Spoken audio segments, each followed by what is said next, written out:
Alright, everyone, thank you for waiting, and welcome to today's game of Dungeons and Dragons. My name is Egan, I'll be your Dungeon Master, your guide into this game of Dungeons and Dragons. During the game, you can refer to me as the referee or the Dungeon Master. Um, and then, looks like we don't have any new players, but we do have a player who has been here in a while. So welcome back, Blade. We'll get you rolled up soon. And then everyone else, we'll get your characters prepared as well for today's adventure, wherever that might take us. So, Blade, welcome back. Glad you could join us today. It's been a long while. Thank you. Thank you. Yep. Nice to be here. Let's get you rolled up. So, let's see. As per usual, we're gonna roll up some ability scores for your character, and then get you a class, get you some hit points, get you your equipment, and a name. That should be everything you need. Gotcha. It's been a while, so excuse me if it takes a moment. No worries. I'll do my best to guide you and answer any questions you might have. Then apologies about the camera. It still focuses on whatever it wants to focus on. Alright, let's see. Just gonna write up a character for Blade. You can grab some pens and paper if you want. I highly recommend. Yeah, pens and paper so you can track your character information. So when Yeah, you're ready, got let it. me Got it know. in front of me. Okay, Yep. nice. We're gonna begin with your strength.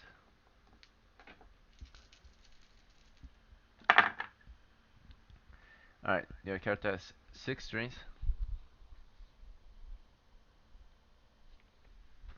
Your intelligence, he has 14 intelligence.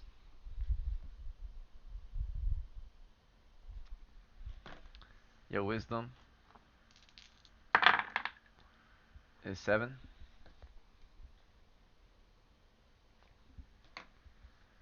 Dexterity is 12.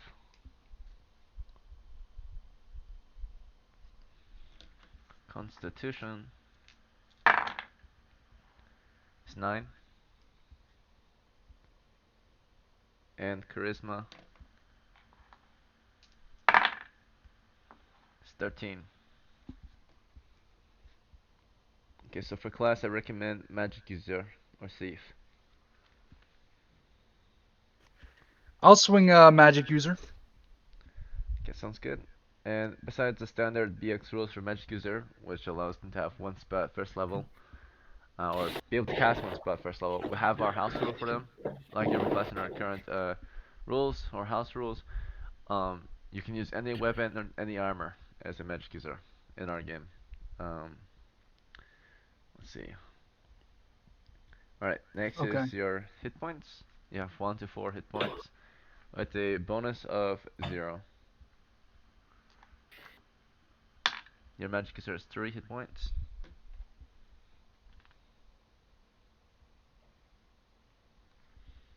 Alright, and for your money you're gonna have 36 silvers. Yours starts with 18. Very lucky roll.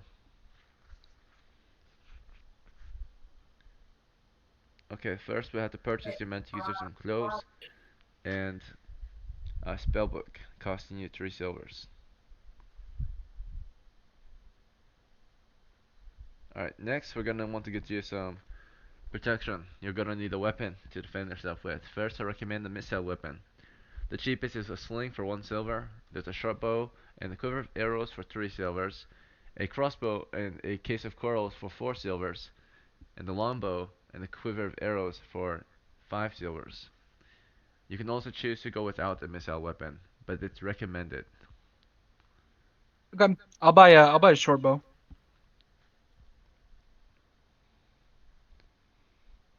Alright, next you're going to need a melee weapon. The recommended melee weapon early on is the spear for 3 silvers, but there are cheaper options and there are more expensive options. We've already spent 6 of your silvers, so you're down to 12 silvers. Of your 12 silvers, how much are they willing to spend on a weapon? I could just go with the spear for 3. Sounds good. Next, you're going to need equipment and supplies. So you're down to you're down to 9 silvers. For equipment and supplies, you're going to need some type of container to carry it with. So the containers consist of or are between sack, bag, and peg. That's from smallest to largest, respectively, and each is going to be either 1, 2, or 3 silvers. So um, cheapest one, of course, being 1 silvers, which is the sack. Most expensive one is the peg for 3 silvers. I'll go with a pack for now. Pack is a good choice. It weighs the heaviest, but it has 2 straps and you can wear it on your back. Gotcha. And it carries 60 pounds of gear. Alright, now it's time for other equipment and supplies that you can fill your bag or your pack with. You have 6 silvers left, so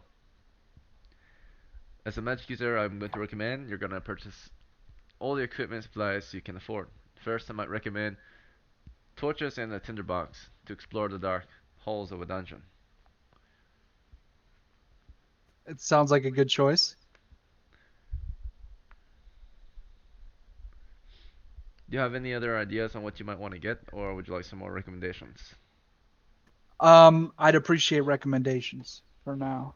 hmm There are ropes, there are other tools like hammers, shovels, pickaxes, there are spikes and hammer, there's crowbars, hooks, traps like you can get oil, flaming oil, holy water, herbs, garlic, bandages, many other things, anything you can imagine someone might take if they were to go camping. All of those Yeah, things I are might go available. with like a spike hammer rope combo for any descents. Okay, that will cost you 4 silvers for a normal hammer and a set of spikes and a rope. That will be the last of your silver. Gotcha.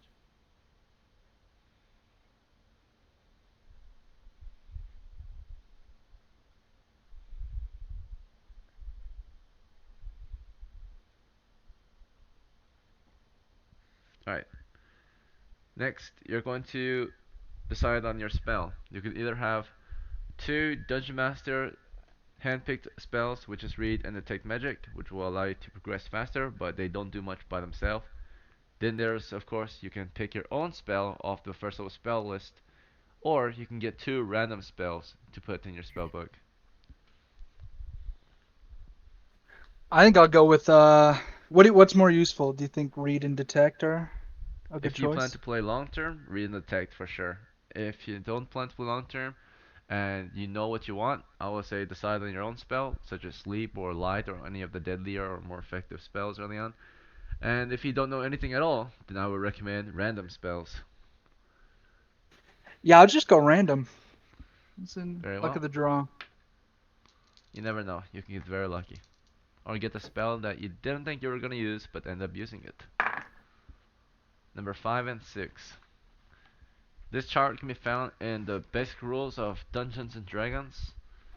You can refer to it if you want, but I will tell you what these mean. The dice tell us that your character has the spells Hold Portal and Light, also known as Darkness. Hold Portal will allow you to supernaturally seal a door closed, so that monsters might not breach your position. Um, it is very, very important sometimes. Light and Darkness, this can create a supernatural light that provides your party some light, or can be cast in a monster's eyes to blind them. So between your 2 spells, you can memorize one per day. So perhaps you will decide once you discuss with your party on what they plan to do. Whether they plan to maybe scout ahead, you might choose something like light, or if they're gonna go after some monsters, you might choose hold portal or light. Or if they're gonna just do a scouting mission and don't want to fight any monsters, you might just choose hold portal. Let's see. Gotcha. Um, but those are your 2 spells. Lastly, you're going to need a name. So for your name, you can choose it, or you can get a randomly generated name. Yeah, I randomly generated one. Oh, did you do it yourself, or would you like me to do it? Yeah, I did it. Okay. It's Gunder, Gunder. Alright then. You're Gunder, the medium. First level magic user.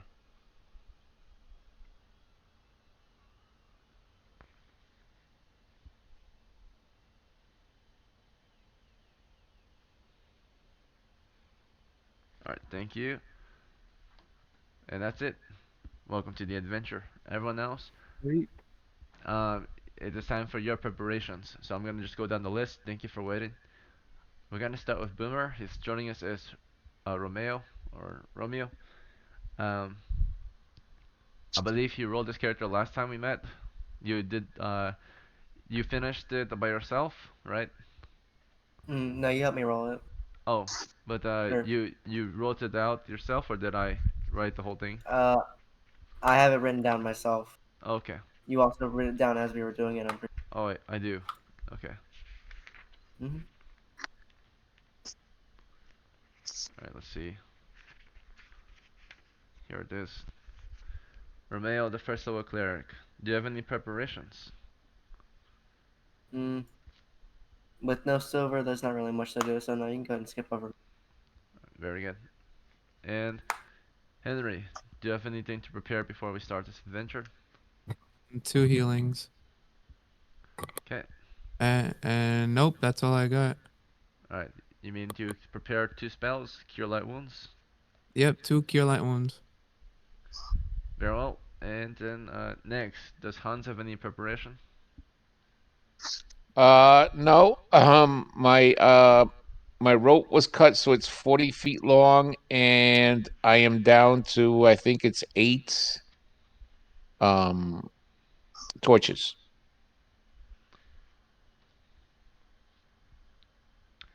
This should be right.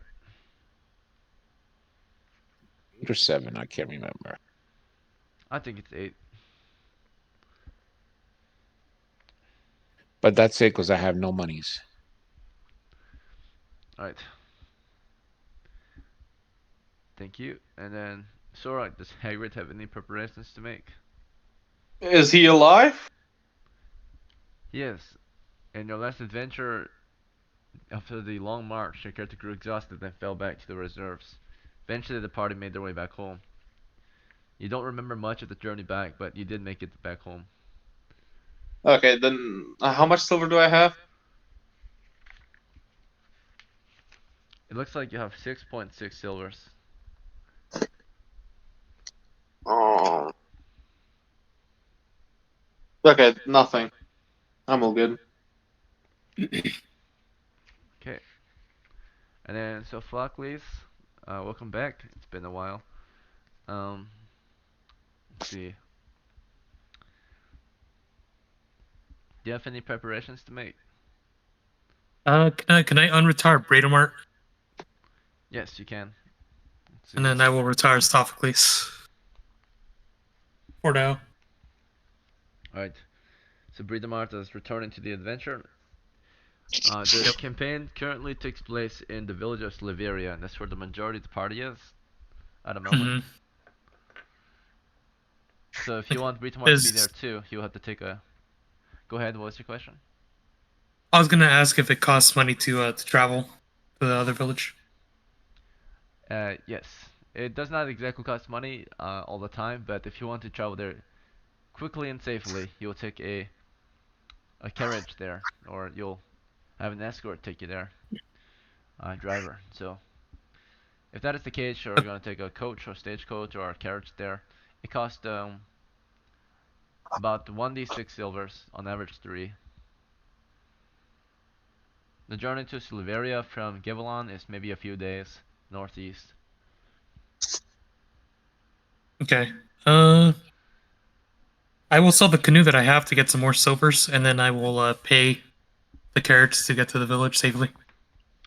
Okay, Britomart has 55.8 silvers. Oh no, I should have 5.8. 5.8. Or do I have 55? Yes. Do you remember what you spent 50 silvers on? I think it was for leveling up. Let me So double I'm at check. 401 XP. I'm checking that. 401, 55.8 silvers. Yep.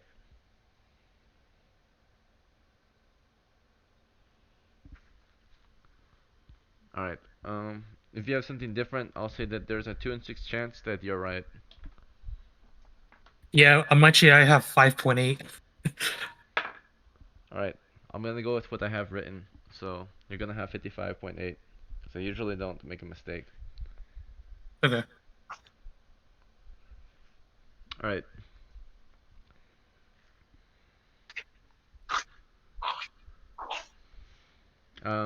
Did you still want to sell your canoe? Yeah, I'm gonna sell it. You can receive 2.5 silvers for it. That's fine with me. Alright, thank you. Alright, you're at 58.3 silvers. Okay.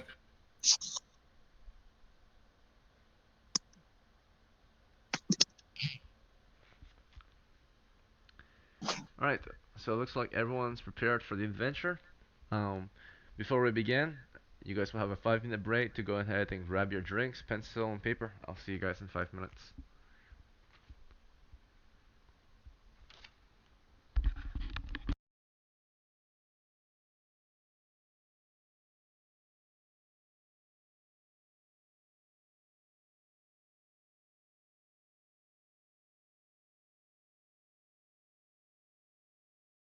All right, boys, I'm back and I just bought nitro. I'm happy. Nice. I got my band. I got all my shit back. So Wasting you guys were money. having when problems only- with orcs? Huh? Were you guys having problems with the orcs last session or something? It's not about orcs. It's about the navigation and we took the stupid way. There's like 2 to 3 entrances, right? Into Yeah. the dungeon that we want to go. We took the front doorway instead of the back door. Oh And the god. front door is full of orcs. What does Well, full of orcs mean? How many is full of No, it's orcs? not full of orcs. And from what I know, they come in like pairs of 4s, like 2 here, 2 there, 4 overall. But it's probably more. well, I'm retired Braden Mart, so Okay, yeah, never mind. I feel You safe. want to burst in like a Rambo? There's still the safer entrance that we could still go to. Hopefully, because we're still in wilderness encounters, and I don't want to encounter any. What's next? We're gonna encounter Medusa. That's Probably. what we did last time. We encountered Medusa. for real? Like when like it was a different campaign. Oh, okay.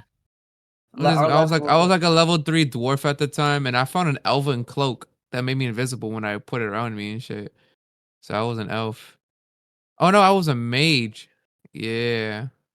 And what killed the Medusa was the silvered sword. It was so shiny, it saw her own reflection. So Ooh. I Oh, had but a they 1 in 6. I had a 1 in 6 chance for it to turn itself in stone, and it went on to 1. It was so good. Oh, nice. Because it was a small blade with a small window. So it wasn't a Oh, small blade. It but was you big. already turned into stone though. Yeah. Hmm.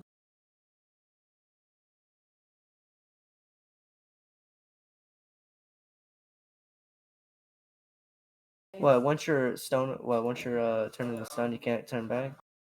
I Even don't know if the how Med- that. I even don't the know how Medusa that works. dies. I don't even know how that works. Maybe when Medusa's dead. I don't know. Hang on. Um, There's a spell that could turn rock into flesh. flesh. Yeah, that's high level magic.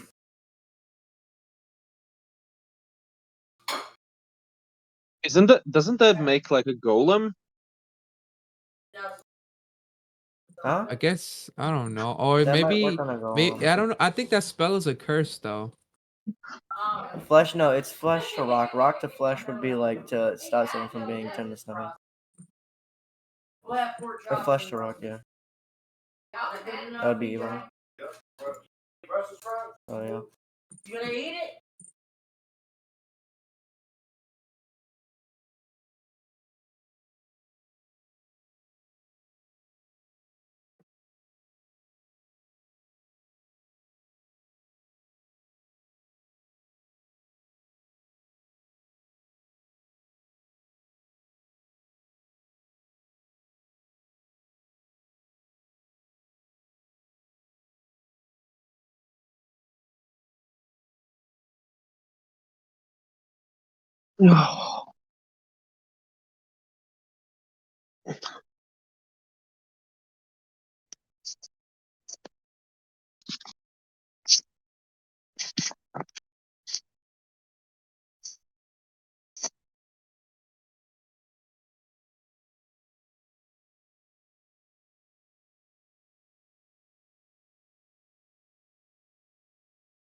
Wait, everybody's leaving? Oh, No. didn't we have Bro, more people than this? we had like Sai and one other new person leave. Have you guys tried that demo Enshrouded on Steam? What is that? It's another survival game. It's like Valheim. And Nags is gonna drain me of money. I swear to God. No, All no, no, right, no. let me look at I'm this not. game. I'm What's it? not What's buying it. Valheim is good enough right now. what's it? What's it? If I buy it, I'll buy it for you. How about that, Nags? I'll gift. Nope, nope, nope, nope, nope. You I- help your mother out, bro. You I'll help your gift. mother out. All right. What's the game called?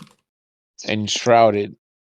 And Oh, what's this game? Whoa. It's like Valheim, but the graphics are different. The graphics look way good. Wait, there's a demo right now. Yeah, that's what I said. It's a demo. Why does that game look way better? I like the graphics. They look appealing to the eye. Nah, I like Valheim graphics. Is the truth. Okay, so I'm gonna add this to my wish list.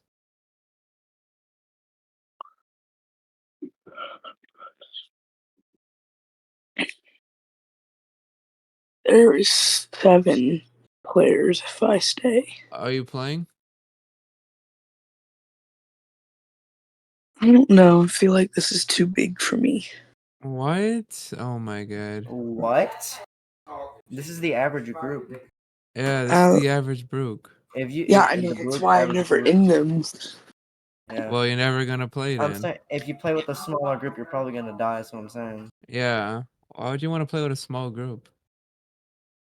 Most likely, 9 out of 10, they always die, or one lives and everybody else dies. Excuse me. Alright, so it's been about 5 minutes. We are going to start the adventure. So, it's currently the middle of May of year 12 in our campaign for Fame and Fortune. And this week, we find our adventurers, once again, setting out from the village of Sliveria. A few days ago, we have gathered a party that consists of the characters Britomart, the Sword Master, Dwarf Veteran Hagrid, Hans the Apprentice, Henry the Priest, Romeo the Acolyte, and Gundar the Medium. There's a lot of Can, adventurers met just a few days ago and have planned for an adventure. So, tonight, we find your characters seated at a tavern here in the village of Sliveria.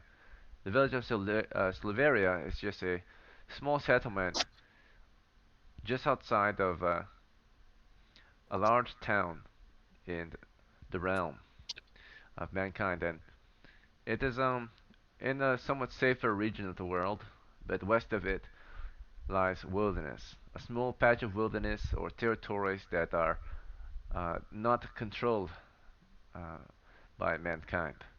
There are monsters to the west, and particularly there have been sightings of orcs, which have drawn adventurers to this area. Um, they believe that the orcs are messing and are beginning to grow bolder by the day, continually marching on toward settled lands eastward and southward.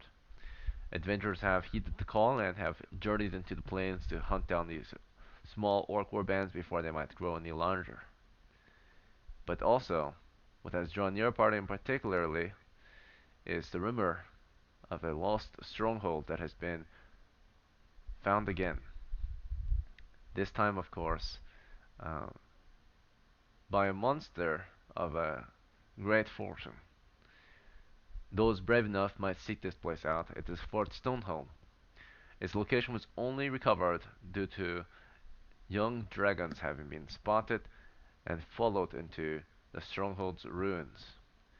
The dragons have not been seen in many months, though, and they believe that the dragons might be resting or in hibernation or maybe even dead. The dragons have not been seen so long that adventurers have been brave enough to maybe venture to Fort Stonehold or the mountains that surround it and seek their fortune from it. Maybe there are lost treasures, abandoned treasures waiting to be recovered and reclaimed. So that is a large adventure, a large opportunity for you to take, for you to maybe win your fortune. But there are other ways you might do this. In particularly, this small band of adventurers have been trying to hunt down a troll in the past few weeks. This crew had discovered there's a bridge out there in the mountain range, and beneath it, they had encountered some troll, and they have been attempting to kill it. They discovered it had a small lair there and treasure pile. So whether you do that or not is going to be up to your party to decide this evening. Everyone will have a say in what they think this party should do to win their fortune this week. So you may discuss freely amongst yourselves, and when you're ready, we shall decide on what we will do this week.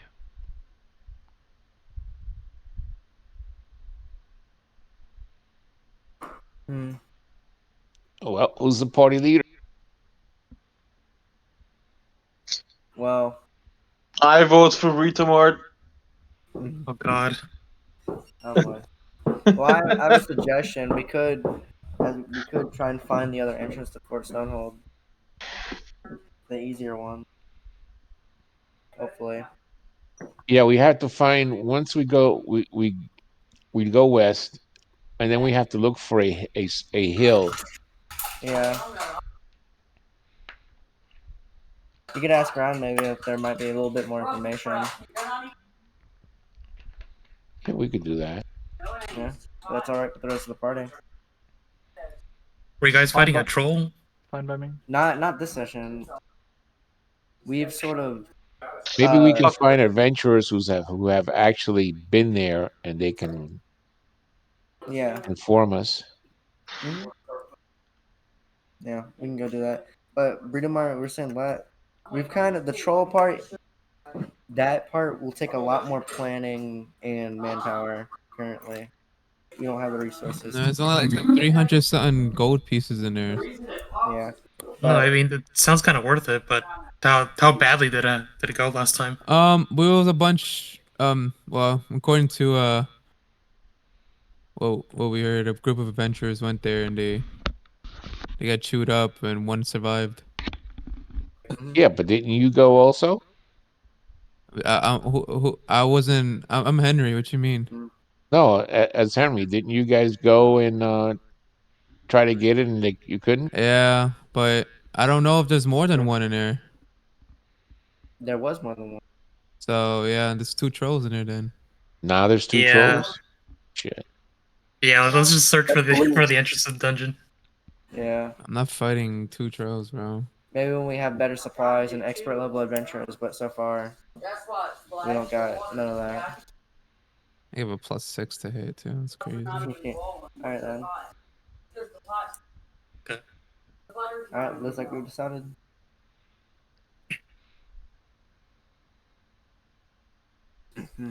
Alright, so after a few hours of discussion at the tavern, it sounds like you have all decided on a course or a goal for this adventure. And soon you will decide on the course of travel in the morning. Is there any additional supplies you might want to purchase your band of adventurers and those who have mercenaries under their command? Do you wish to bring them along this week? That would be perhaps just Henry, right? Henry the priest. Yeah. Yeah, I'll pay him after this adventure, and then I disband him after I'm done paying him. There's still the servants. Yeah, I have this is the last day, so I'm gonna Yeah. I'm gonna bring him over just for wilderness Yeah. muscle, and after we Yeah. hopefully get treasure, I'll pay him. Yeah. All right. They're still employed by Anton, but Anton will tell them to travel with the group and assist them. That does not work that way. They will serve Oh, it doesn't Anton. work that way? They don't Oh. serve another Oh, so if party. Anton doesn't, okay, so if Anton doesn't go, they won't go. Naturally. If you're not Anton anymore, you cannot decide what Anton does Okay then. in his Never mind. retirement. All right. Looks like he's just gonna have a lot of people just doing his laundry or something. All right, we're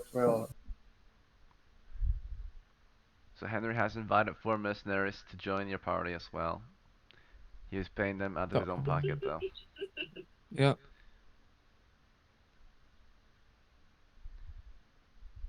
Do you guys want to Rockford find a is, torchbearer? Can I just pay him now and then tell him when the expedition is over they can go? you can pay them before if you want. Yeah, I want to pay him before. Then after that, I'll just disband them after I'm done with the expedition. You can do that. Yeah. Though of course once you've paid them, what might stop them from leaving From your Oh leaving, yeah, yeah. that is true. Oh yeah, Of never course, mind. unless they are honorable men, right? They might honor the deal, but if not, it would be perhaps easy for one to just Yeah. slip away with your money and not risk their lives for the last bit of their Mm. pay. All right. Yeah, never mind. I'll pay him after the adventure. He says 5 silvers each. Yes, I'm only your guide, so I will give you some advice, but it is your decision. So, um, What if I don't bring him for this expedition? then they might just leave your employment, um, because the week will be over by the time you return. I'll just bring him. Unless you maybe, if they might agree, put a pause to their employment and then serve you another week, where you might need Mm. them more. What do you guys think? Do you guys think we need more muscle for the wilderness or? I It said bring wouldn't them hurt. along for the I'd safety. bring them along. The Yeah, it more Alright. wouldn't hits, the hurt. better. All right, sure. Let's bring him. Do you guys want to get a torchbearer for the dungeon if we manage to get in there? Hopefully, man. Okay, The so player can be the mercenaries won't accompany us to the dungeon. We have Yeah, full so- mercenaries. We're good. Yeah. Okay. What do I have on my horse, ref? Mind me asking. one moment.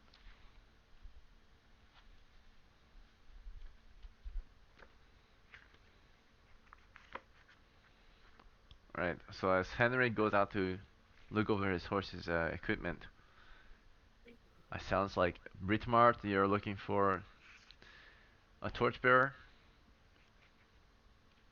Yeah, I'm just gonna look for like a normal civilian or peasant.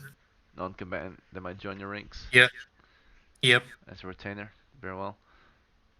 And in the meantime, does anyone else wish to take an action?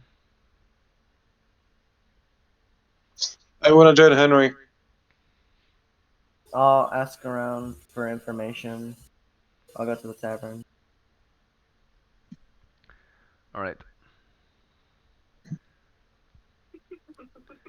So, outside of the tavern at the stables, Hagrid and Henry look over their horse, or Henry's horse. You have a riding horse. It is equipped with tack and saddlebags, with a shield strapped to the saddlebags. In the saddlebags, there's a hook.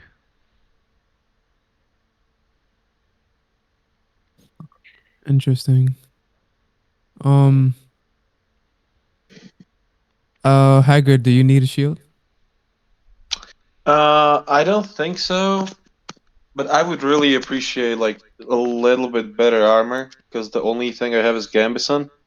I'm kind of. I don't have enough money. I think I only got enough for the mercenaries, if so. So I can't. Hold up.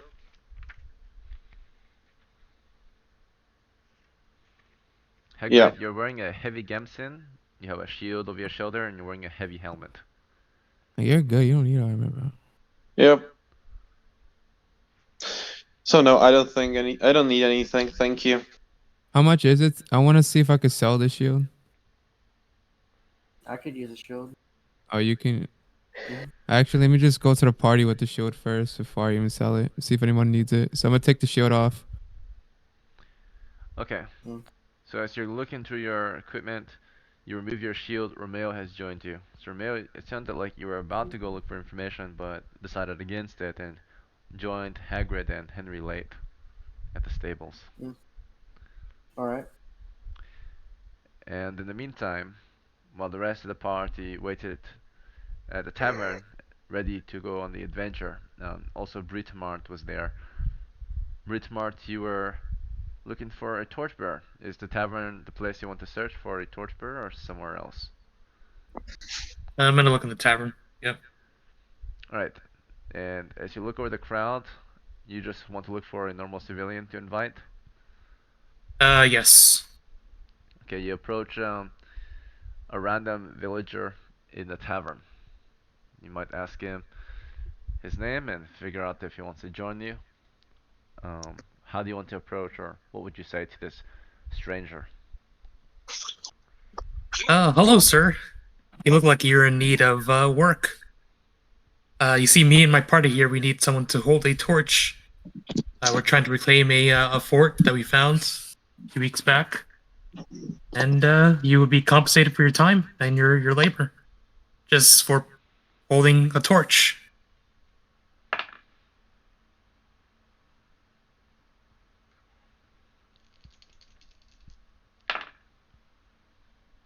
Okay, and then Britomar, what's your charisma?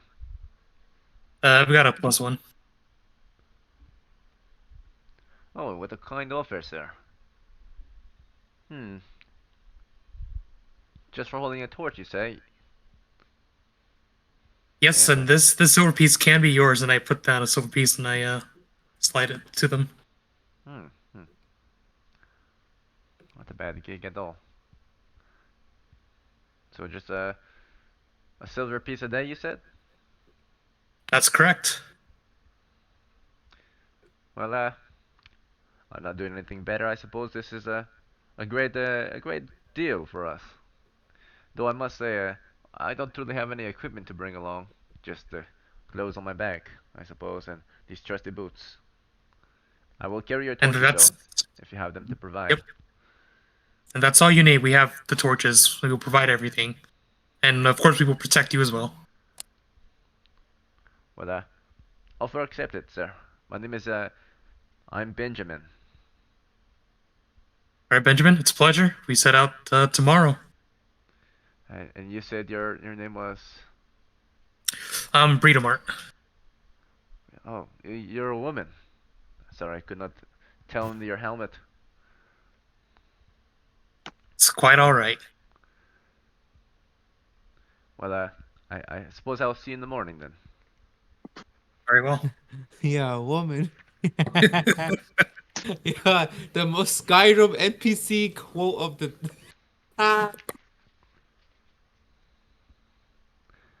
Alright. In the background, you can hear Henry walking in and laughing at you as you talk to the villager. Um, the rest of the members keep to themselves, enjoy their food and drink here that they were able to provide themselves with the wages they make outside of the adventure. And then, let's see, with this, uh, with this evening conducted or resolved, I suppose in the morning we shall set out. Is there anything else we need to do at the village of Slaveria or at the tavern tonight, or are we good to go, ready for the adventure? I think I need to prepare a spell at some point. Yes, in the morning, Gundar, you shall prepare a spell. Um, do any of you want to discuss Gundar's spell with him? He does have two to provide, and he is new to.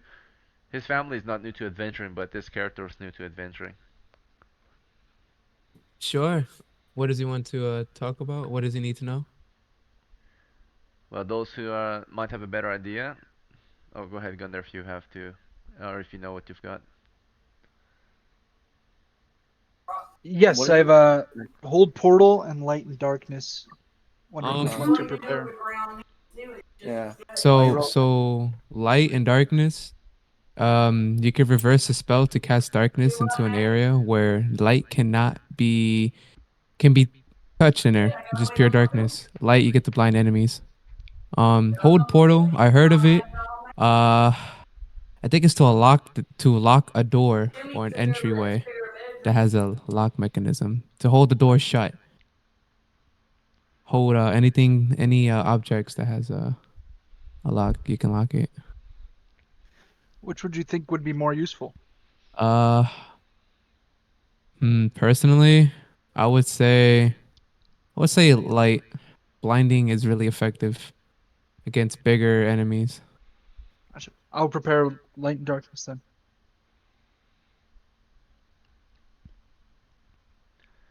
Right.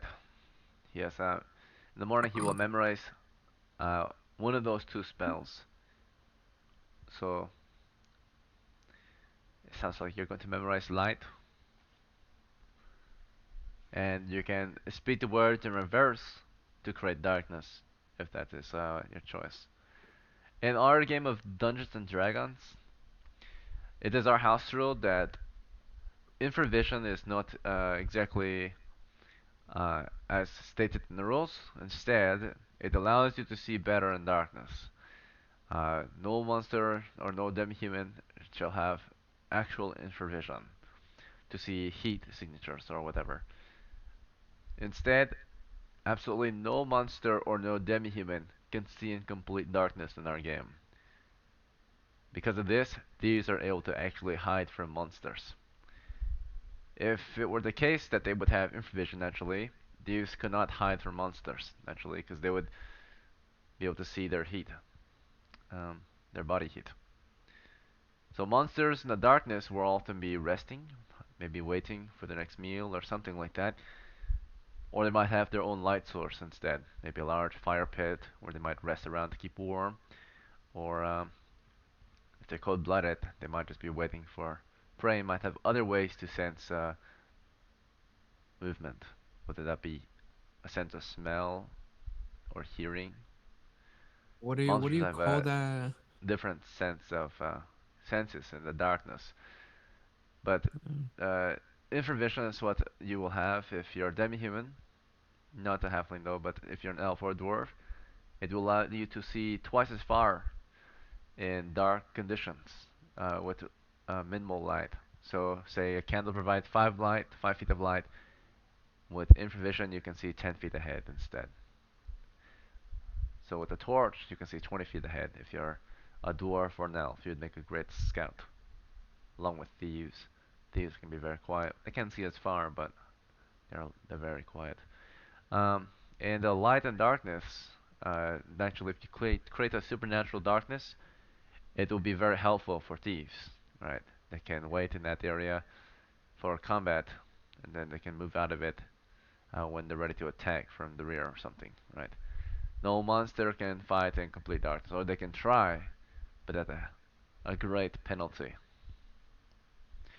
So in the morning, after much discussion and preparing your spells and packing your equipment and supplies, you realize that you might not have all the equipment you need for this adventure.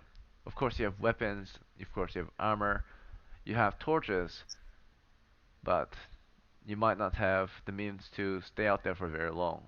You need food, perhaps, for this adventure.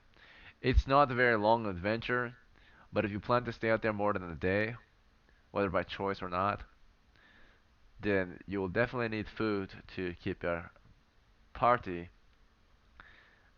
ready, right, and strong and healthy. So before we set out, did we want to visit the market for food, or do we think you can get it done without food?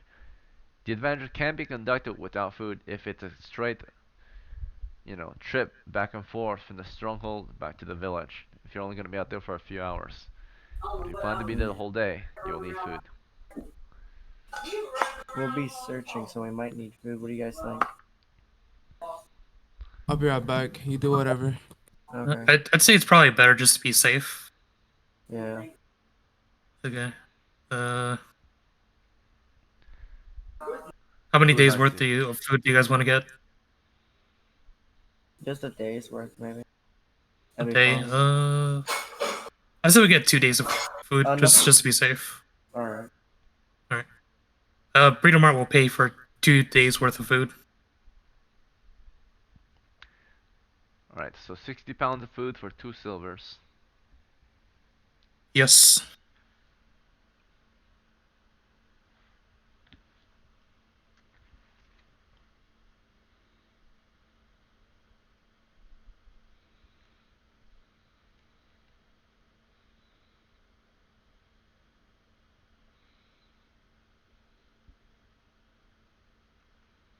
Okay, you're down to 56.3 silvers.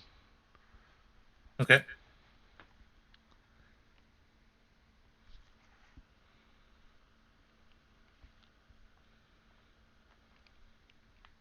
Is there anything else you guys need to get before I head off? Mm, No. nah. I mean, we don't really need that much information, maybe. So as long as we're careful, we know where we're looking. Okay. All right. Alright. After some time in the market, purchasing your food and loading the food into the saddlebags of your horse, Britomart, the party has regrouped, has discussed, and has prepared themselves to set out. So, now that we are about to leave the village of Silveria, your party is making their way out from the countryside and past the fences, beyond the walls of the village, and into the wilderness. What is our course of travel?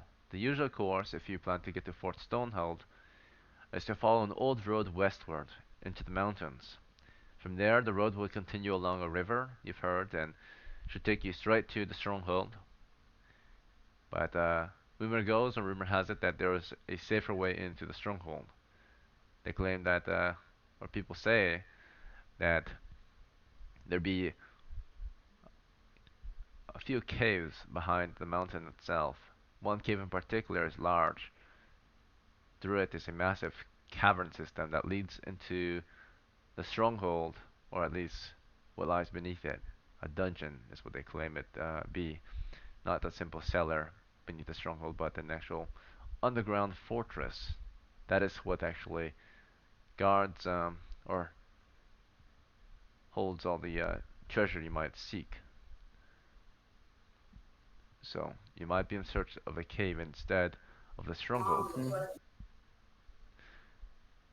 You could also What hire side a of guide if you the? wish. You've heard a few guides are available in the village of Slaveria, willing to take a party to the stronghold for a small fee. This fee is half a share and a silver a day. They will simply take you to the stronghold. That seems worth it. What do you guys think? Half share. Just a half share. Just a half share wouldn't be too detrimental. It's like hiring a retainer. Or not hiring a retainer. It's like hiring a retainer that's an adventurer. So This I'd say guide of yours will take you there, and they will also ensure the safety of the wilderness. At least they will make sure your camp is good and will help defend your camp if need be, but will not be going into the dungeon with you. So they will help out with wilderness encounters like a mercenary would, but they will not go into the dungeon as a retainer might. Are you willing to? Who's willing to supply? Can you supply us for tomorrow? Yeah. I mean, I can hire the guide if you guys want to get the guide. Yeah, that'll be very much appreciated. All right. They don't mean less treasure for us, but we'll spend less time looking around. So, yeah, Breeder Mart will offer the silver piece to find a guide. Alright. Yeah. In the morning, you ask around the tavern for any guides. You walk in, you just kind of ask the crowd for a guide, and a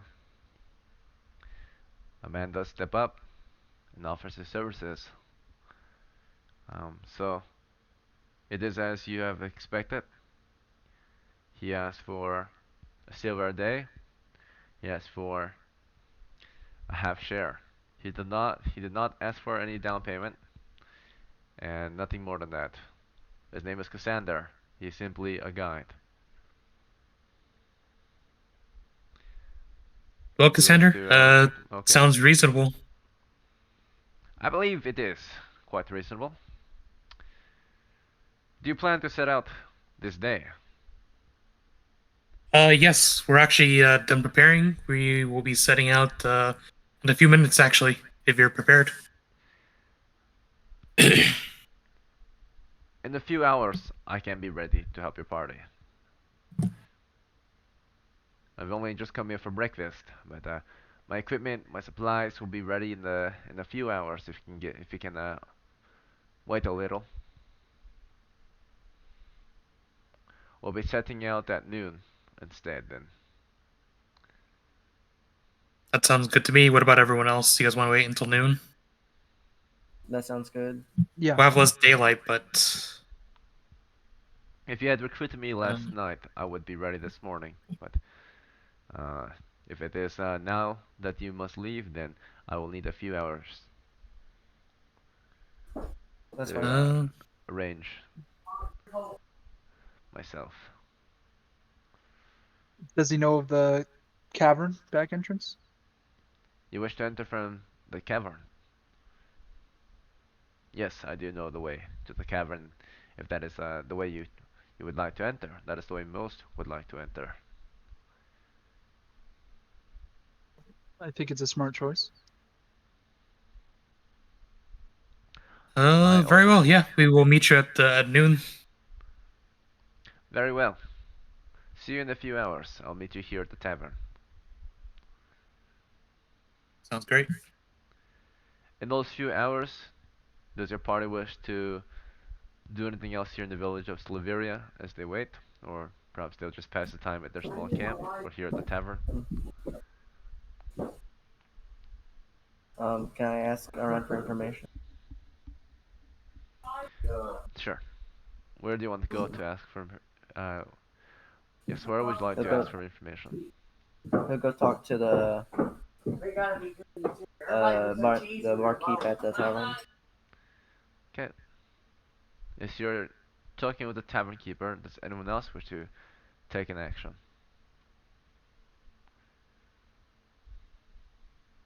Very well. As the day passes, at some point, Romeo made his way to the tavern keeper and began a conversation. The tavern keeper would approach you and offer you food and drink. Mhm. Romeo Hill politely declined and ask him instead he has any information he's willing to share. Information? Well, what kind of information, good sir? I'm sorry. Well, have you heard any rumors of nearby dungeons or other quests for fame and fortune? A nearby dungeon? There be no. Oh, you must be speaking about those ruins that they discovered a few weeks ago, or was it months now?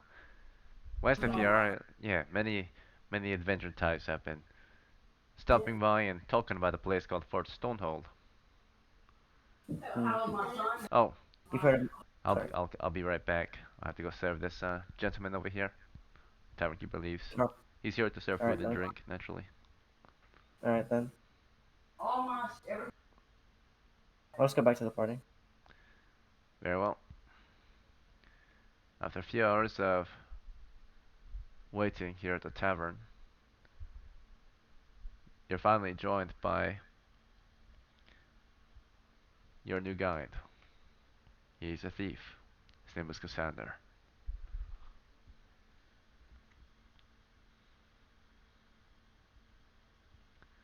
Hmm. Thank you for waiting, gentlemen.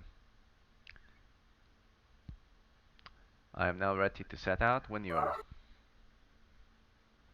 Very well. Is everyone ready? Brudamar, are you ready? I'm ready. Alright. Then let's go ahead and set up then. You're in the village of Sliveria. Your party sets up for Fort Stonehold. Mhm. For those who are new, you have heard rumors of orc warbands gathering in the western plains, just outside of the village of Sliveria. The watchmen have been uneasy. Every night they might see the torches in the distance of orcs building small camps or scouting parties approaching, trying to perhaps evaluate or understand the village's layout. But these are land well protected and accustomed to survival on the borderlands. Silveria knows how to defend itself. Its wooden walls, its town to the northeast, if ever it needs aid, they might call upon the armies of Merkstad, the capital, the citadel of this small kingdom to the east. West of here, you travel through western plains or open grasslands. Few trees out here, very open. It's a warm spring day in the middle of May of year 12. As you travel, it is only a few hours until you might see the footholds of the mountains stretching westward.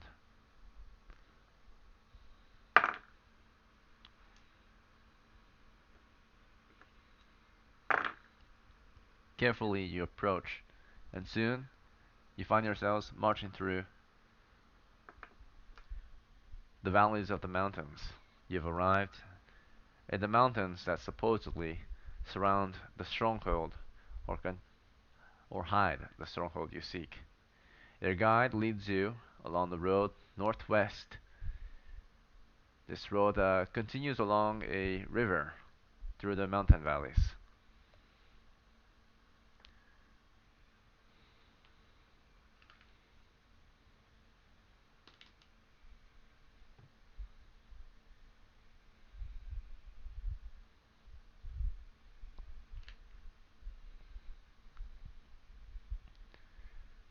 Alright.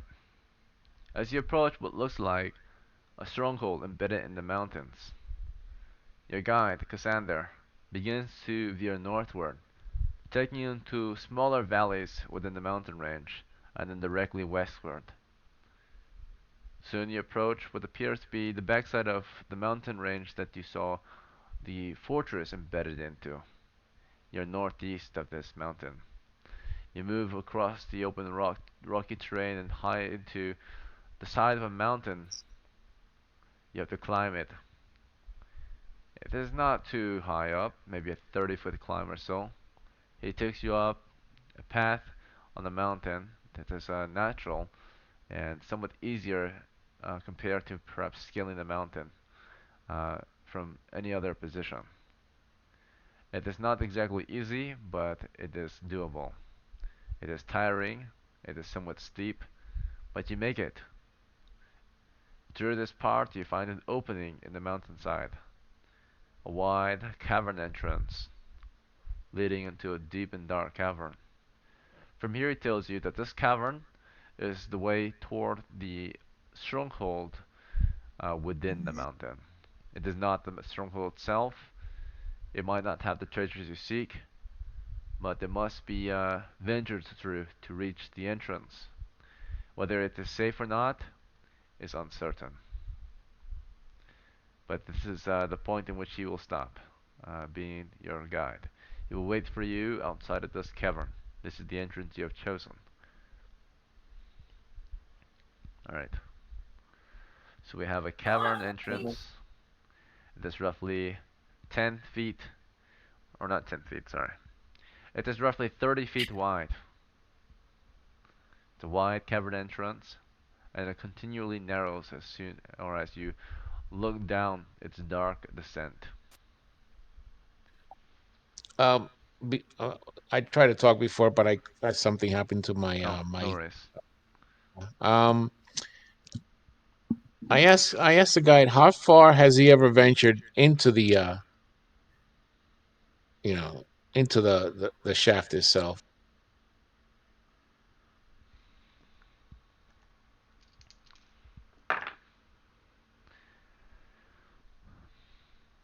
Into the shaft, or this cavern.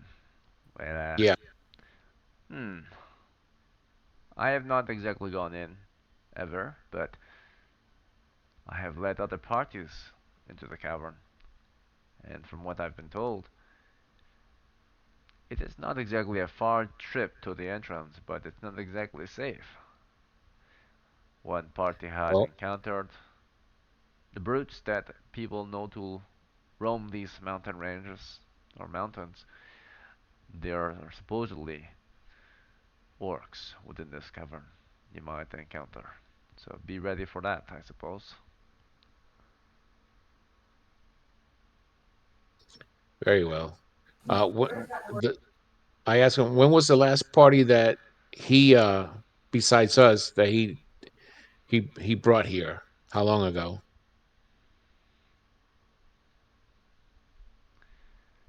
It was perhaps a month ago. A month ago? Did they ever come back to town? He nods. I made sure of it. A few of them go back. They were Very well. somewhat successful. Did they tell you about any traps? Have they encountered any?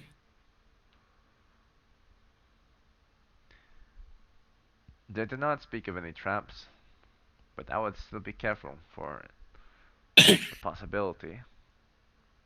Of course. Right. All right, I'm Oh, back. And thank you for your kindness, good sir. All right. I thank him and I get my gear ready to go. yep. We'll start getting ready. All right, let's get. You guys want to get in the marching or yeah, I marching order? I I'll take out a torch from my pack and light it already because I'm pretty sure it's gonna get dark in there. Yep. I And told I my also men. I told my men to watch over the horses and make sure it's well protected when we go in. All right. You guys want to get a marching order? Yep. All I'll be right. second rank. Yeah, I might also go second. Hans, do you want to scout ahead, or do you want to be in first rank with Yeah. me, and you can just fall back? I think it would be wise to stick together. Obviously, keep our eyes peeled, but Yep. Hans. gotta. How do you feel about this? yes. I was asking if you wanted to scout ahead, or did you want to stay in first rank with me? Um, I'll stay in the first rank with you for the moment. Okay. Okay. That's good. I'd Alright. feel more comfortable in the middle, maybe towards the rear. Yeah. Yep. We could put Benjamin in the middle or second rank, holding the torch. Hmm. Then Yeah. Gundar, do you prefer any rank? He said middle. Yeah, middle. Oh, my bad, my bad. It's about that, right? All right. Well, Okay. Romeo will, unless someone wants to take second rank. Romeo will also, actually no. Romeo will go. He'll also go in third just in case. Check the rear. And who would like the? There's still an open spot in second. Pretty sure I said I was second rank, right? Yeah, I mean Yep. just for one more person. Then I'll be We a can put solo. Benjamin there for the torch. Yeah. Is Hagrid with us? I Hagrid. think I think Hagrid stayed with the horses and fell asleep. Yo, Hagrid, you serious again? Sorry. Yo, he's not playing no more, bro. I'm done. It's late, man. It's late for him. It's like 4 o'clock in the morning, 5 o'clock in the morning, or something. This dude promised me he was gonna stay up, bro. All right. Okay. Well, no one's gonna be in second rank, then Romeo will get in second rank. Are you gonna get in second rank then?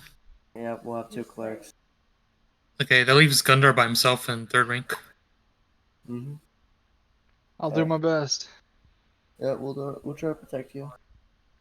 Well, the thing Alright. is, if something comes behind us and I need to get to third rank, I won't be able to move back there easily. With 2 people in second rank, yeah, you can. There's 3 people in second rank. No, there's 2. Now we got the retainer with the torch. Oh, the retainer of the torch is in second rank. I'm sorry. Yeah. Oh yeah, Benjamin, of course. In that case, I'll take third rank. Okay. I'll protect the mage. All right. All right. Let's venture forward. And then Breeder March is gonna bring the shield on her arm, halberd, the pack, some torches, and a mace. Okay, so I'm going to understand this as your party was discussing. So then I'm gonna go down the list and make sure everyone confirms their actual plan, right, or action that they want to take before we head in. So, starting with Gundar, where would you like to stand in the marching order? I'm standing in the third rank, I believe. And what would you like to equip? I'll have a spear out and ready.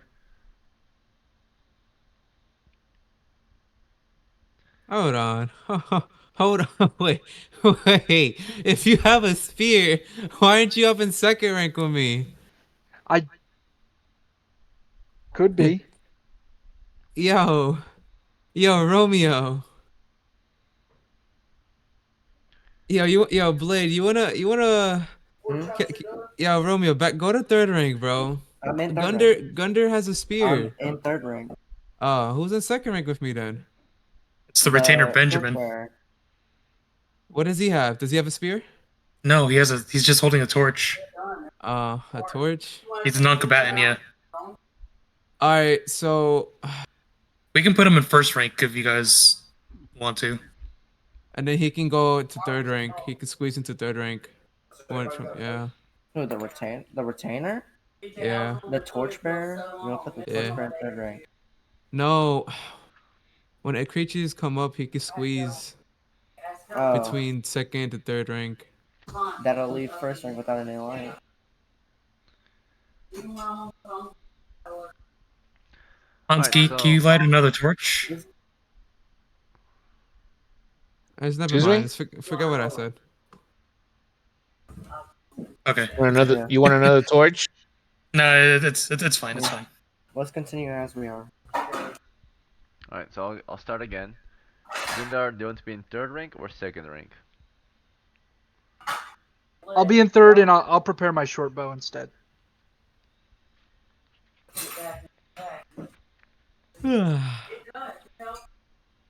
I'm sorry about what I said. I just spearmen are really help good for second rank. That's why. But I forgot we had a torchbearer in second. Alright, and Romeo, where do you want to stand and what do you want to equip? He'll be in third rank and he'll equip his symbol and his sling.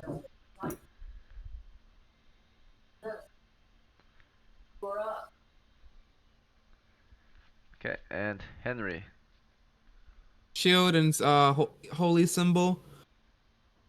and where do you want to stand? I'm in second rank.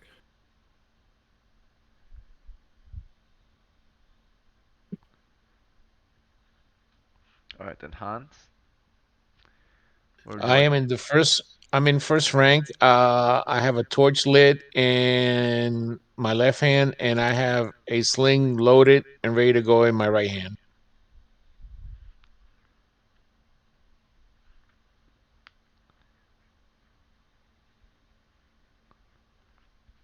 Okay, and Hagrid, no longer with us.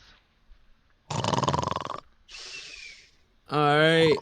Um, And Britomart, can we just kick Uh, Cavern out the call?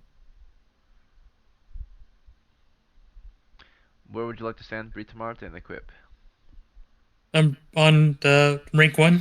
I'm bringing field halberd and mace, my pack and 5 torches, and a tinderbox, and we'll be equipping my halberd, wearing the shield on my shoulder. How long is a halberd? It's about Like 7 to 7 8. feet? Damn, it's like a spear, but better. Way better. Wow. It's a lot heavier though.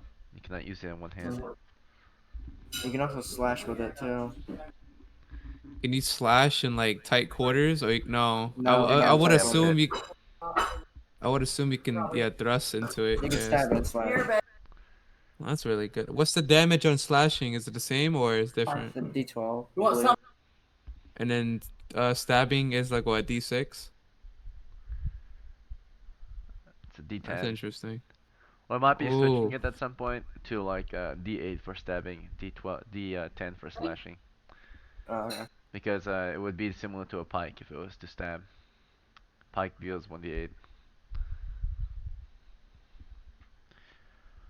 But for now, we're gonna keep it the way it is. Um, on par with the two-handed sword for slashing. Okay, so then there's going to be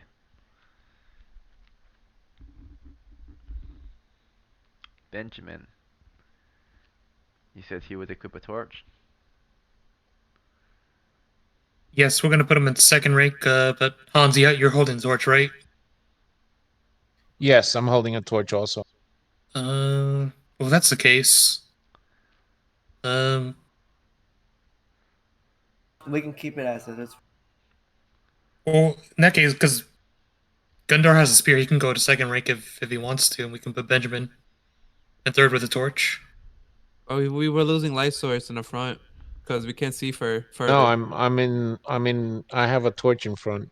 Oh, okay, never mind. Yeah, Hans is holding it. Yeah, so swap out. Put Yeah, that's the case. I'll advance. Gunder in second rank with me and put the retainer in behind me, third rank. So Okay. Yep. So we're swatching Benjamin and Gundar's position, and then Breedomart will light one of her torches and give it to Benjamin. we got 3 torches in the front. And I'll throw the short bow and pull the spear out. Wasting torches. We got like, what? Alright, so Benjamin has moved into third rank. And equips a flaming torch. In the meantime, Gundar has moved into second rank. And has equipped his spear.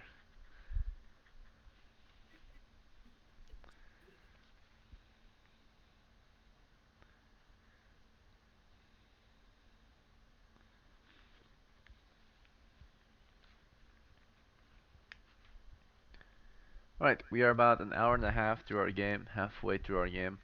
So we'll take another small break. Go ahead and, do you guys want 5 or 10 minute break? 5. Okay, I'll see That's you guys good. in 5 minutes. Okie dokie.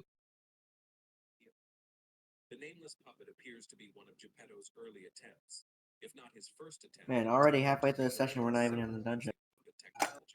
I know. The nameless puppet was the first puppet made by the old man that was mounted. We gotta get this marching order stuff settled next Its time. efficiency was not just unremarkable. It Before we was leave town next session, we the gotta nameless puppet was not have this chosen for the boy's pre-set. body and sealed away. Yep. This is the real Pinocchio and Lies of P. If you don't believe me, then let's consider the following facts. Geppetto's puppet, our player character, is never referred to as Pinocchio. In fact, the name is never even mentioned a single time in game. The nameless puppet, however, was Geppetto's first puppet, which actually uses his son's original names. Another not-so-subtle detail is when he was summoned from his box, translucent strings animated his lifeless form, mirroring his true nature as a puppet. Did you know Geppetto was behind the creation of another puppet, the Tin Man? Don't believe me? Well, you have to meet me at the end of the yellow brick road to find out how. Did you know that in Lies of P, the nameless puppet was actually the real Pinocchio? The nameless puppet appears to be one of Geppetto's early attempts, if not his first attempt at attempting to resurrect his son using puppet technology.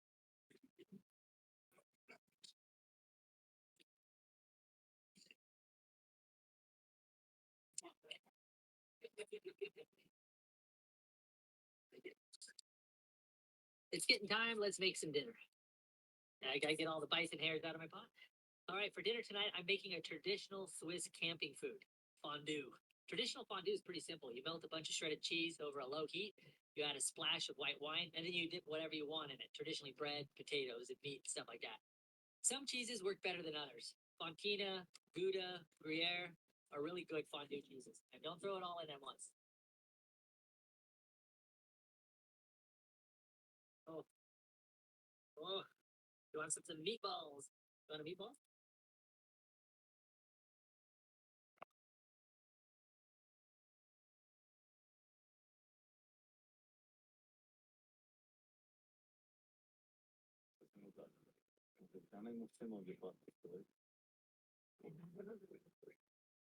You like it?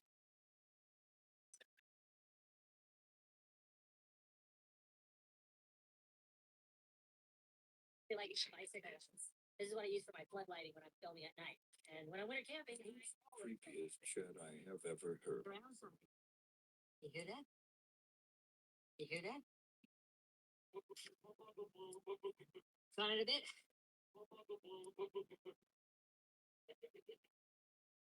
You hear that?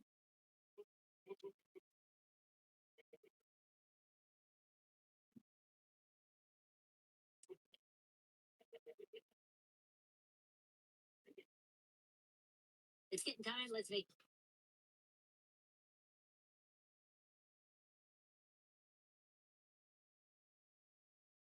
Luke here at the Outdoor Boys YouTube channel, and me and my son Jake, we're taking my snow dog out into the wilderness of Alaska to go winter camping in a hammock hot tent. We're going to be eating some amazing food, having a great time, and trying not to get eaten by wolves. Come along for the ride. It's going to be a good time.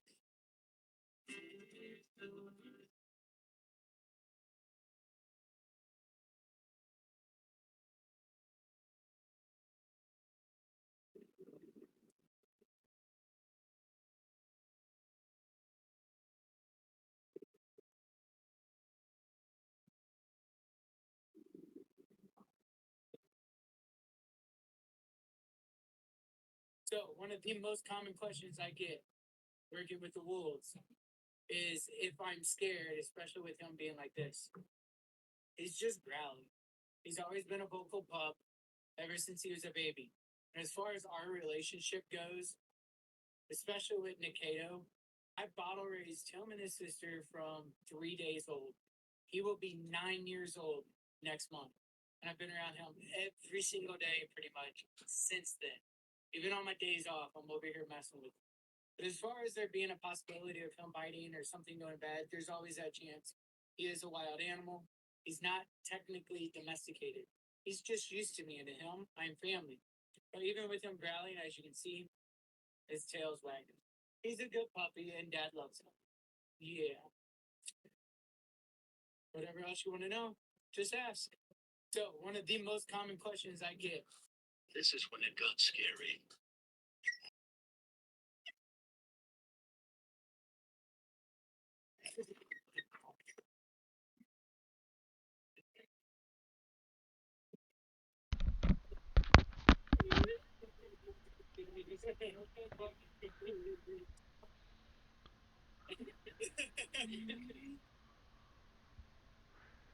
This is when it got. A man was suddenly awakened in the middle of the night by eerie howls, only to find a large gray wolf standing beside his bed, incessantly howling at the sky. Even more astonishing was that his pet husky not only refrained from protecting him, but joined the wolf in an unsettling duet. Realizing he'd been awakened by their haunting music, the wolf stared intently at him with glowing green eyes from the foot of his bed. The man felt a chill down his spine, forced to reluctantly get out of bed. Upon seeing this, the wolf turned and darted out of the room, with the husky following closely behind. What in the world was going on? Could it be that the husky had actually let the wolf inside? However, judging by the man's nonchalant reaction, It seemed that such incidents were not uncommon. Moreover, the wolf seemed to have no intent of harming him. It merely waited quietly with the husky by the staircase. Led by the two animals, the man headed into the kitchen and cooked up a large plate of green beans.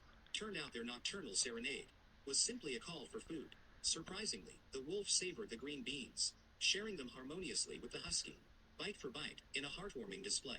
This wolf had lost all its natural wildness, appearing more like a husky in wolf's clothing. What had led to this transformation? 2 years prior, the man's husky had ventured into the mountains for a romp, and returned 2 days later, followed by a wolf cub.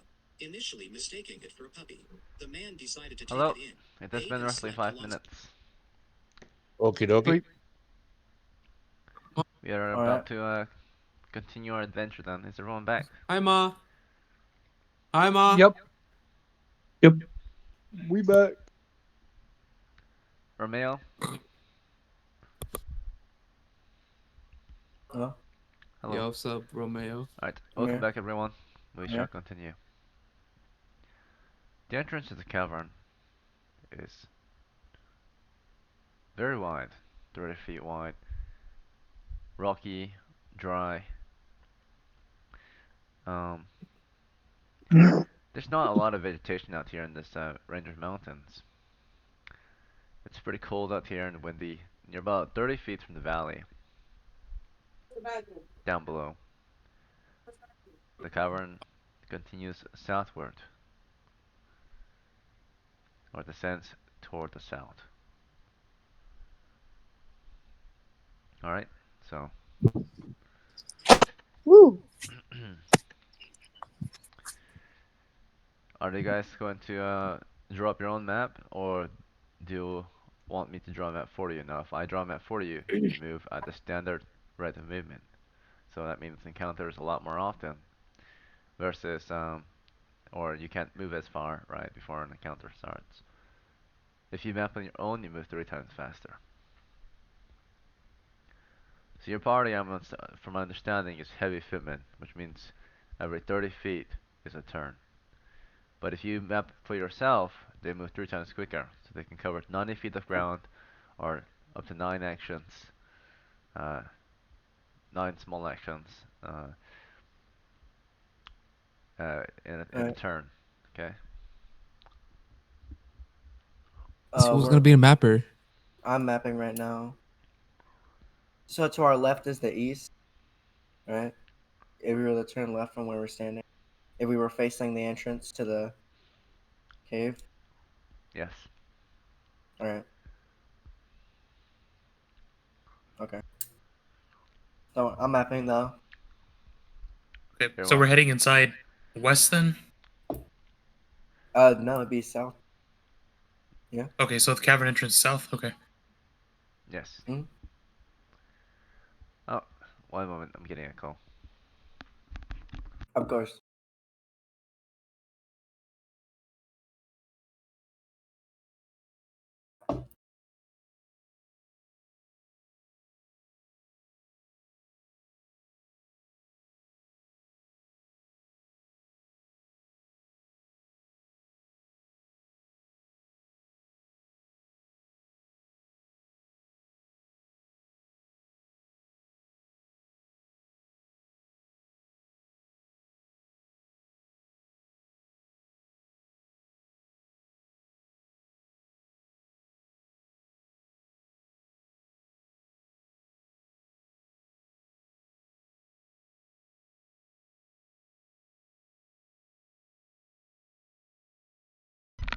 Alright, sorry about that. Let us continue. So, you're making your way down into the cavern now, exploring southward through a 30-foot entrance that leads into a 30-foot wide cavern that continues southward. So Mhm. far, it has continued as far as your torchlight uh, shines, which is 10 feet. For those near the front that have infravision, you can see twice as far. I don't believe anyone here can see twice as far. Most of the people here. Actually, Hag. No, never mind. He's not playing. Hagrid's asleep. Yeah. Yeah, Yeah, never My mind. turn. Yes. Everybody's human. Yep. Oh, he's up? Are you awake, Hagrid? Yep. Bro, you fell asleep. There? You fell asleep. Did I? Yeah, we was calling for Yes. you. That referee was calling for you. Everybody was yelling your name, bro. Wake up, go drink some coffee. We're about to head in the dungeon. You want Shut to up, join us man, or and let him what? let him sleep if he wants to sleep. Shut up. No, I'm sorry, because then Alright. Alright. there was a moment I didn't hear anything, but I think it was because of the internet. Uh, Possible. where you Hagrid, do want you to wish join to us? descend with the rest of the party, or are you gonna sit this one out? I want to go with them. Oh, okay. Very well. Yo, go wash your face. You sound drowsy as fuck. You can just be rear guard. You can just be rear guard. Oh my It might Mm, god. work having him up front to see a little bit further. Yeah, he is a Mm. dwarf, so having double the amount of vision is actually pretty good. Yeah, he could look forward until we get into the dungeon, maybe. All He right. could be So first rank. for So for the I'm sorry, for the dungeon entrance, we're going into it. We're heading south into the entrance, correct? Mm-hmm. Yes. Okay, I just want to make sure. So far, we can see about 10 feet, unless we have Hagrid stand at the front. So yeah, which let way? me What? let me go to the first rank though. Okay, you'll go in the first rank. So we can see 20 feet ahead.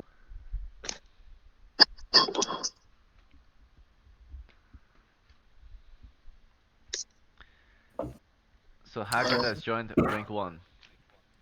You have 3 people abreast in the first rank. Yep. Hagrid, what would you like to equip? I will equip uh my spear and the shield.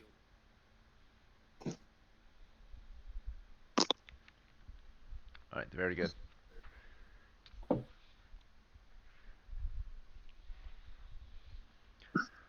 Through the 30-foot cavern, your party begins to explore, with Hagrid and Hans and Britomart leading the way. Now, as you explore, this assumes careful observation, movement, and navigation, or mapping. Mm-hmm. Is there anything else you would like to do as you explore? You're entering into an open, empty cavern that continues south. Brigmar's gonna keep eyes on the ceiling.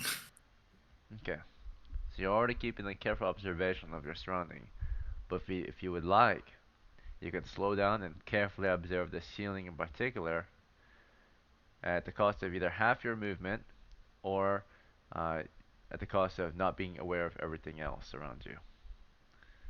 So you can focus on observing the ceiling as you move, or you can, of course, still observe everything around you, and particularly the ceiling, but at half movement, if that makes sense. So you can either move normal rate as everyone else does, but you're not going to be as aware of your surroundings, or of course you can still be aware of everything, but you'll move a lot slower. Does slower sound good for you guys? I never trust You ceilings. could you could just ask the retainer to watch the ceiling. Well, it doesn't matter who watches it. We're gonna move slowly if we focus on it. If the retainer moves at half of their speed, they would be like they'd No, still be moving. if if I got it right, if you focus on what's on the ceiling and around you, then you're slowed Yeah. down, right? Yes. If you do two things, you slow down. If you do one thing, you move So normally. I have infravision, so I can look straight, and somebody else can look at the ceiling, and we got both covered. Oh yeah. Okay. Sound plan. Okay, but are we okay with moving at half speed though? Then You're not moving Won't half have speed. to. We won't have Yeah. to move at half speed if somebody's just watching the ceiling, and if he's and if Hagrid is focusing on looking forward, we're Okay. going. Yeah, we're moving at a pretty fast rate. Yes, Okay. if you work as a team, some people can watch out if some people watch out for you as you observe something else. Just like in the military, when you're close Yeah. quarters, someone watches this side while another watches this side. But of course, you're gonna have to really trust the other person to your side to let you Yep. know when something's up ahead. If they don't say Right. anything, you might be the one watching the ceiling and stepping into a pitfall trap. If they just Right. let you keep walking forward. So is that Anybody? what you guys want to do? Split up Yeah. kind of the observation, have someone focus on the ceiling while everyone observes their surroundings Yep. as normal. I'll focus on the ceilings too, just in case. Okay. Extra pair of eyes, two pairs of eyes, particularly carefully observe that ceiling, while the rest of you observe what lies ahead as Yep. you explore. Mm-hmm. Mm-hmm. Every character has two eyes, so I need to observe forward just in case I need to turn on dead. Yeah. very well. Your party is now exploring toward the south. Eyes on the ceiling, eyes on the dungeon ahead.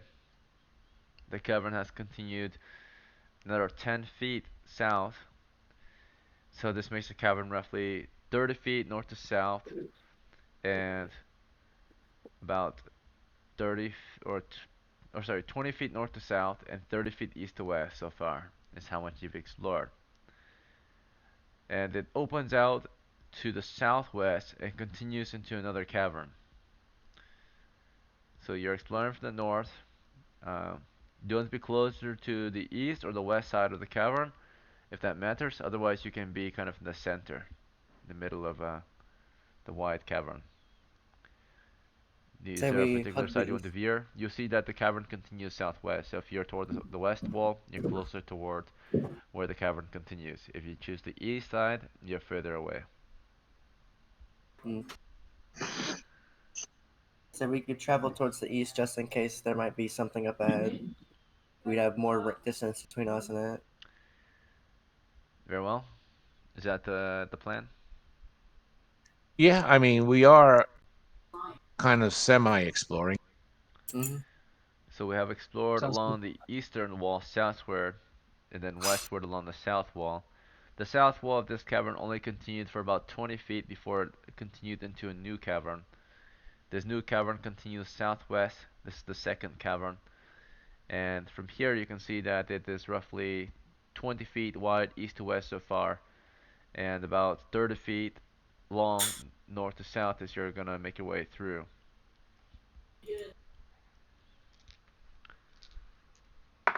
Do we press Careful on? observation. Said, how wide did As you you're say moving the through this chamber? area, what was that? Excuse me. How wide did you say the chamber was? The next cavern looks to be about 20 feet wide east to west. 20 feet wide, east to west. As you're Okay. turning the corner looking to the next cavern, you can see what appears to be uh, what appears to be skeletal remains. As you're approaching, Hmm. making your way southwest, one of the three members in the front falls through the floor.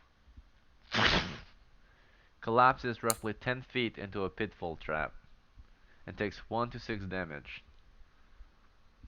There are no spikes in there, unfortunately. It is just a small 3-foot hole that narrows as it descends into a scone sort of pitfall trap, making it very hard to climb out. It goes down roughly 10 feet, and it's narrow enough to probably catch your foot and break it. This character took 4 damage. This character was one of the 3 characters at the front. I'm going to roll randomly to decide who it was. This is between Hans and Romeo. And, no, sorry. Hans and Hagrid and Britomart. It was Hagrid. As you explore to the southwest, Hagrid suddenly drops to the floor and takes Damn. 4 points of damage. Ooh. How much Hagrid, health you you're in got, a buddy? 3-foot deep, or 3-foot wide, 10-foot deep, scone-shaped pit. The floor Mm. was weak It was covered or camouflaged with twigs or branches. We should have got a Top with was dirt. prodding. Damn. The floor is Yeah. hard. He is injured. Hmm. Noise has been made. Here we go. Wait, I'll use old Approaches from school the adventure to southwest. reroll. Old school adventure. Reroll What? that. I'm gonna re-roll it. He rerolls it. Yeah. Okay. You think something approached, but it was just the wind. Romeo, you lose the old school adventurer roll. Was worth All it. right, let's go pull him out of Alright. there. Hans, you I'll have the help rope? Hagrid. Damage. I'll try. Hang on. Hang on. What'd you How say? I'll much elf you lower. have? I'll lower a rope to try to pull Hagrid out. Alright, well, Hans, as you're lowering rope, other characters might be doing other things, of course, but one moment. Hagrid, how many hit points did you have? I have 1 HP remaining. I One of can heal five. you. Okay. I'll heal you. Fuck. Hagrid's doing okay. He didn't break a foot, but he probably hurt his foot very badly. um, I just look at them up there and like be like, "Can you please pull me out? It hurts." Okay, as Hans is lowering a rope, does anyone else want to take an action? I'll prepare to cast Cure Light Wounds as soon as he gets up there. How far into the chamber was this hole discovered where you just dropped? This hole was between the first cavern and the second cavern. Oh, The like the area here doorway? is roughly 10 foot wide. There's no doorway here. Okay. Not doorway, but the opening. Yes. Okay. Yeah. Alright, we have now pulled him out. Hagrid has been taken out by Hans out of the pit. And Henry approaches and begins to pray for him. And cures him for 1 to 6 plus 1. Plus your or intelligence bonus. I don't have a bonus yet, so just one. Alright, you recover 5 hit You're points. full. You're Hagrid full. is cured completely. Let's go. Hans, do you not have a pole? We have a spear, but Gunder has it. Wait, Gunder, do Actually, you have the 10-foot pole? Well, you have the Hellberg. Yeah, but I'd rather use the pole than the halberd. But I mean, I'll use the Nope. halberd. The you pole have the, safety. do you have the 10-foot pole? We don't have a pole, Oh. so Hans? we only got the Hellberg and spear. And Beetleborg has the Use the spear. The spear is more cheap. Yeah, I'll probably use the spear. Yeah. Yeah. Gunder has it. Yeah, I have the spear. We made a slip up, but hopefully we'll learn from that. That won't happen again. Hans, you there? Hagrid, do you want to prod the floor ahead? Yeah, I'm here. Yes, but with the spear, but with a wooden end, so it makes less Okay. noise. Yeah. Very well. We can work. The end of the chamber is after 30 feet, correct? Not the end of the one we've just entered. To You the think it north. should The northern. continue for roughly 30 feet, yeah. To the south. Okay. Thank you. And I'm passing my spear forward, correct, Hagrid? No, I have my own. No worries. Okay. No worries yet. Alright, Hagrid is using the end of his spear, the blunt end, to prod ahead, roughly 7 feet ahead. And it makes some noise. Hagrid, as you prod ahead, you're not going to be as careful as the others in exploration. If you want to be as careful as them, you'll be moving half your rate. So you could perform either. Everyone is carefully exploring right now, right? Which assumes careful movement, observation, and mapping. But if you choose to prod as well, they can either have your movement or you're gonna have to focus on that floor, right? And move at the same rate as the party. But if you focus on the floor, you cannot be as aware of your surroundings, right? You cannot be as watchful of the ceiling and the walls around you, but you will be focused on the floor, right? If you want to be focused on everything else as well, you'll move half the rate. So, what is your decision? Do you want to keep up with the party and just focus on that floor, or do you want to slow down and be more careful? Actually, Hans, can you prod the floor? I can I have prod the the floor. I have the infravision. Yeah, I can prod the floor. You'll have to give me the spear though, because I don't have any weapons. Yeah, I'll give him the spear. Then And Hans is near the front, right? Yeah. So Hans, you will put your sling away and you use the spear to prod ahead. If you're going to prod the floor, you're no longer going to be paying attention to that ceiling. Is that okay? Correct. Yep, I'll But focus on instead, the floor. okay, someone else Mm, can focus on the ceiling, right? I'll Let's see. focus on the ceiling. Burrito, I think Alright. you should. So Henry, you said earlier that you would focus on monsters ahead, right? Do you want to Well, who's change gonna that? watch the ceiling? Who's gonna watch the ceiling? If not, I'll You watch have it. many other pairs of eyes. Anyone else can volunteer. I, Okay. I That's could look up. Gundar. Well, the torchbearer was actually supposed to watch the ceiling. I was just trying to help, you know, Yeah, with you're the another set of torchbearer. eyes. And Alright, so Benjamin you is can in the say, third. what was that? I was saying, if you're talking about the torchbearer Hans, which one, you or the other one? torchbearer. Oh, Benjamin. He's in third rank. Yep. Yep. He Yep. can't. He was in charge of watching the ceiling also. Okay. Okay, so we have Benjamin observing the ceiling. I'll watch the ceiling as well. Okay, and Gundar's watching that ceiling. Alright, we know Romeo is keeping his eyes open for what lies ahead. Mm-hmm. Henry, same thing. Hans is prodding. Yep. I'm prodding and looking for eh, tripwires and stuff like that, or And Hagrid. abnormal looking obstacles on the floor. Alright, sounds good. Hagrid is observing ahead. He's Yep. in the front. He can see twice as far. Alright, that's everyone. We have eyes on He, the ceiling, eyes he on the didn't see floor, that pitfall. and eyes on the darkness ahead. Okay, so we are now exploring again. The one who was in the pitfall trap that was pulled out. The light reveals the pitfall trap contained skeletal remains. Someone else died in there. You were with them until you were pulled out. You did not pay them much attention, but there's a small treasure down there. You see copper coins among the rusty armor and bones. Do we come back, or do we No, you take it just on our haven't way left yet. back? So you can come back for it later if you want, or you can go back down the pit. Yeah. Okay. So do we wish to continue into the cavern ahead? There is a small treasure Yep. around the skeletal remain ahead of us. Oh, ahead That's of fine. us. Oh. Indeed, Yeah. it is I, to the I I south would of like us. to I would like to observe the scene and look out to see if there's anything that might be as a trap or a makeshift trap. You know, something that may not look like a like it was rigged for a trap, but it could be. You know, a stick on a stone or something like that. You know. Very well. So from here you observe for a trap.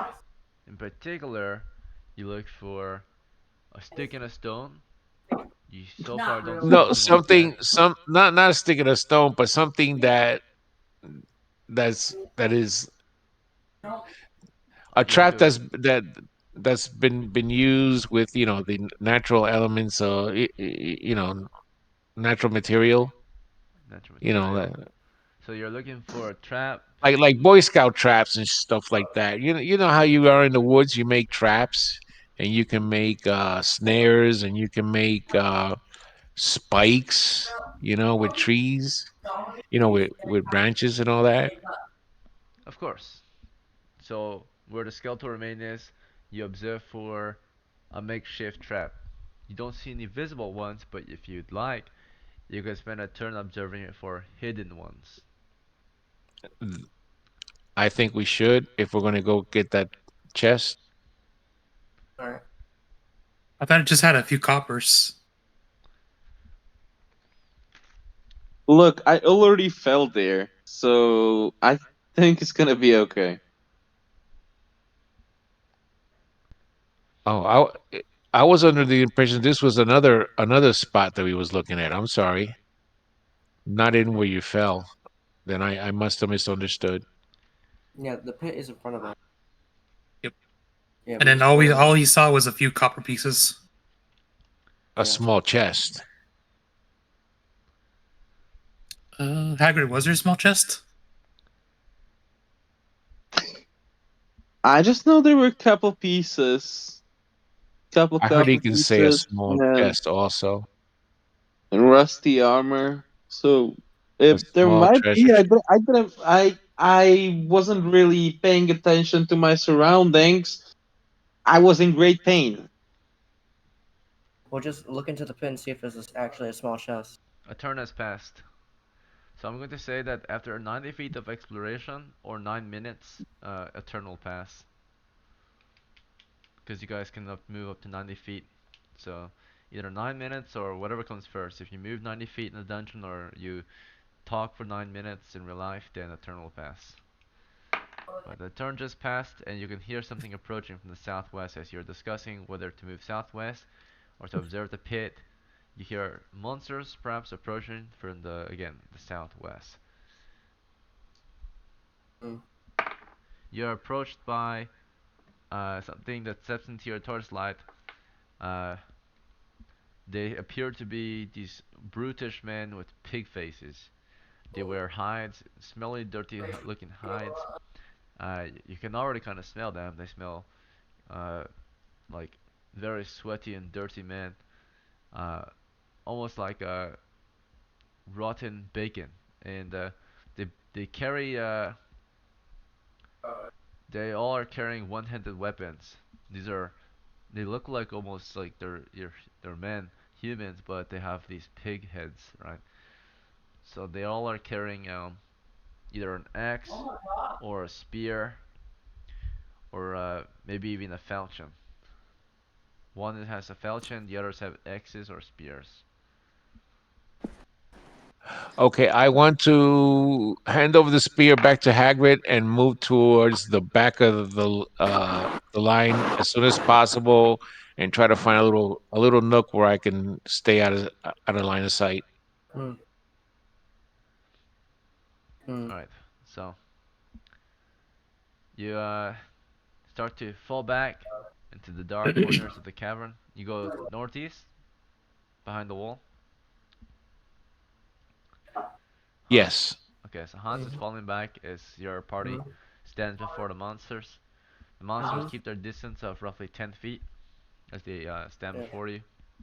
They do Mhm. not seem immediately hostile. They just Mhm. kind of carefully approach you as you were discussing and Yeah. bare arms before you. Mm. And I as I I see them, right? yes, so does the Mm. party want to Uh, perhaps stop and discuss with them, or do you all want to take an action? do I recognize them as a dwarf?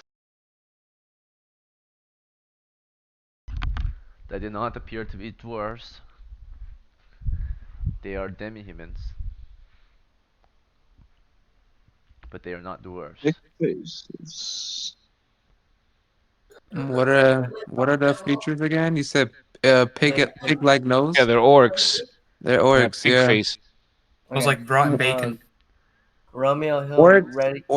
orcs don't normally they like killing people. They like causing they're very chaotic personality. Hmm. As you talk among yourselves, they carefully observe you, Romeo. but they don't seem to say anything to you. They just kind of stand there, Hmm. weapons drawn. Yeah. Romeo will ready his sling and he'll move northwest, just Wait, cautiously observing. uh, Just I observing. I um I say greetings to them. Okay, so as Hans is falling back into the shadows, he then starts to return. Since they're not attacking. And while you guys are discussing, Hans is returning. But while he's returning to discuss with these monsters, uh, it sounds like Romeo falls back. Anyone else want to take an action? I wanna fall back one row, one rank. You step back. I'll It's be rank 2. I'll be up first rank with Brudamart. Romeo, but what do you mean by fall back? Do you want to fall back and remain with the party, or do you want to actually leave the party and fall back into the previous cavern? He's just taking a couple steps back towards the northwest. So maybe if something happens, he'd have a clear shot with a sling. Alright, so you just kind of step out of formation and off to the northwest. Yeah, he sort of just steps off, like I'd say like 3 or 4 steps away from the party, About 5 feet and just. westward. Mhm. As that's happening, does anyone else wish to take an action? This all happens at once. If you say more than one action, you don't get an action. So, I'll prepare my put down my holy symbol and I'll take out my silvered mace. okay, so Rademart's bracing with the halberd.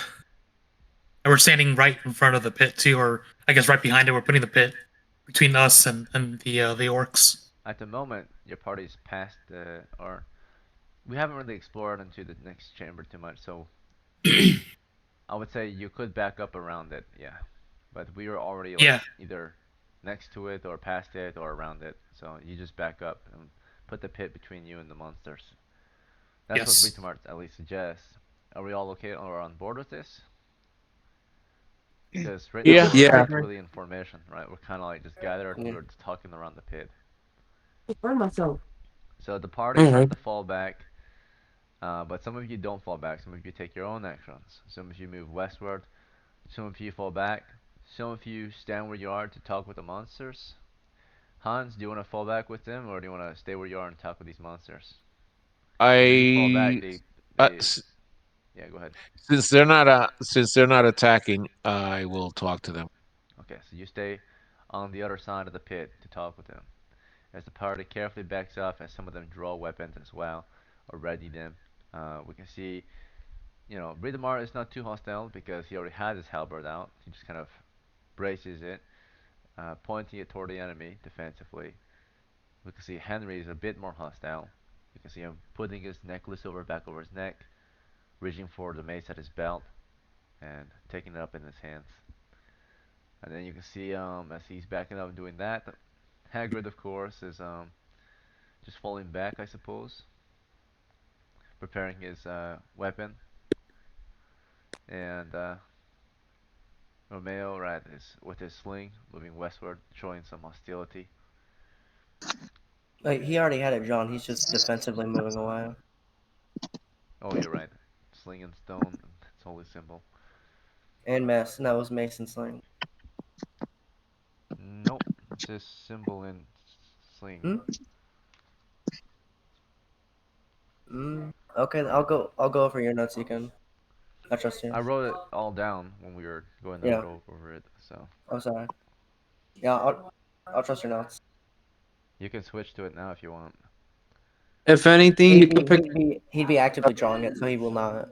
If anything, if there is a fight possibility, you could pick up the arms they have. Alright, so Henry, you're calling out to Romeo as he, figures out what he should use. Um, and you all are talking among yourselves as Hans tries to talk with them. It doesn't really look good. They look concerned now. They make a new reaction as you all fall I back and discuss and draw weapons, showing hostility. -1. They they stand steady, but you can see some concerning glares from them. Hans, you have greeted them somewhat. You have said, greetings. Yep. Do you want to introduce I yourself, say, or and I'll go ahead? say, we mean you no harm. And one of the orcs starts to speak up for the rest of them. He says, "Rabbit, rabbit."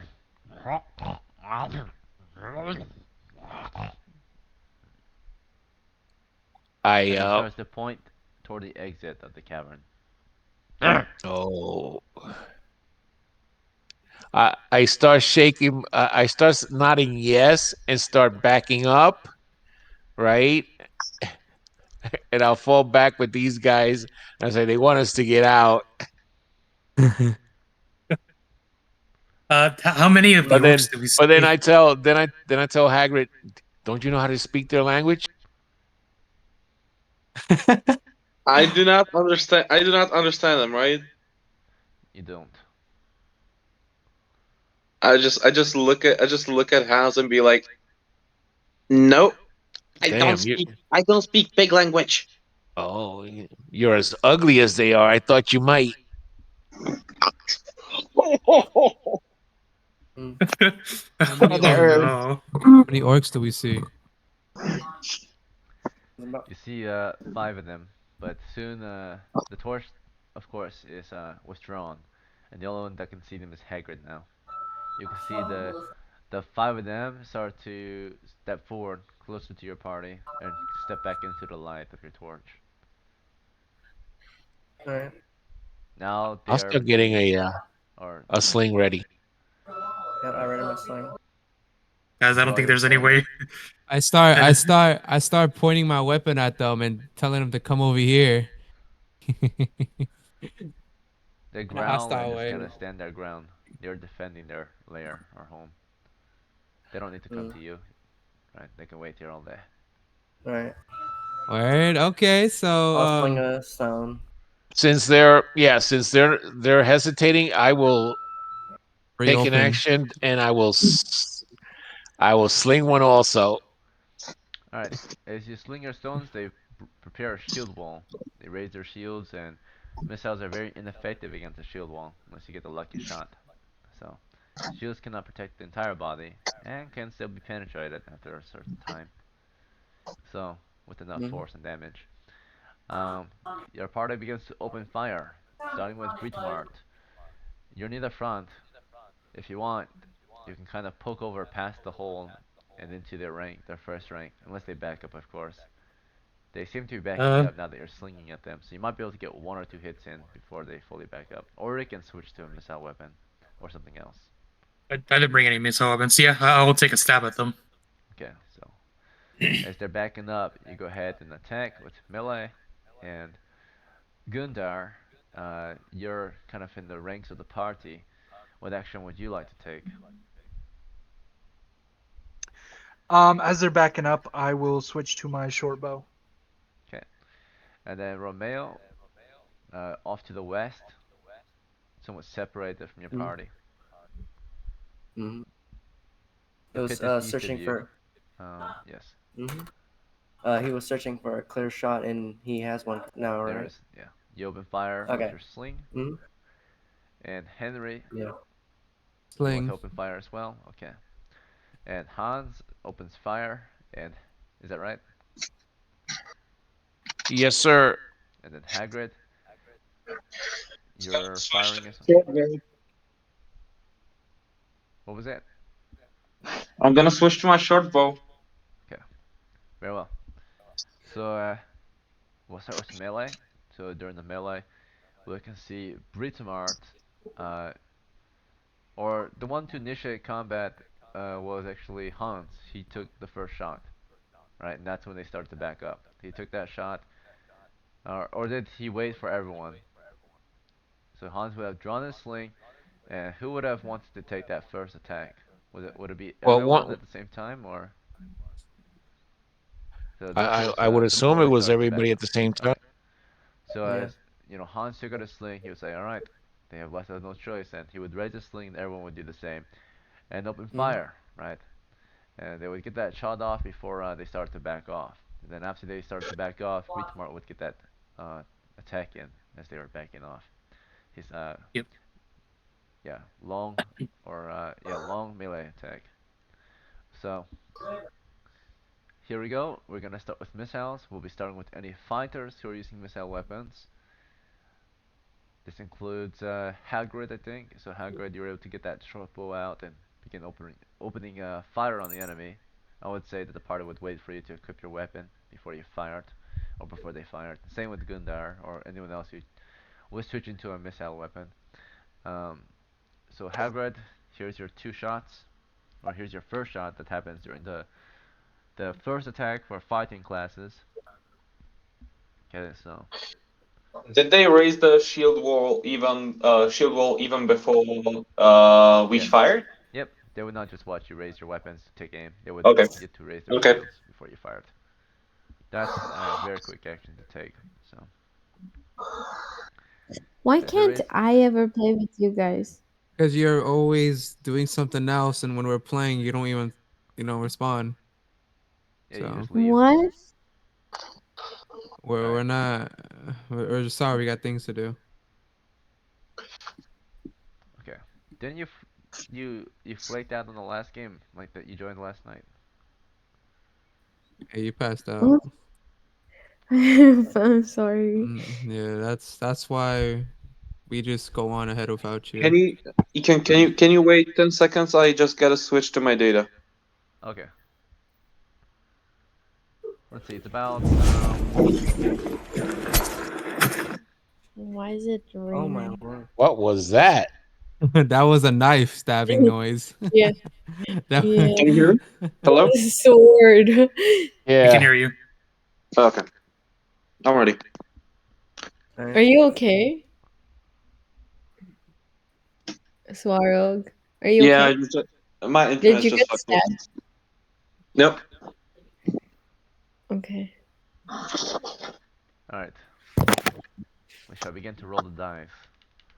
The first attack of the Yep. combat is being made by Hagrid, our dwarf adventurer. yeah. Hi, Greg. Go shoot him. Camera's Yeah, focusing. man. Good.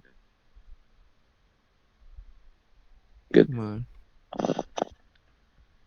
It rolls a nat 20. All right, that's the 1 million damage.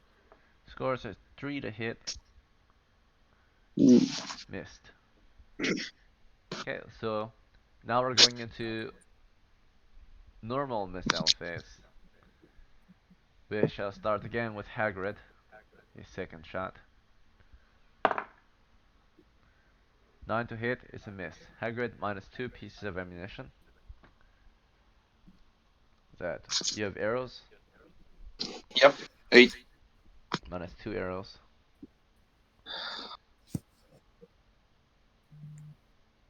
Okay, and then next to fire is Hans with his sling.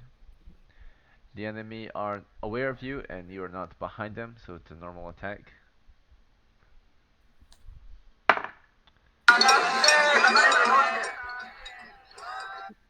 What? Alright. Um, 5 to hit, plus 1 close range. 6 to hit, that's a miss.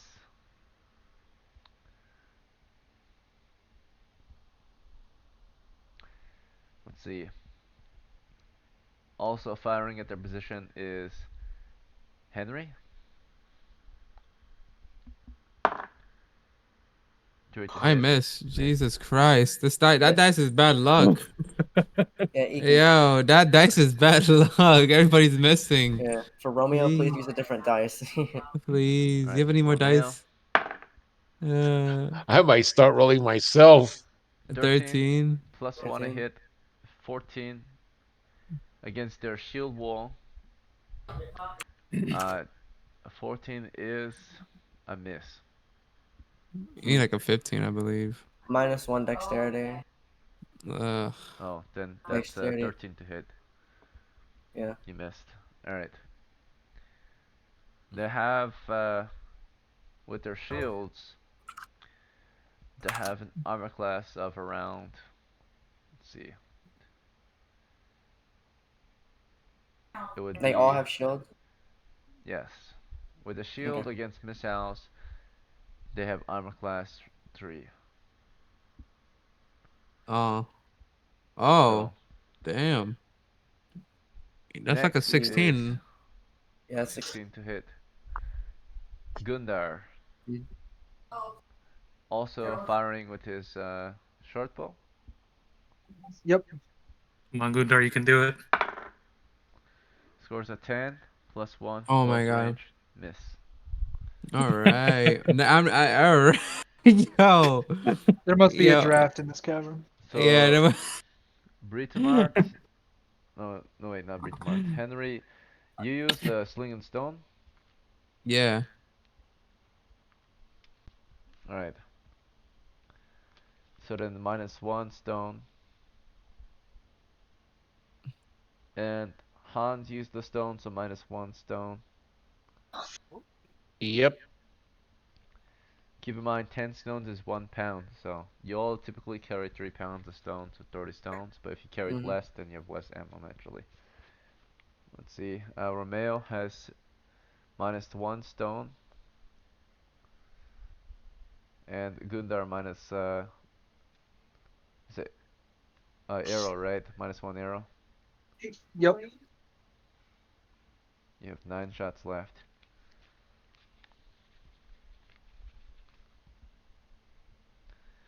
Alright, that is it for missiles. We're now going to go into movement. So for round 1, we saw that the monsters were fired upon, and as they were being fired upon, they would actually fall back.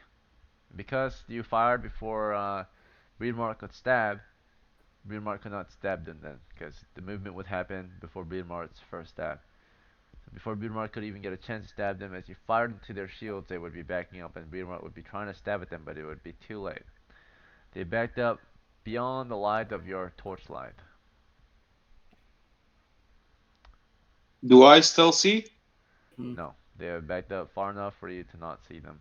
They have retreated into the darkness. You have driven them off so far, but you will likely encounter them again. We need to prod the floor more because this is their lair. There could be more traps.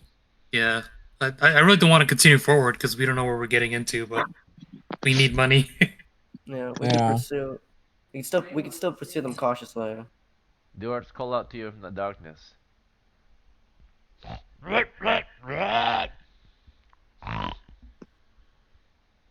They snort and Leave this growl place. and taunt you with their strange language.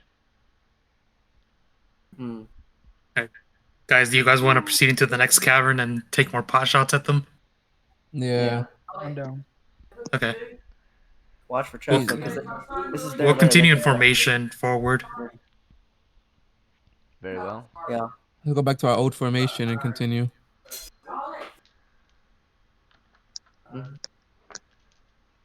Wait, guys. The moment we pop out, they might start shooting at us. Maybe one of us should just peek our head over. Yeah. How about we throw a torch? Oh. We have another torch. We can light how many torches we got? Like lit up already. 2. We got 2. I'm carrying 4 right now. Well, if they shoot at us, that means we also have a chance to shoot at them. So why not throw one of the lit torches all the way over there to see what's ahead, and then pick it back up. Sure. Yep. And Right. And who was off to the west? that was Romeo. He's gonna rejoin the group in formation. Okay. You have regrouped the party. They're in the area between the first cavern and the second cavern, regrouping, preparing to move southwest. You can still see skeletal remains off to the south west. Around the skeletal remains, you can see that there's some treasure there. Skeletal remains. You can see it's next to it is an old sack, and spilling out of the small sack are a few copper pieces. That indicates potential treasure, or maybe even a trap. You're prepared to move southwest. Let's see if there's anything else you can observe from here. Maybe try and hook the sack with a spear. No, there's a copper. Copper is, I mean, that's like a last resort type of treasure. Yeah. It's still true. You never. You might know. It might just. We can might take be. it back if we kill those. Well, it might be silver with copper spilling out. You never know. We can still take it on the way out. We'll take it on the way out. Yeah. Yep. Not if we're running out for our lives. Yeah. Yeah. Hagrid, do you have a shield? Yes, I do. Let's continue forward with a shield wall, just in case they start shooting at us. I have low. You have really low AC. I can do it if anything, but nobody's gonna be prodding. So Shoot, yeah. We need to prod. They will guide us into traps, most likely. Here, I'll step forward then with the torch. I'll throw it, and then we'll see if they take any pot shots at me. Okay. Let's see. Does it sound good with everyone? yeah. Or, Yeah. Yeah. Mm-hmm. All right.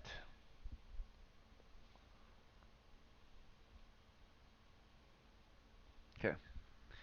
So now you're moving toward the southwest shield wall. Your first rank, consisting of 3 characters. Consists of Hagrid and Hans and Britomart. Is that correct? Or do you want to I switch it will. up? I am going to stay in the back ranks right now. Send Hans to rank 3 or 2? we're not proceeding with the shield wall just yet. Okay. Breedemar's just gonna step out into the cavern, maybe about 5 feet. I'm gonna take Benjamin's torch, and I'm gonna throw it in the direction of the orcs, and then I'm just gonna hold position and see if they try to shoot at me with missile weapons. So you move southwest for 5 feet into the second cavern, past the pit, and you throw the torch toward the southwest. For how far? You can throw it up to 30 feet. I'll throw it up to 20 feet. Southwest? Okay. Yes. You throw it up to 20 feet toward the southwest, and torch goes well into the air. And as you're doing this, does anyone else in the party want to take an action? Besides Hans. Hans is falling back to rank 3 or 2? Rank 3. Yeah. If I take just one step to the, like, one step out of formation, what can I ready my sling? I mean, you already have it ready, right? You have it equipped? I'm in third, so I'm in third, so I wouldn't have a shot from here. No, not really. You want to step out and break formation? Just 1 foot, like a foot out. No, that might not be enough. You'll have to step a few feet out Might to not. see. I'm gonna. A few feet. Okay, Um, I'll do. Imagine Okay, real I'll do life, about 30. right? You got a man in front of Yeah. you. You take one step, and you're looking in a certain direction. He's probably still in the way. Oh. Right? Okay, I'll Might do at about 3 least feet be then. 1 yard, right? So. Okay, And I'll as do he's I'll do yard. as he's I'll do. doing this, I'm preparing my short bow. If I see at least one, to be ready to shoot.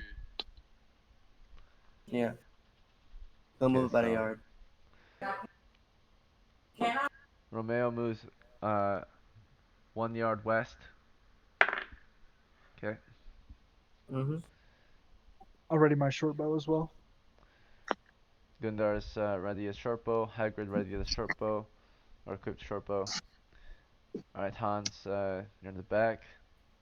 Yep, and I'm going to get my sling ready. All right. And Britomart, you have drawn the torch.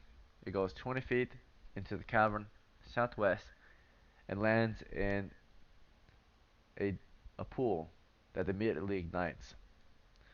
There's a soft flaming pool of you're not sure what liquid, but it blocks off further entry to the southwest. There's a very narrow path on either side of the pool that leads further in. But this is toward the southwest, roughly 20 feet away. Okay. And beyond this pool, you can see about 5 of those monsters standing on the other side, waiting for you. Do any of them have missile weapons ready? They have a few spears and axes still, no missiles. This is gonna Your be a party close can one. see them through the flames to some extent, but the flames somewhat conceal them. Guys, I don't like this. They're waiting for us. I do not like this, but Can we sling at them or can we shoot at them from here? We can can. see them. Yeah. Guess Do they still have their run a shield firing wall? line? They do. Yeah. Okay. I'll Let's sling try. a stone. Let's try one more shooting. I'm gonna shoot both times. Yeah. Alright. Yeah, I'll fire Hagrid it is in. about to open fire. Hagrid, do you want to step forward and create the firing line? Step past the front lines and into the front. I'm gonna stand next to Britomart. Okay, so Britomars is 5 feet ahead of the party on his own. Yeah, yeah. We still gonna be like a rank Side by one. side with him. Okay, so Yep. you push up to Britamart's party. So imagine if we have the map here. We've got 3 parties now. We got the Western Party, which is the party that moved out. That's Romeo's party. We have a party further southwest and a party in the middle. So this is the main party right here. This is Romeo's party, and this is of course this is Britamart's party. So now you're joining Britamart's party, which is furthest to the southwest, 5 feet past the pit where everyone kind of stands next to. Alright. So as you move up and join him, Hans, what's your action? I am going to let a sling loose. From where you are? You're kind of behind Uh Britamart's party. oh, then So would you like to move up I'll and tell you join what. his party? I'm gonna go look for a vantage spot where I can place myself and be able to try to do you know You a can move surprise west attack. and join the Romeo's position. East of you is Oh, into the previous cavern, and north of you is into the previous okay, cavern. all right, I'll do that. Okay, so you'll join Romeo. Okay, and then you're in this part of the cavern now with him. As you're moving towards Romeo's position, uh, does anyone want to fire out of turn? Like they just want to outright fire before anyone moves? Well, I don't Okay, have line. Do I have line of sight of him or no? not yet. Not well. Uh, You can kind of see them, but you have people in the way. You're in the previous party or the main party. So do you want to move, I'll perhaps? shoot. I'll shoot Yeah, before Do you movement. want to shoot as your men are moving around? Or you're moving out, so Uh, you're gonna fire immediately after you move? Or if you shoot now, you're not gonna move. So, do you want to move first, or do you want to shoot first? if I move up, is Britomart in a way? No, because you would be with him If I don't move, will Britomart be in the way? potentially, right? He'll be between you and the orcs. Then I'm not gonna shoot. No, movement first. Okay, so you join Breedomar's position, and yeah, somewhat a trick question, right? To get anyone to fire out information. So, if you're not paying attention, so because there's some hesitation, Hagrid, you're not going to make a move quite yet. You were thinking about moving, then you stopped. You were thinking about shooting, then you stopped again and thought about moving again. So you'll lose your action. Does anyone else want to take an immediate fire as uh, people are moving? Okay, so I'll no. uh, Oh, Henry, I you like to? wanted to move up with Brudamart, or where right next to him, then take a peek. Okay, so you're moving to Breedomart, and what do you mean by take a peek? The monsters are clearly ahead Like of you. a good angle so I can get a shot off. Oh, well, you'll be side by side with him, unless you want to be behind him still. Yeah, I'll be So, side by side with him. alright. Well, then you won't have to peek. Um, let's see. And Romeo, as a party member is moving toward you from the east of you, do you want to fire anyway, or do you want to wait for him to join you? I'll wait. Okay, and then Gundar. Yeah, I'll advance towards Romeo. He has a line of sight, correct? Yep, he's Where to the is it? west. Yeah. So you join Yep, Romeo's I'll go. party, and then Breedomart. From here, what's your action? I'm just bracing. With your polearm, very well. Yes. So this main party is now no longer a thing. The torchbearer in that party has joined Breedomart. He follows closely behind Breedomart, his employer. And who is moving to the west just now? That was Gundar. Yeah. I Alright, was that was moving fun. also. Yep, good to go. So then we all moved into position, and then at your command, or at anyone's command, really, we don't really have anyone assigned, we can fire, of course. The enemies stand their ground, waiting behind the fire, shields raised. At this point, who would like to take the first shot as everyone starts to open up? I guess it would be Hagrid since he's fastest to shoot. Mm-hmm. Okay, Hagrid opens fire, then everyone follows suit, right? He fires at twice the rate. As you guys are just basically taking aim, he's already let loose a single shot. Fires twice as fast as anyone else. Alright, Hagrid's first shot. It's a 13, plus 1 a hit. It's a miss. Okay? So minus 1 arrow so far, Hagrid. But you're gonna do 2 shots, so minus 2 arrows total. Let's see. So you should have lost 4 arrows now. Alright, here's your second shot, Hagrid. Against the enemy shield wall. 7 to hit, plus 1, close range. Yeah, Miss. that dice. Alright, and then Hans off to the west fires with the sling. The enemy from your position are roughly 40 feet away, still close range for a sling. 19 plus 1 to hit for close Oh my short god. range. 20 to hit. Let's go. 1 to 4 damage. You deal 2 points of damage. Your foe is wounded. Okay, so one of the members of their shield wall have been wounded by Hans. Alright, next to shoot is Henry. Henry shoots 18 plus 1 Yes. to hit. 19. I shoot the wounded one. You have a sling? Yeah. 2 points. The wounded one is hit twice by Hans and Henry together. They take this one down. One of them have fallen. Alright. Next shot is from Romeo. It's a 5 plus 1 to hit. You know, I think that hit. Yeah. So by the way, that's the death of me, bro. Hans minus 2 stones total so far out of this whole adventure, and Henry minus 2 stones total so far. Yep. Same for Romeo. Yep, Romeo as well. Here comes Romeo's shot, or that was Romeo's shot. Here comes He Gundar's already shot, shot. minus 2 arrows total from Gundar. Gundar scores 7 to hit, plus 1, miss. So in your first firing attempt, you have all missed. And as you fire, the enemy have fallen back in shield wall. How about me? Did I get a chance to hit? Did I not roll for you? No. Weren't you the one who hit with Henry? Yeah, he was. Together you Me guys or killed was one. it? It was you. You Oh, it did was 2 me. points. Oh, You did okay. 2 points of damage. I did 2 points of damage. Indeed. One. Okay, okay. And I thought it Henry was. killed one. I thought it was. I'm sorry. I thought it Oh, was Hagrid. Hadrick. Yeah, Was it Hagrid? It might have been. I missed. I missed. Missed. Both. Okay. Yeah. Alright. Well, you have killed one of their 5.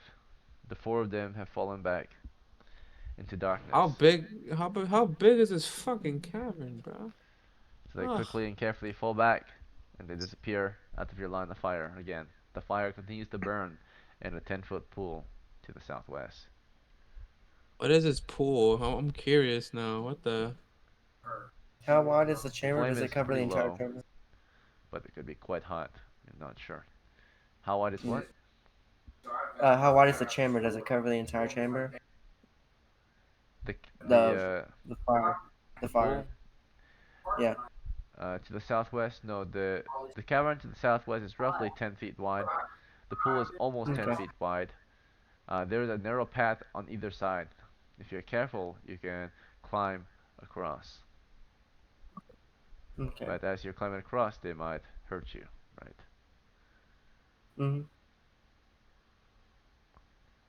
Okay, so Alright. it's a 10-foot chamber. Okay. Pretty much. Alright. I gotta redraw Let's this. wait for this fire to die out, maybe. It And is while a we're low doing burning, that, we. slow and low burning fire. Not very Oh, intense, slow but and low it's burning. flaming. So Okay. it might be normal oil, not very Yeah, flammable. so they was trying to burn us. That's what they were trying to do. Alright. How about let's get that skeleton, and then we'll continue on. Yeah. Let's check the. Yeah. Let's Yeah. check First, those. check it for traps. Just try and I'm, try and spear or not spear this, but like hook the sack maybe with the spear, and just drag it. I'll take out my crowbar and first I'll go in and inspect for traps. You know, tap around with my crowbar. Okay, so you want to approach the skeletal remains with the crowbar and poke it. Well, I want to see if there's any. I want to look for any triggers or I also want to see how did he die?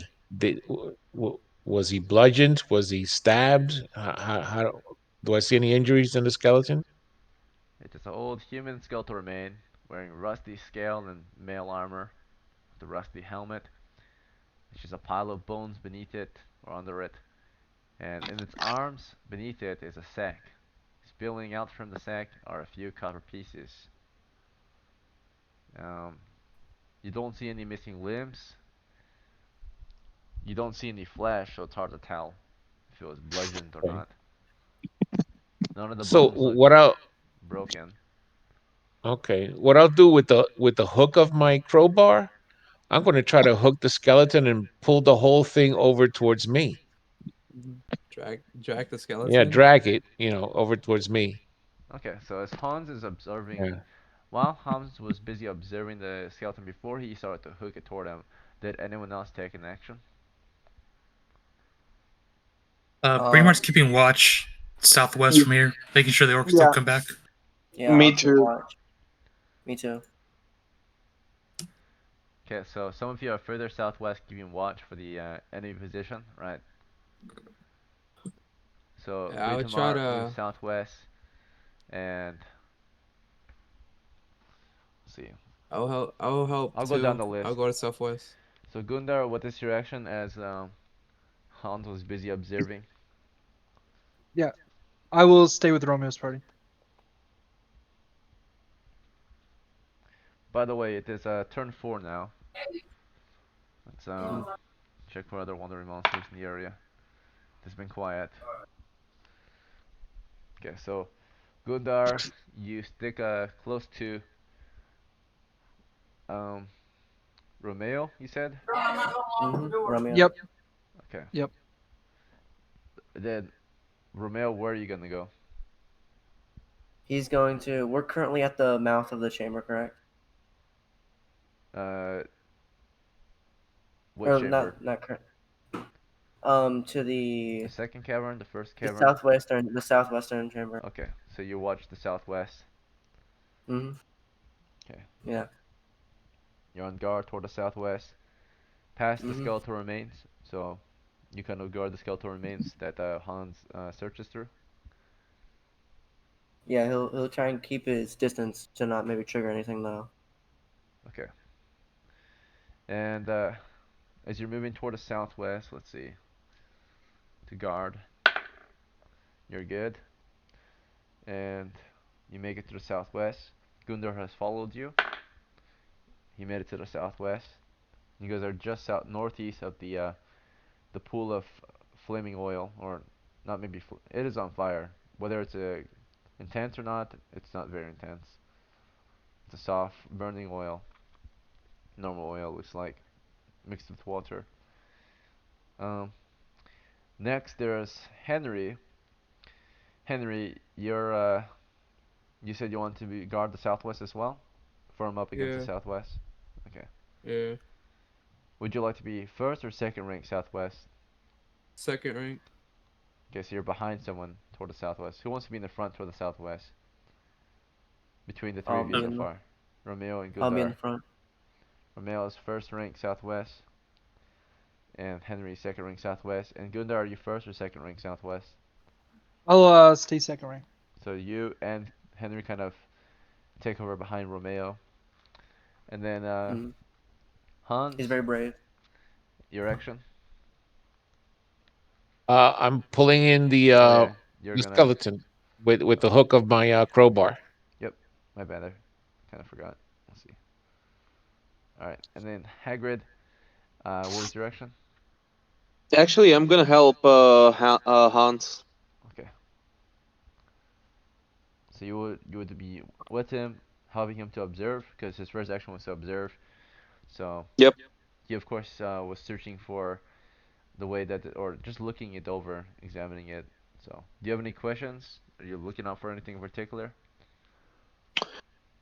Uh, I'm looking for traps. Okay, it takes a turn to observe for traps, so you want to spend that time? Or is there Um, any particular traps you want to look for, or do you want to look for a hidden trap? Hidden trap takes a turn. If you know what trap there is, you can just find it or trigger it. um, I'm gonna take a look if there's anything attached to the skeleton Okay, so you observe for anything besides attached its to it armor. besides armor, and the second its arms. Yep. Okay, and then Britomart. Um, what is your action? Um, I'm keeping watch to the southwest for the orcs. Okay, so you're with the guards then. You Yes. want to be first rank then, helping protect the back line. Yes, first rank. Okay, then Benjamin the NPC will provide torchlight to uh, the guarding party, even though there's an open fire. He's in the second rank of the southwest. Alright, so we're gonna Okay. come back to the party that was searching the skeletal remain. Of course, we know that Hans observed the skeletal remain, um, and uh, particularly he was looking for the damage. He could not really see much damage on it, just a old pile of bones under some heavy armor, rusty armor. Hagrid in particularly was looking for anything else attached to the remains. It's hard to tell, but you can see a strange scaled length extending from uh, the, I guess, the groin area or the hip bone. It looks similar to the scale armor, but very small. The scales are a lot smaller than the scale armor. So a small link of scales. That's all. That's everything else you see so far, unless you move it around. At this point, Hans, do you want to hook it and pull it over to you? Yes.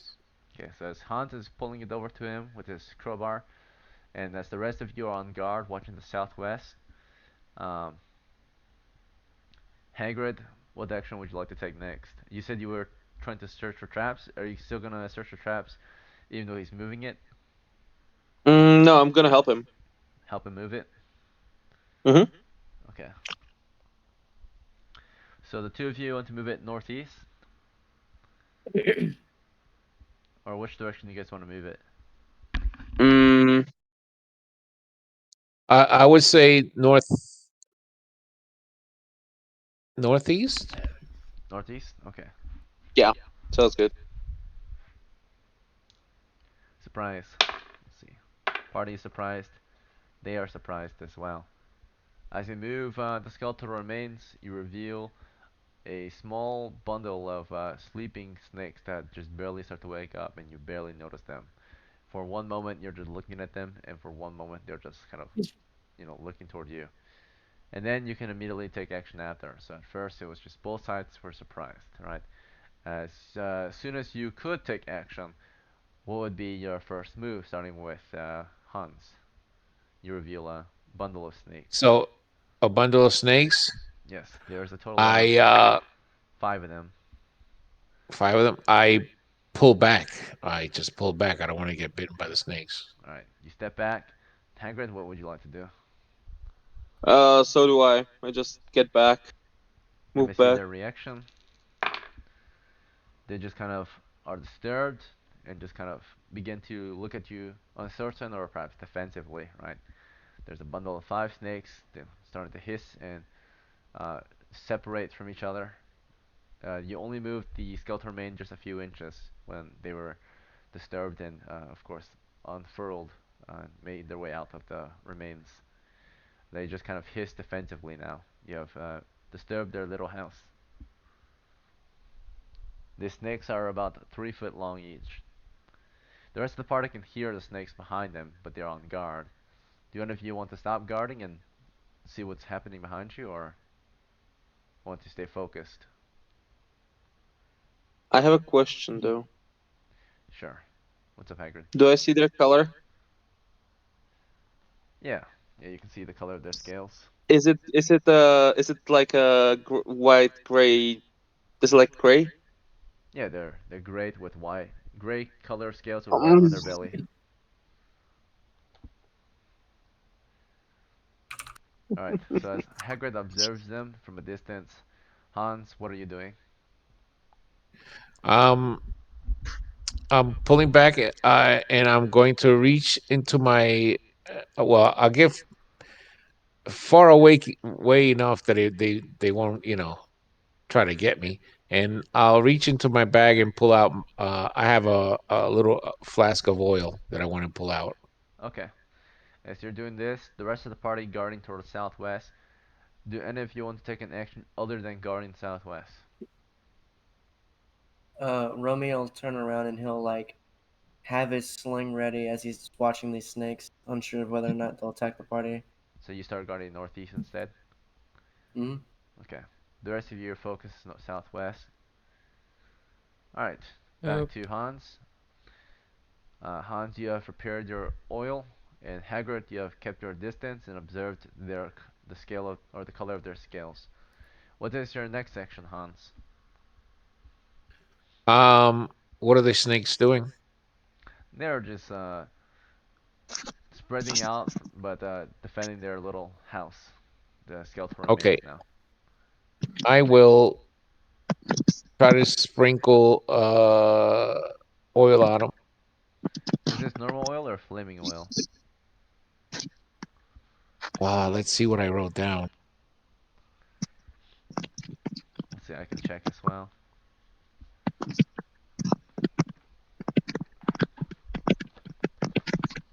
Well, your mic is very bumpy. I just wrote down oil. It must be normal oil then. Yeah. What Okay. is the difference? Because oil will burn no matter what. Well, normal oil is like cooking oil. It burns at a certain temperature, right? Versus flaming oil is like Greek fire. It explodes in flame, right? Immediately as being ignited. So normal oil, it only burns at a certain temperature. When there's enough heat, it will start to burn. And it won't be hot Okay, immediately. Even if it's burning, it doesn't mean it's hot yet. You would have to all boil it. right.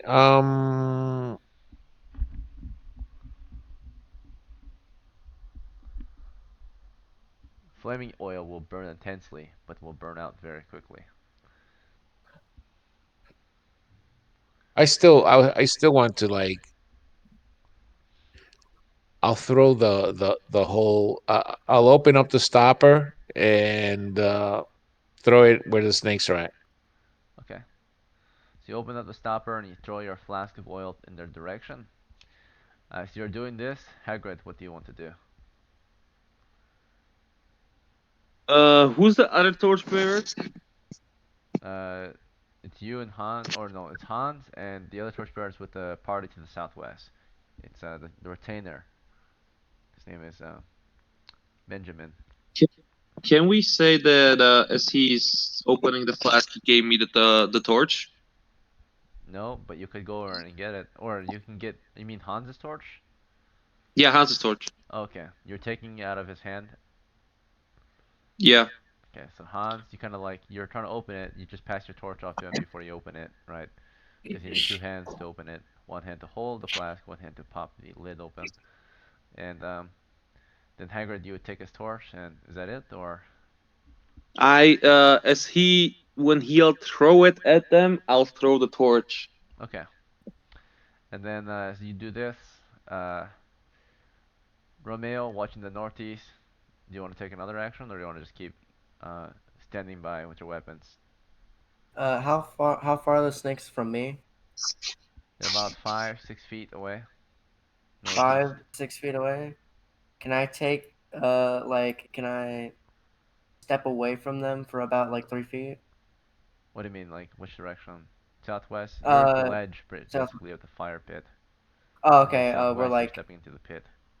okay, we're like stepping into the pit. Okay, then We're very he'll close. he'll ready. He keeps his thing ready to immediately to where he until he sees hostile action, like from the snakes. Like if Okay. they sling readied. The rest of you, do you want to continue guarding the southwest, or do you want to take a different action? Continue guarding. Okay. Pretty Alright. much gonna head back to the pit,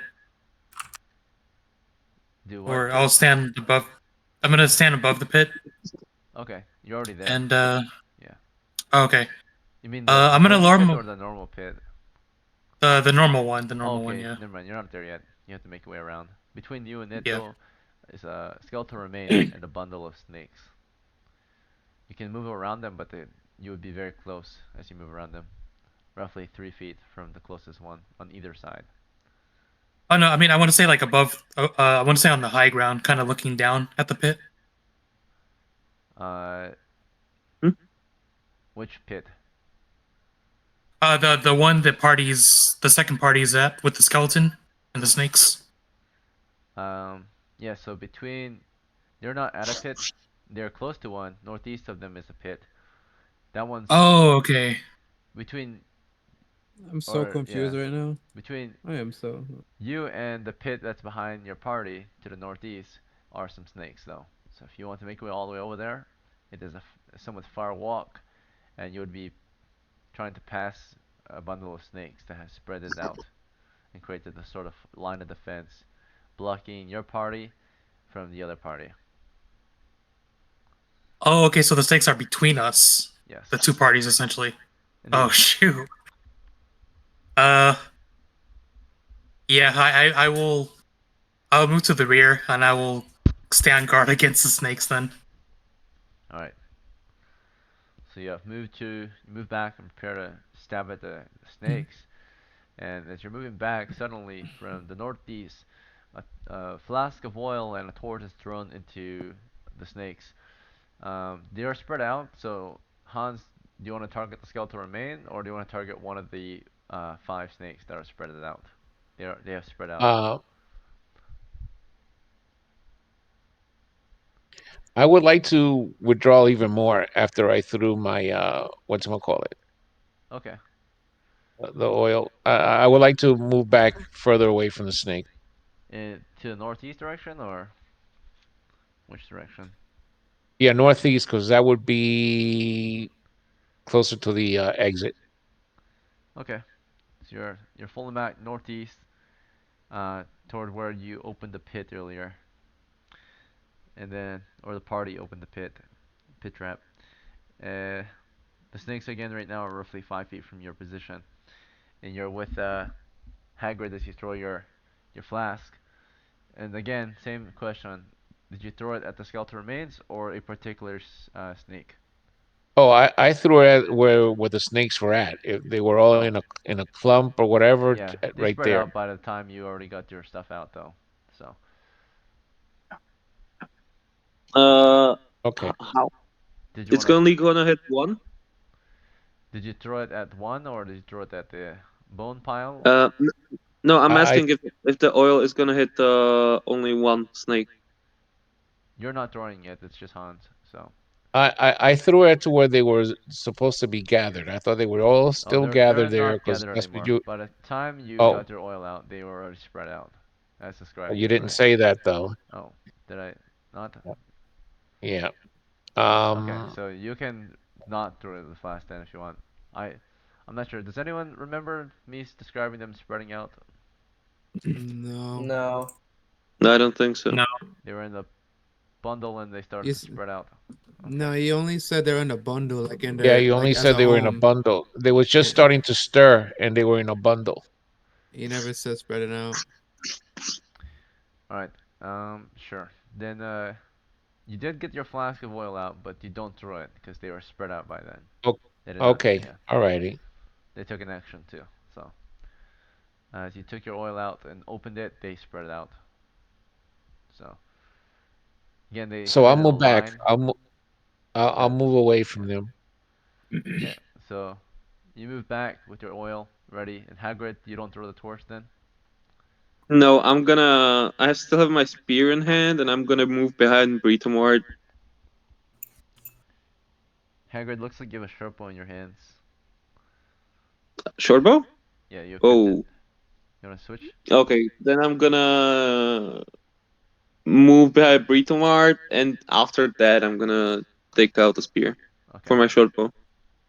Alright, so you're falling back first. That's your first action with Hans. Yep. You both fall back from their position. They're all kind of just spread out and hissing defensively. Some of you have taken aim, some of you prepare to throw things at them. And suddenly, from the darkness toward the southwest, stones are being hurled in your direction. 4 stones are thrown in the direction of your party, and they all just kind of hit the water. They don't get thrown far enough to hit any of you. So the flaming water splashes 4 times. That might be a warning shot. Hmm. So they're still there. Yeah. Britamart, do you want to keep focusing on the snakes, or do you want to turn around toward the southwest? Um, shoot. These snakes they're not like moving against us, right? They're just staying in place for now. At this point, yeah, they spread out and now they're just defensive, just sitting there. 5 of them. Okay, I'll move. I'll move back to the southwest. Okay, so you're moving back to the southwest, or facing southwest. As you do this, Henry, you want to continue watching the southwest, or something else? No, I'll stay southwest since the stones were being tossed over there. Okay, and Romeo, you want to keep watching the snakes? Um, what wall of the chamber are they? Are they closer to the northwestern or the southeastern wall? They're closest to the western wall. To the western wall. Okay. So there's actually a pretty clear path to the east you can make your way toward. Yeah. He was gonna like hug the southeastern wall. Um, as he just quickly just like tries his best to look unthreatening and like scooch past these snakes, hugging the wall as much as he can. You said eastern wall? Uh, yeah, the eastern wall. Okay, so you're moving east then. Yeah, eastwards, trying to exit the chamber. Yeah. Right, and Gundar, do you want to move with Romeo eastward or something else? I don't want to move past the snake, so I think I'll stay where I'm at. Okay, you're southwest, watching the southwest. Henry southwest, watching southwest. Same with Britomart. Same with Benjamin. Alright, back to Hagrid and Hans. You guys are safe distance northeast, roughly 10 feet from them. You want to go further away? You're 10 feet backed up, and behind you now, or next to you and Oh, not behind you, is the pit. all all right. Since the snakes have scattered, right? Yep. Are They're they mostly toward are the are western wall. okay? Are they near? How close am I to the bag of coins? Uh, the coin or the skeleton remains with the coins. Yep, You're now roughly 10 feet from them because you've backed up 10 feet. yep. Okay, I am going to rush forward and try to grab that bag and come back uh towards the exit again, Okay. As you're about to do towards the this, northeast. Yeah. do you want to put your oil away or do you want to keep it in hand? No, I put it away. Okay. Put the stabber on, put it back on your belt. You're about to do this. Hagrid, you don't know what he's about to do because he doesn't talk about it, but do you know what your next action is going to be? Um, yeah, I'm getting ready. I'm pulling out my spear. Oh yeah, that's right. Switching from bow to spear. So while you're doing that, Hans is putting away his flask, and everyone else is on guard. And more stones are thrown across now, uh, at a far distance, so it's -1 penalty. But our targets include everyone toward the southwest. 4 of you are targeted. One is flying toward Gundar, or actually, we'll just do the front line. We have a front line that you guys hide behind. This consists of Britomart and just Britomart. Okay, so Britomart can block maybe 2 stones, while the other two go for back lines. So Gundar is targeted, and Henry is targeted once. That's Here's fine. Gundar. That's fine. Gundar, one hits you, you take one damage. A stone hits you really hard. Right. Out of the darkness, comes hurling toward you and hits you right in the chest, knocking the wind out of you. What's your hit points? I have Good. 3 in total, so I'm at 2 now. Alright. I'm gonna start. I need to protect you, Thunder. Alright. And then another one was hurled toward Henry. That missed entirely. Hits the water. And then another two came toward Beatamart. Alright. 19 plus or minus 1 for far range. 18. Should be a miss against Beatamart's AC. You see, Beatamart, what's your AC?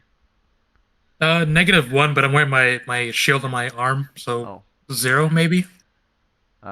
Shield won't protect you here unless you equip it. Okay, so 0. Alright. So Still a yeah, miss. 0, still a miss. 17 minus 1, 18, still a miss. Only a nat 20 could hit you. Alright. Good thing you're in the front. Let's see. I want to protect Gundar. I want him like. I want to take the 2 If hits you want for to him. protect Gundar, you have to step forward to rank 1 with Beatamart. Then it'll be evenly Yeah. distributed. Yeah, I'll do it. I don't want him to die. Okay. So as that's happening, Hans ran forward. Right. Romeo, you were going around toward the east where less of them were. And did you want to go past them? Joining the north flank? So between you and them, they are spread out. There's 5 of them. They're all roughly a few feet apart. They stretch across 5 feet west to east. There's a 5-foot gap between them and the east wall. So the closest one, if you Yeah. stay close to the east wall, is 5 feet away as you Yeah. pass them. He's You just wanna? like he's just like he's just creeping along. He's like creeping along the wall, trying to no, but like he's like not looking. He's trying Yeah. to look away, look unthreatening. Like he's got his hand in front of his eyes, like he's looking down. Alright, you kind of carefully Hand, pass one. We'll see its reaction. yeah. So you quickly make your way toward the wall and then start to press up against the wall. Are you doing Mhm. this slow or are you doing this quick? Because that's two different things. Slow means they have Okay. more time to react. Quick means they have He's less doing it time. quick. He's Okay, doing so it you ran quickly. to the wall and then you quickly just kind of skipped over, moving northward, right? Yeah. Alright, so its reaction was it didn't care. It just saw you as long as you didn't attack. So you press up Okay. against the wall and you start Yeah. moving north along This it. You're not hostile question. toward it, you're just moving around it. And as you It did didn't that, care. of course, someone else did a different action. Hans ran toward their house. -1 reaction. Hans is hostile because he moves toward the house or the bones. The reaction is somewhat uncertain. They are careful, and as he reaches into their house, um, that is their lair. As soon as he does that, I think that's when they. So their initial reaction was uncertain, right, of him just running toward their house, and now he's picking up stuff from their lair. He he's grabbing Well, a you sack. said that I was pulling the skeletal remains, right? And that's where when I stirred them, I'm not trying to get their house. I'm just trying to get the skeleton. That is their house. That whole body Okay, is their all house, right, bro. okay. You're going for So just a sec, right? you want to pry the sack Think free so. from the bones? Yeah, I want to take the sack. Yeah, that's what I want to get, the money. Alright. So then, just moving toward their house, they were uncertain. But now that you're actually laying hands on their house, they make another reaction. This time at a -2 penalty. Not just if you moved hostile toward them, you don't have a weapon drawn, your hands free, but you're grabbing something from their house. Another -2. Let's see. So total penalty of -2. What's your charisma? 13. Okay, -1 penalty.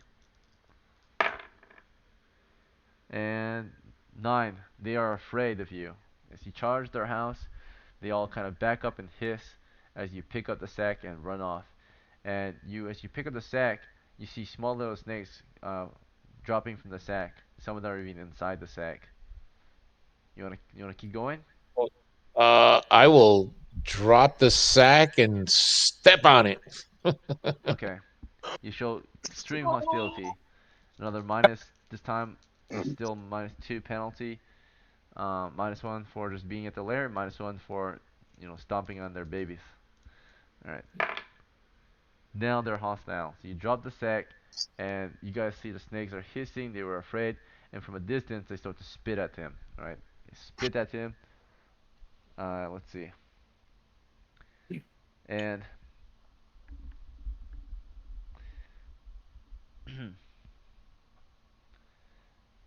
he is looking away though. So there's spit that comes toward him. Whether it hits or not, the spit lands on him and just sticks on him. Uh, but it doesn't really do anything to him. It just, you can see it's like sizzling, right? And that's it. He's wearing clothes, so it doesn't do much. But you get shot at by 5 of them. And what's your armor class? Oh, it's just my Gambison. That's all I have on. I mean, no. Do I have Gambison? Hold on. Hans. Let's see. Yeah. No, you What's your have no dexterity? Gambeson. Alright, you have No, armor just class 9. clothing. So you're hit 4 times out of the 5 shots. And the spit just hits you, but you're not fighting any of them. You're just stomping on the baby in there. There's one baby in there, and you crush it in the sack. And they all spat at you, and now they're all snaking toward you. They're starting to snake toward you. You want to pick up the sack and Just run grab the again? sack and go. Yep, Alright, you as pick it fast as I up, can. and you run back toward Hagrid, who has prepared his spear, and the snakes are all snaking northeast. And about to join you is Romeo. Romeo, do you still want to join them? The snakes are approaching them, or do you want to stop? All of the snakes are approaching them. They're going northeast, so you would be Okay. moving with the Would snakes. I? Well, wouldn't I? Because he was running back to get the sack. Wouldn't I have I would have passed him as he was passing Okay, me. sure. Then you're already Yeah. with Hagrid by the time he Yeah. made his way back toward you. So you can Yeah. take some shots off of the And snakes if you want, or you can keep moving, or something else. how far am I from the snakes? Not far at all, roughly 10 feet. They're snaking toward you. 10, 10 feet. Yeah, you can't shoot and move. So no, he's gonna keep moving. He's gonna keep Okay, running. so you keep moving. There's a pit between you and the next area, which you can walk around. He just, yeah, he just But runs around it. moving through the north or the eastern area, I have to check something. You actually stepped in a pitfall trap on the way toward your party. There's a Oh, pitfall trap here. And oh, Oh no. a small pitfall trap, 3 foot wide hole here that you fall through. The floor yeah. crumbles Well, beneath you. he was hugging the wall. Yep, and it was there. So Oh, oh, it was against the wall. Okay, there's a we don't know exactly where it is, but you triggered it. You're in the area that the trap is hidden. okay. So um, let's see. And you're moving quickly. You're not exactly you're close to the wall, but you're not pressed up. You're carefully moving. You're running. Yeah. All right. So you step in it, and it's an empty 10-foot deep, narrow pit, drilled down pretty deep. Roughly 3 feet wide. You take 6 damage on the way down. I am unconscious, and actually, my hit points are 4. So All right. So I'm you I'm fall down wearing there. a. Hmm? You drop 10 Let me feet see. into the pit. You probably broke your leg. Yeah, I have a heavy gamison. That brings me to 0 hit points. You'll stay at 1. It's some dual damage, so you broke your leg on Okay. the way down. Okay. And there's actually a skeletal remain in here with you, also with a broken leg. Okay, another buddy. All right. There's treasure in here too. Mm. Yo, what the fuck? Yo, this dungeon is crazy, bro. There's pitfall traps What everywhere. We what got type of orcs. treasure? This was the Cost of your safer leg. entrance. Hmm? What type of treasure Yo. though? You're not sure yet, but you can feel coins Okay. under you. You can't see in here though. It's too dark. You can just feel Mm. coins. Few coins. Can he tries he's recuperating himself, or when he gets the turn, he'll scoop a couple maybe All right. Let's see in what his happens hands. as that was happening. So, Mm. um, 2 of you or one of you ran toward the northeast toward Hagrid, and the snakes chased right after you. Then they move very fast. But perhaps not as fast as you. Hans, you don't carry too much equipment, right? Let's see. Your load is 64, which means you're a medium footman. They are faster than you, actually. And before you can even get to Hagrid, they caught up to you because they're faster than you naturally. Actually, my load is 59. Oh, 59. Okay. Yep. Because Well, so I lost some. Yeah. it is Go ahead. still Go ahead. medium footman, so it's still 60-20, and your Okay. foe move at 90-30, so they do catch you before you grabbed Hagrid. So on your way over to Hagrid, you move maybe halfway before they caught you, and they would all reach you and begin to just like snake up and jump at you and bite you, right? So 5 of them attack you in melee range. Toward the southwest, they were all blocking off shots. More stones came toward them while you were running northeast. 4 stones, 2 on Henry, 2 on Britomart. Miss and miss against Henry. Miss and miss against Britomart. And behind them was Gundar. Gundar, as you were waiting behind them, watching the southwest, was there anything else you wanted to try to do? We can't see the orcs past the The fire. fire No. on the ground though. They're firing from the darkness, and they can see you because you guys are right up against the fire. Could I light a torch and lob it past? Yes. Uh, Okay. you're taking the torch out at the moment, and you can light it up on the open flame. Gotcha. Okay, so you're doing this. Um, next round you'll be able to throw it. This round you're just pulling that torch out, then lighting it up. Let's see. So then, now we can see Nags is being attacked by the snakes. Hagrid, as you saw them catch him, did you want to take an action? You also saw as they take as they all kind of leap at Hans and bring him down to the ground, right? You also saw running toward you along the east wall was Romeo, Wow. who suddenly fell through the floor. So what's your action, Hagrid? You saw 2 of your boys go down. I'm gonna yellow at spear Spear at and the snakes, attack or him. okay. Yeah. You move forward. You start stabbing at the snakes. As your man was attacking or getting attacked. So the snakes will have a chance to attack them, and you would be moving toward the snakes with your spear, trying to attack them. But you wouldn't be able to attack on time. The snakes will have their attempt to hit them before you got there. So here they go. Uh, or actually, I'll say that I'll say that as Hans is running toward you, you're running toward him, ready to defend him. So you attack at the same time as the snake. So you might kill one snake before the snakes have a chance to kill him. So here's Hagrid's first attempt to kill them. Hagrid took quick action with his spear. 15 to hit plus your strength bonus. What's your strength? 0. Okay, no bonus. It's a hit still. All right. Does strength increase damage too or no? Yes. Yep. Okay. Spear attack, one-handed. 4 damage. Let me see if it's a kill or not. You stab one of them. You hit it pretty hard, but it's still squirming. Here's your second attack. Before your second attack, we're gonna roll a party initiative. Party's initiative is 2. Monster's initiative is 2. Simultaneous. So as they might kill your friend, you might kill one of them. Here's your second attack. Is it against the same one or a different one? Yeah, the same one. 10. It's a miss. So you did get a stab in there, but it quickly wriggled out, and that one that you did stab, I'll say, will attack you instead. It kind of like sneaks at you, so you do get one attack off of Nax's back at least. And you have a pretty good defense, I think, right, Hagrid? You got a heavy helm, heavy gambeson, shield, or is Yeah, your shield is not equipped at the moment, is it, or is it shield? it should be strapped on my shoulder. Okay. If it's on your shoulder, We'll it do. cannot protect you because the monster's in front of you. Let's see. Yeah. Alright, so the monster missed you. That's good. 4 of the monsters attacked at Hans. That's 10 hits, 14 hits, 1 miss, 16 hits. 3 hits on Hans. Hans is hit 3 times by the snakes. Oh, he's dead. He takes a total of, first it's 3 damage. It's 1d3. Hans, how many hit points do you have total? 4. Okay, that one does not kill you outright. You might survive it. Here's saving throw versus poison. Or actually, yeah, Saving throw versus poison. 15. Okay, that is a pass. So it does not. The venom does not get into his blood. It just bites him pretty hard, crushing maybe bone.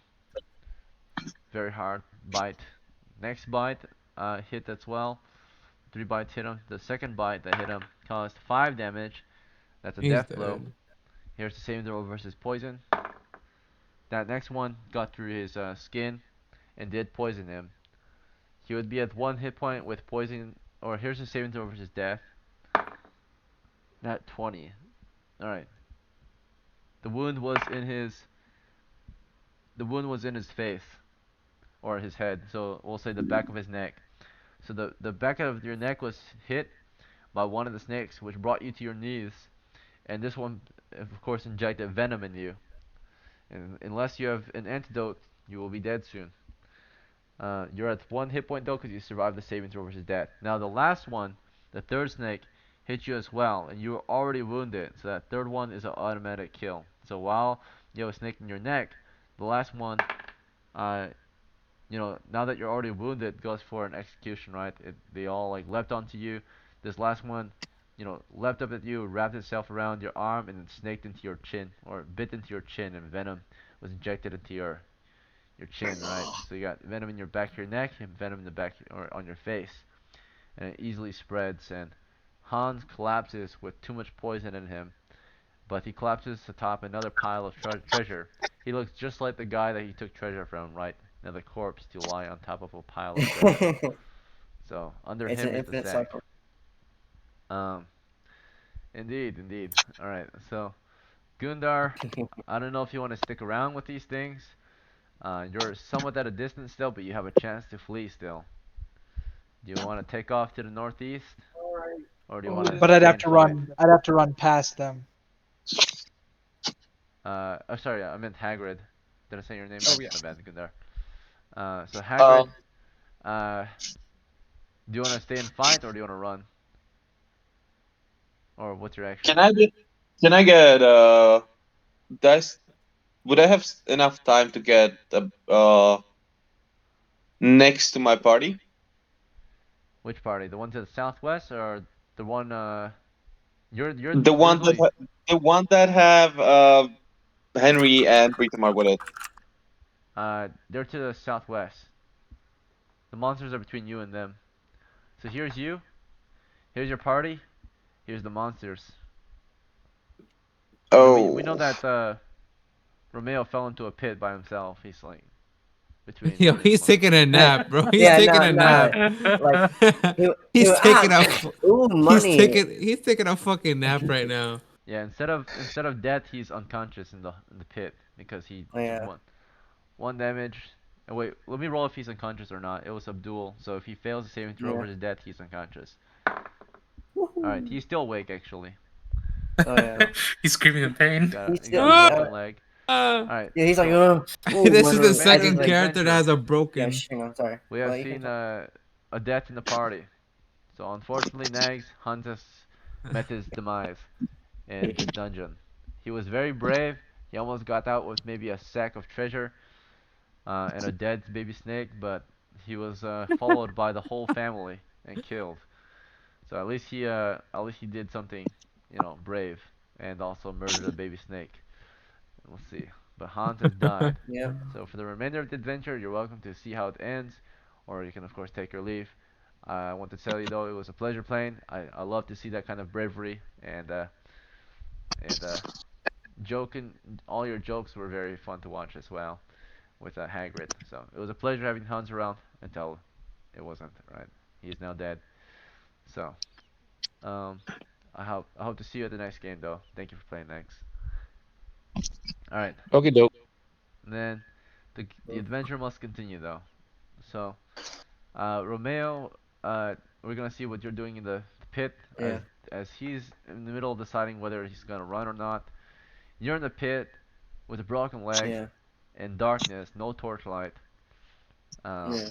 you're feeling around for the coins, and you're picking them up Yeah. in your hands, but you can't tell how many there are because there's just so many under Yeah. you. Wait, how? So there's enough to where it's completely covering my bottom. Like I could, like I'm just There's completely enough where sitting you on can't them. hold them all in your hands. That's it. That's all you know so far. Okay.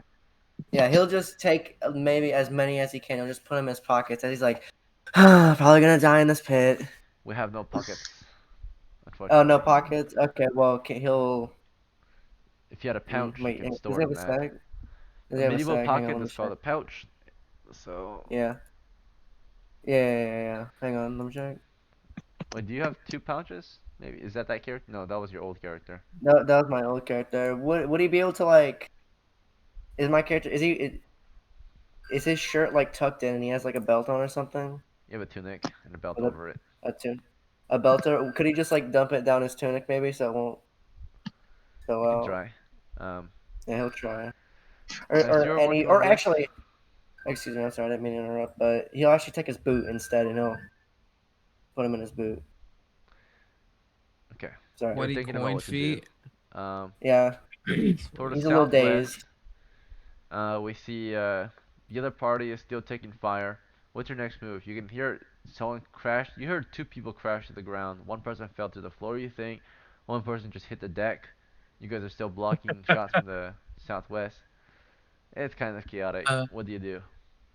I'm gonna turn around and can I poke at the snakes from my distance Yeah, you can move with up the to them halberd? and start stabbing from a distance. Yeah, how Didn't about I'm we gonna do that. wait? But didn't we get Uh, attacked by snakes right now or no? He's attacking them right now. He's moving toward the northeast to attack them. Yeah, Alright. arms got jumped. Henry, do you want to go with him or do you want to stand and guard the Yeah, southwest? I'll go with him. Okay. And the we retainer we gotta get follows. out of here anyways. This is And bad. as the retainer follows, then there's Gundar. You're with him too. Do you want to follow them northeast or something else? Could I lob the torch across Oh, the that's way and right. then follow? Yeah. So this round you'll lob the torch first and then follow them. So, Yeah. all right, easy enough. This round, what actually happens? We'll start with melee. In melee is potentially uh, Hagrid still. Hopefully, he has decided whether he will continue melee or not. So Hagrid, you were a safe distance still against four of them, but one just snaked toward you and attacked you. Missed. One is very close to you. You cannot attack this one because your weapon is too long and it's just in close attack. So, how would you defend yourself? Are you gonna back up and stab this one, or are you gonna? What are you gonna do? Can I do fighting retreat where which way is the skeleton? It's The skeleton is southwest. Behind you is or next to you is a pit, and northeast of you is the first cavern. The enemy are southwest. They're between you and your treasure, naturally. Oh, what is this? What? can I do fight on the west is a pit? Next to you is a pit, either east or west of you. This is the first pit you I, encountered. I'm gonna do fighting retreat to the other side. Where is the pit? Okay, so northeast. So you're falling back around the No, pit. no, no, no, no, no, no, no, no, no, no, no, no. Like to the side, not back, but to the Okay, side. you're already to the side of the pit. You can be either east or west of it. Okay, so let's say I'm west, West of the pit. Okay. and then I'm gonna like fight retreat towards southwest. They're to the southwest of you. The snakes are in front of you, so you can't fall back. Then towards west. Toward the west? Okay. Yeah, you can do that. So you're trying to step forward or step to the west as the snakes attack you. Um, Can I let's attack see. them? And you attack them. Alright, so for this round in the melee, before you can even move, you're trying to move. You're trying to do a fine withdrawal here. But before you can fall back, you get a stab at them. Here's your first attack. This first stab can't go against the one that's directly close to you because it's too close. So the first stab goes to one further back that is snaking toward you as you fall back. Actually, as you're moving, this thing is moving with you. So you would be moving. Uh, Movement happens throughout the round, and ends at the end of the round or at the end of the movement phase. But you're starting to fall back to the west. And as you're falling back to the west, this one with you is just kind of continually snaking after you. So you would get some distance to stab eventually, but the monster will have have a chance to bite at you still. Mhm. As you're falling back toward the west, what would happen would be you would get a you would get a stab in, if you would be able to step back. But as you're stepping back, the monster is attacking you. So the monster will at least get the initiative then, as you step back. So let's see. Well, it goes melee first and then movement. So here you still get your attack on. Here's your attack, because you still can fall back. So your first attack is 11 to miss, and your second attack has initiative against it. Let's see. You have initiative 6 against 1. So you got 2 attacks into the one that's already on your position. Both attacks missed. All 5 snakes have snaked toward you and have melee. Now are in close Ouch. melee with you. Have you backed up in the western corner. As you are backing up in this corner, let's see if you triggered a trap. You did. You fell into a pitfall trap as you were backing up Another toward the trap. west. A 3-foot pitfall trap. You take 6 damage on your way down. Oh Oh, my god, damn. yo, this is pitfall trap The snake's central. driving All into right. a pitfall trap, We- which you crash into. This one has no treasure. Um, and you are in there unconscious, maybe. Let's see if you're unconscious or not. Our dwarf is not unconscious, but he does have a broken, most likely a broken leg. We'll roll to see what he broke. It is okay, it is a head injury. So you did not break your leg, you fell head first, and you get a cracked skull. Alright, you're unconscious. Oh no, you're not unconscious, you just have a cracked open skull and blood's oozing from your head. And this probably left you with the brain trauma or head trauma. So a concussion, right, but you're still conscious. So you're in there with a cracked open skull um, under your helmet. It might not be very deep, but or a very big crack, but your skull is fractured on the way down. You fell head first, kind of, or if not head first, you hit your head really hard against a stone down there. So you're in a daze. You're still alive at 1 hit point. This is Okay, ridiculous. so we got cracked skull for our poor Hagrid. He's a crackhead now. All right. Wow. Okay, we have Hagrid the 2 Crackhead. fallen adventurers. And as your party is moving northeast toward the snakes eventually turn around and snake toward you, but before they can, you begin to stab them with your polearm from a distance as they're moving on your position. So they would have to move toward you during movement, but you would stop and then start stabbing at them during melee and get some chances to kill them. Henry, you would be moving with him. Do you want to charge the snakes, or Yeah. do you want to stay behind him, or do you want to stand I'll, beside him I'll I'll attack the snakes. I have a with your mace. stone? Oh, your mace. I Okay. have my mace. Close quarters. So you get in close with these things. A mace can be used in close combat. A spear cannot. A halberd cannot. But the I halberd can know. attack from a distance. Let's see. So that's what he gets the advantage from. And then of course, Uh, as you move into close melee, uh, Gundar, what is your action? Um, I suppose I'll draw my spear and try to assist. Okay. Draw your While spear. Try while to assist. putting myself as far away from these stone throwing orcs as I can. Yep. You ran northeast, and you took out your spear as you put away your other weapon. And while you were doing that, um, your party didn't really engage the enemy until all of you had your weapons out. And then the snakes would come toward us, and you would be able to spear alongside.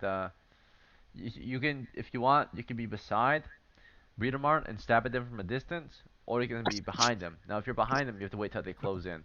But if you're beside them, you can attack them from a distance. Now, if you attack from a distance, if they pass your spear and get close enough, you will be in, close hand-to-hand combat with them. So, do you want to take the risk of being side by side with Breedermart and getting an attack early on, or do you want to wait and stay behind Uh, them or behind her? I'm gonna wait. I'm Alright, gonna you wait wait and stay behind her behind. with your spear. Breedermart gets the first 2 attacks in there as they are all closing in. Here are her attacks. 3 to hit, miss. And 17 to hit, hit. Damage with her polearm. She chops away at them. Deals 4. And then what's your strength? +1. 5 damage to 1. Let's see if it's a kill or not. It's a kill. Of Okay. the... Oh, there's only 4 here. My bad. There's only Wait, no, there is 5. Never mind, there is 5. Okay. Hmm. Alright, you killed one of the 5 now. And then they all, of course, close the distance against you into close melee. And at that point, of course, or actually before they could close the distance, someone intercepted and kept them at bay. He intercepts a few of them, not all of them. Actually, there's 4 of them, there's 1 of him. So yeah, he intercepts all of them. They all start targeting him. This was, of course, the brave Henry keeping them at bay so that you guys can keep stabbing from a distance. Brave Henry, of course, stepped toward them with his mace and engaged in hand-to-hand combat with them. Actually, from a distance, you know, when you were stabbing them, yeah, they would keep close in that distance. And Henry, of course, you moved in there bravely with your mace and shield, and you started swinging on them. Let's see what happens next. So I have you a close plus that 1 in distance strength, before you and can it's I think even have another I chance to swing on them. What's up? I have a master. I think it's a masterwork silvered mace. Okay, we're So gonna I go don't know with if it's a the. +2. Alright, are you sure it's Masterwork Silver, Yeah, I'm pretty sure. not just silver? I think it's masterwork because Alright, most of my gear is masterwork, I'm including gonna my double shield. check. Let's see. You're you do have a lot of Masterwork gear. I'm not sure if the mace is as well. The mace It is should you be, have a cause silver mace and a normal mace.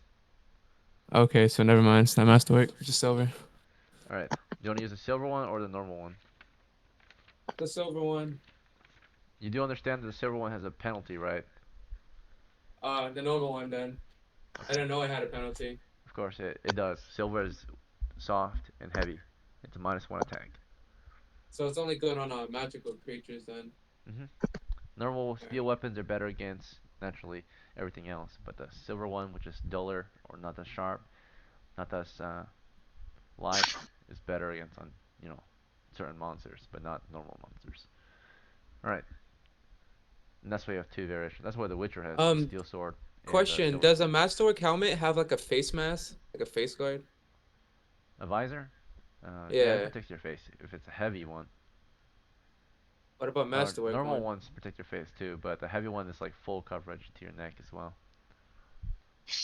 A masterwork is just what? Am I well made or? Yeah, well made, masterly crafted. So, Okay. reinforcements perhaps, but it doesn't change the weight. Alright, so here we go. Uh, Initiative includes just Britomant's first attack in the next melee phase. So here's his first attack. Well, before anyone gets a chance to even stab. Or actually, before the melee starts, as you guys were engaging in hand-to-hand combat with these things, this includes Britomart, Henry, and Gundar. Back to Romeo. Romeo, you're still Hmm. not unconscious. Your leg is still broken. Yeah. You were picking up coins in your small little things, or you were starting to Yeah. take off your boot, but you weren't certain. You were thinking about it. You were Yeah. looking at your tunic. You're looking at your boot. What did you actually do? He takes the boot off of his good leg and he just like scoops it. Okay, start scooping coins. So you're pulling out Yeah. your boot and you're grabbing coins and throwing there. And Yeah. back to Yeah. Hagrid Feel then. stunned from the fall.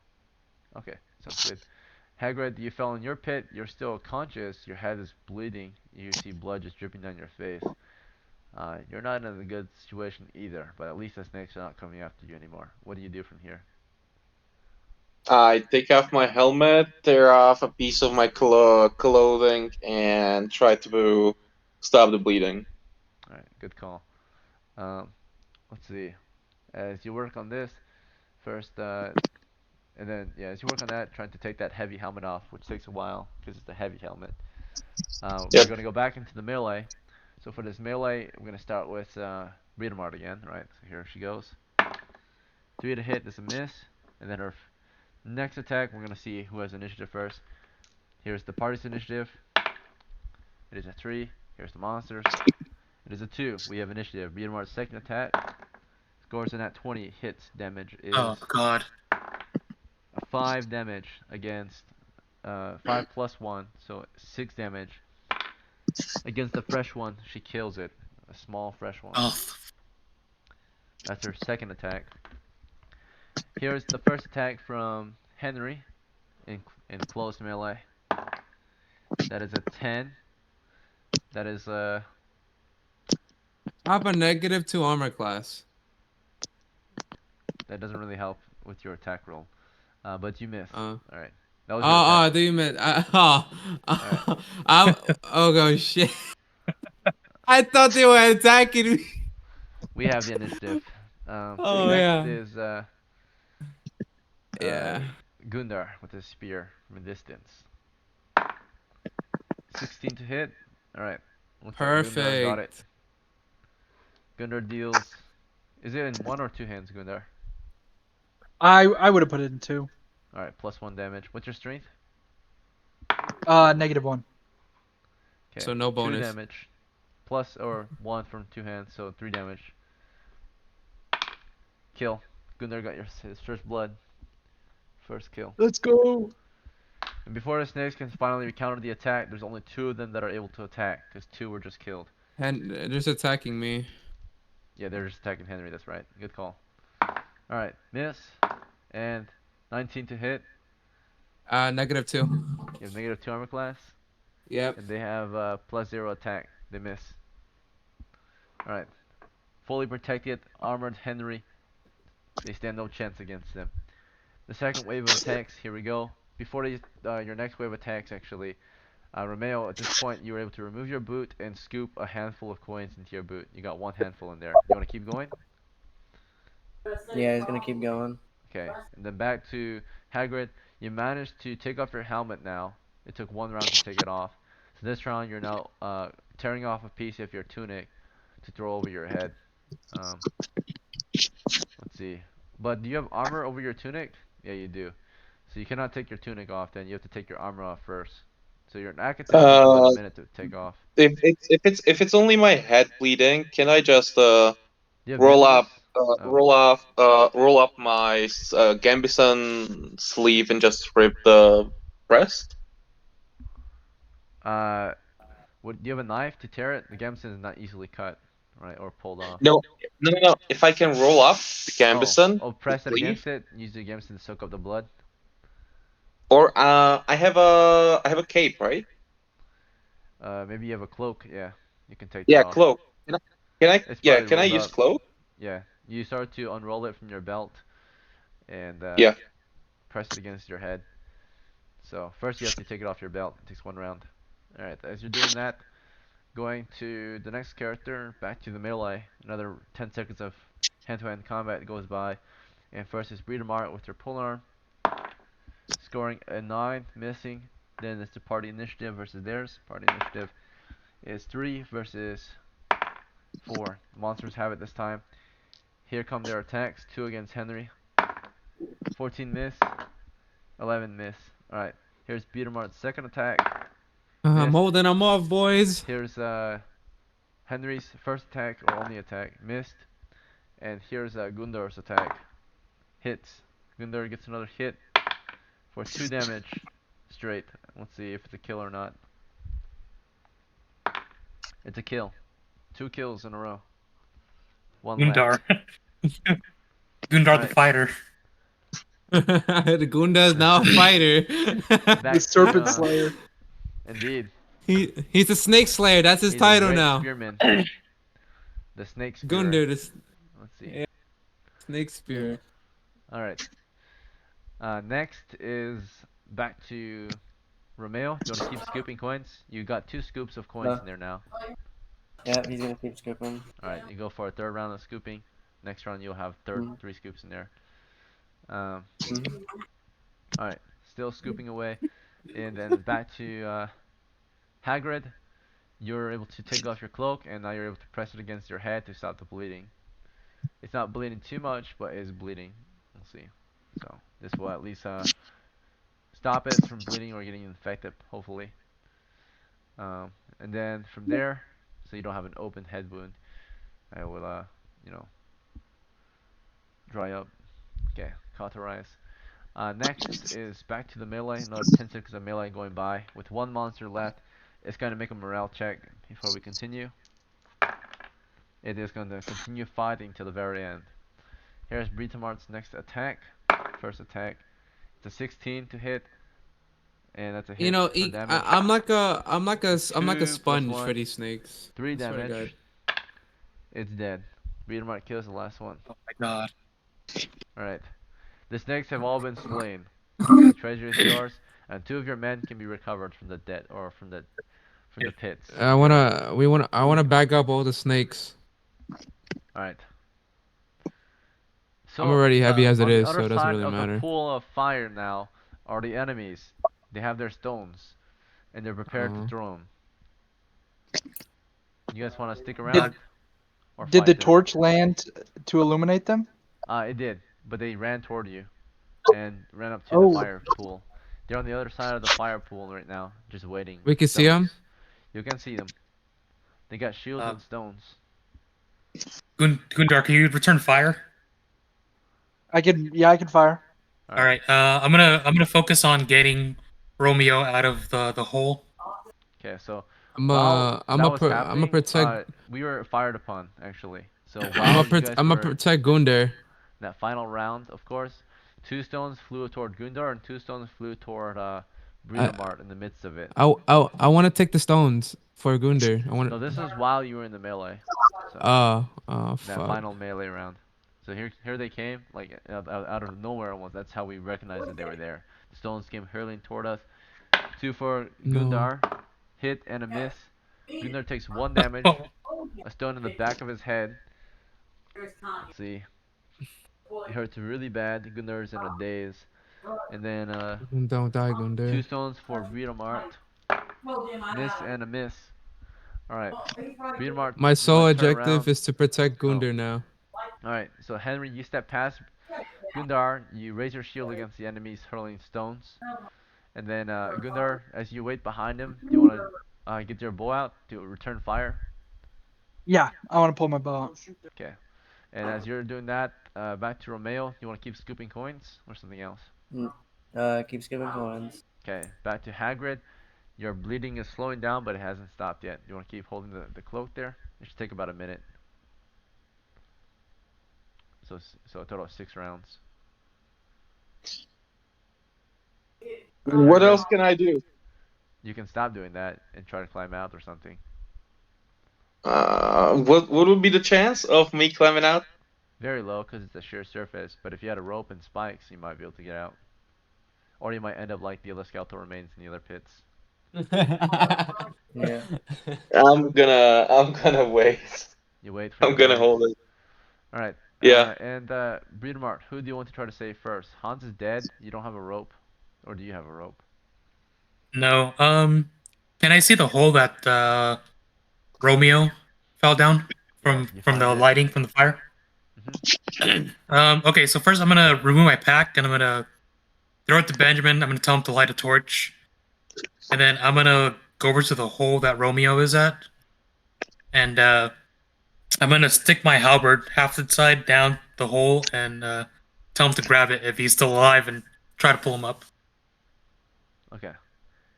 So you hear that, Romeo? Mhm. Do you want to keep scooping coins or do you want to stop and try to get out? You got 3 scoops of coins in your boot. So That's he about scoops it that's to about 15 coins how many of an more do I unknown feel? type. There's many more, but we don't got He'll a lot just of say, time. "Oh yeah, okay, okay." Could he? Well, no, he'd have to stop scooping immediately to grab the thing, right? Yes. So do you grab at it? Yeah. He'll Okay. put his boot back on. Put the boot back on, or do you grab at it? One thing at a time. Oh, I can't do both. No. It's 10 seconds. How would you put your boot on if you want to hold onto the half of the pike? So you're gonna think about it, or halberd, and then you know Yeah. up on top of the pit is Breedemart waiting for you to grab it as you're hesitant on getting more coins, or putting your boot on, or grabbing his polearm. Right. And that's a struggle of being an adventurer. All these difficult choices in a small amount of time. Um, Yeah. let's see. And in the meantime, we are being fired upon. The enemy stop firing on your shield and actually go for Breedemart because she's got her back exposed to them. Here comes 4 shots headed her way, just stones hurled at her position. A miss and a miss. A hit and a miss. You get 1 damage, Peter Mart. Stone finally hits you pretty hard. Hard enough to I'm actually at cause some damage. okay. I'm at 22 HP. 22 out of 23. It's gonna be a while before they can kill you. Alright. You continue just standing there, and of course the other two were standing there. You know, Henry got his shield out blocking, and while he was doing that, Gundar dropped his spear. Remember, your spear's in the ground, because it takes 1 round to put your spear back on if you want to keep it on your person. But you would quickly want to switch to your shortbow, right? So you're gonna drop your spear Yeah, to the floor. dropping the spear. It's a free action, and then you took your shortbow and arrows. So the next round you can return fire. If you return fire, the enemy can fire upon you too. Is that okay? But you have cover. You have a body covering you. So, which is gonna give you -1 armor class with the body in front of you. So, do you want to still fire? Step out and fire behind from around Henry. He's blocking Could you from seeing. I But could I cast darkness on that area and prevent him from seeing? on your position, On their On their position. position. if you cast darkness there, you can't see them. If you cast darkness where you are, they can't see you, right? Would it not That blind them though? It could. Like everything around them will be dark, but they can still see you because there's light around you. That makes sense. If you cast but darkness if they around you, cast it on us, everything around you is completely dark, but where they stand, there's still a flaming pit, right, where you can see them. but So you that means can't they see Okay. won't be anything able to around see you though. exactly, right? Like everything around you will be completely dark. They can't see you, but you can still see them, right? So Yeah, I'm gonna cast darkness on our position then. What? No, no, please don't. Gundar Don't. is That casting a sounds spell fun. this round, this next round, okay? As uh, as Henry says don't and continues to hold his shield, and then Britomart, where you're standing, of course, So you're bad. able to just keep holding your pole arm, and then Romeo, your next action, do you decide to put your boot on, or do you decide to grab the haft? You need 2 hands to Uh, hold on to it with enough strength. he'll keep. But if you do that, He'll. you're gonna leave the boot behind. Okay. He'll put the boot on. Okay, you put the boot on. It takes 1 round to Yeah. put that boot on, and then as you're doing that, of course, we are fired upon. Um, Here comes the stones. They all go for Beatomart again, ignoring that He can shield. take it. He can take it. She is missed twice. She is missed twice again. Alright, nothing hits her. Or if it does, it bounces off her heavy armor. Uh, Ding ding ding. Right, just stones bouncing off of her. And then, of course, this round, darkness is cast. No, Or Gunther like ushers a spell, and then to 10-foot radius, roughly 10-foot radius around you, becomes completely dark. You cannot see anything here. Do you cast it on the? You have to cast it on a particular item, and from that source, a radius of 10 feet becomes dark. So do you cast it on something that you hold, or do you want to cast it on a rock on the floor that's in the area? Yeah, if there's just a stone on the ground. Alright, so you target that stone for the center of the radius, or the center of the circle that becomes enveloped, right, in a dark cloud, kind of, right, just complete darkness. Uh, Everything around you, you cannot be in your own hands anymore, but you can feel, and you can see the monsters ahead of you, and it just got completely dark now, in your area. But Britomart is still exposed. She's off to the east, and you guys are to the west. Or did you can guys want to see be? shit. Did you guys want to cast darkness where she was? Um, That would be. or do you guys want to be away from her? So she's to the east, you're to the west, or do you want to be to the center or to the east as well when Why you not just cast it? cast it on the pool? Pool right in front of us. But they You can cast there too. It will just be the 10-foot radius of darkness from the pool. They'll have. They still would have a hard time seeing us. Yeah, you would create a dark barrier between you and them. Okay, that's what I'll do then. Alright. So blanket of darkness over the pool. You cast on the pool, and that area becomes very dark between you and them. Supernaturally dark. So they can't see you, you can't see them, pretty much, is what you did. You Perfect. pretty much put All right. a blanket between you and them, right, of darkness. So, like a smoke bomb almost, right? Now they can't see you, you can't see them. That's where you cast your spell, and you can hear them yelling from the other side. Uh, They kind of just stay Probably back gonna there. fight The us. firing Probably, stops. Eventually, Romeo gets his boot on, grabs the haft, and you try to pull him out of there. If you're not strong enough, what might happen is he might let loose and fall back down the pit. So we're gonna roll to see if you can even lift his weight, Oh, and if he can hold on to you. He Oh can hold God. on long enough, wait, there's a risk of me falling off. falling back into the pit. Yep. Uh, no, he won't. He won't grab it then. I can help if anything. I just gotta go to Beauty Mart. If it's just Britomart, no, if more than one person, then Beardmart, this is not a rope, so only one person can hold the end of the pole arm naturally, and or on But each I end. can, but I could pull Beauty Mart though. Pull Well, him that backwards as stops. he's pulling That would the stop Beardmart halberd. from falling, but that won't stop Beardmart from from dropping the pole arm due to all the weight. So But you keep Beardmart from falling in the pit too, but you can't keep the pole arm from dropping into the pit after all the weight is on it. I don't have a rope, guys. All right, I could Nags' cast rope. body does. Nags' body. You guys are forgetting about Hans's body. He had a Yep, rope. I got a I have pack. rope on I me as got well. I got a rope. I got keys. I got a bunch of stuff. Yo, okay, All right, so you can't tell Gunder, them go get Hans the. because you're dead. Yo, Gunder, But you do Hans had remember. rope. Go get the rope from his body. Alright. I'll take the rope from Yeah. my own pack and pass it. okay. Your rope! Oh I my have rope. god! Alright. Yeah. So Gundar gets his own rope and pass it over. That would make more sense. Let's see. You gotta cut my Some of you forgot that Hans had a rope, or would have forgotten unless he spoke up. I didn't even know Gunder had rope to begin with. So Gundar comes over with this rope, lowers it down. You can tie it around Romeo, and then pull him out together. All you can grab Yeah. at the end of the rope and Yeah. lift him Yeah. out of there safely. You would get Yeah. Romeo Can out. You would eventually get the other character out. It would take about a turn Hagrid. to finish. Yeah. But Would I? Sorry. yeah, go ahead. There are they shining a torch down there? Would I be able to see my surroundings? Not really. It's 10 feet deep, and they're above you. No. Okay, never mind. Could I, since it's tied around me, are my hands still free? Well, eventually they would lower the rope, and you would tie it around yourself, and you would hold the Oh. rope, so it'll pull you out. The tying Okay. is just there for security. It's not. Oh, If okay. you don't hold on to the rope, it's gonna be even harder for them, because the idea Okay, is you're never gonna try mind. to Never climb mind. out yourself as they pull Alright. you out. Yeah. Yeah. Can I? And you have Yeah. a broken leg. I'll hold on to the rope. Let's Yeah, I'll see. hold on to the rope. Alright. So you hold that rope tightly, and they pull you out, and then they also eventually get Hagrid out. Hagrid doesn't have a broken leg, but he has a cracked skull, which has stopped bleeding. He's not dead though, right? No, but because of his Alright, injury, he suffers brain trauma. So I would say that means Wait, did he pass the saving throw against death, or he was it a did. death blow? No, it was a subdual damage. So the subdual damage can either knock you out, or if you pass it, you stay conscious. So Even when they hit you, if healing him, with even with if the bladed healing him, weapon, you though. can't knock someone out. With the bladed weapon, you can only kill someone, right? But with a blunt weapon, you can knock someone out. So, as you So smash even them. if healing his trauma, would he still get a permanent injury? Yes, of course.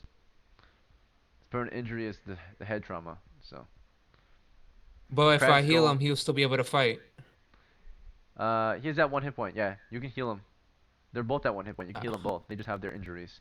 The head I trauma can't have one spell. affects his intelligence or his cognition. Ability to learn. So head trauma or brain injury would make you somewhat retarded, but more brave. Right, so, Yo. Oh, okay, never mind. I did not roll any Retarded good. but brave. the penalty for having brain trauma is basically anything that has to do with making decisions that you're afraid to do. You probably have a bonus in that, right? Your character has a lack of wisdom slash intelligence, right? So that could be helpful in some situations.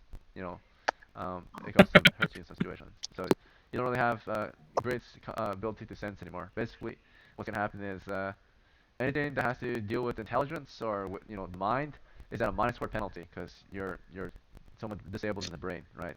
So, it's got a -4 Yo, penalty my dude is or literally the half, definition right? of autistic. So Wow. when you try Alright. to get experience, your intelligence half? bonus is only you can only get half as much from your intelligence bonus.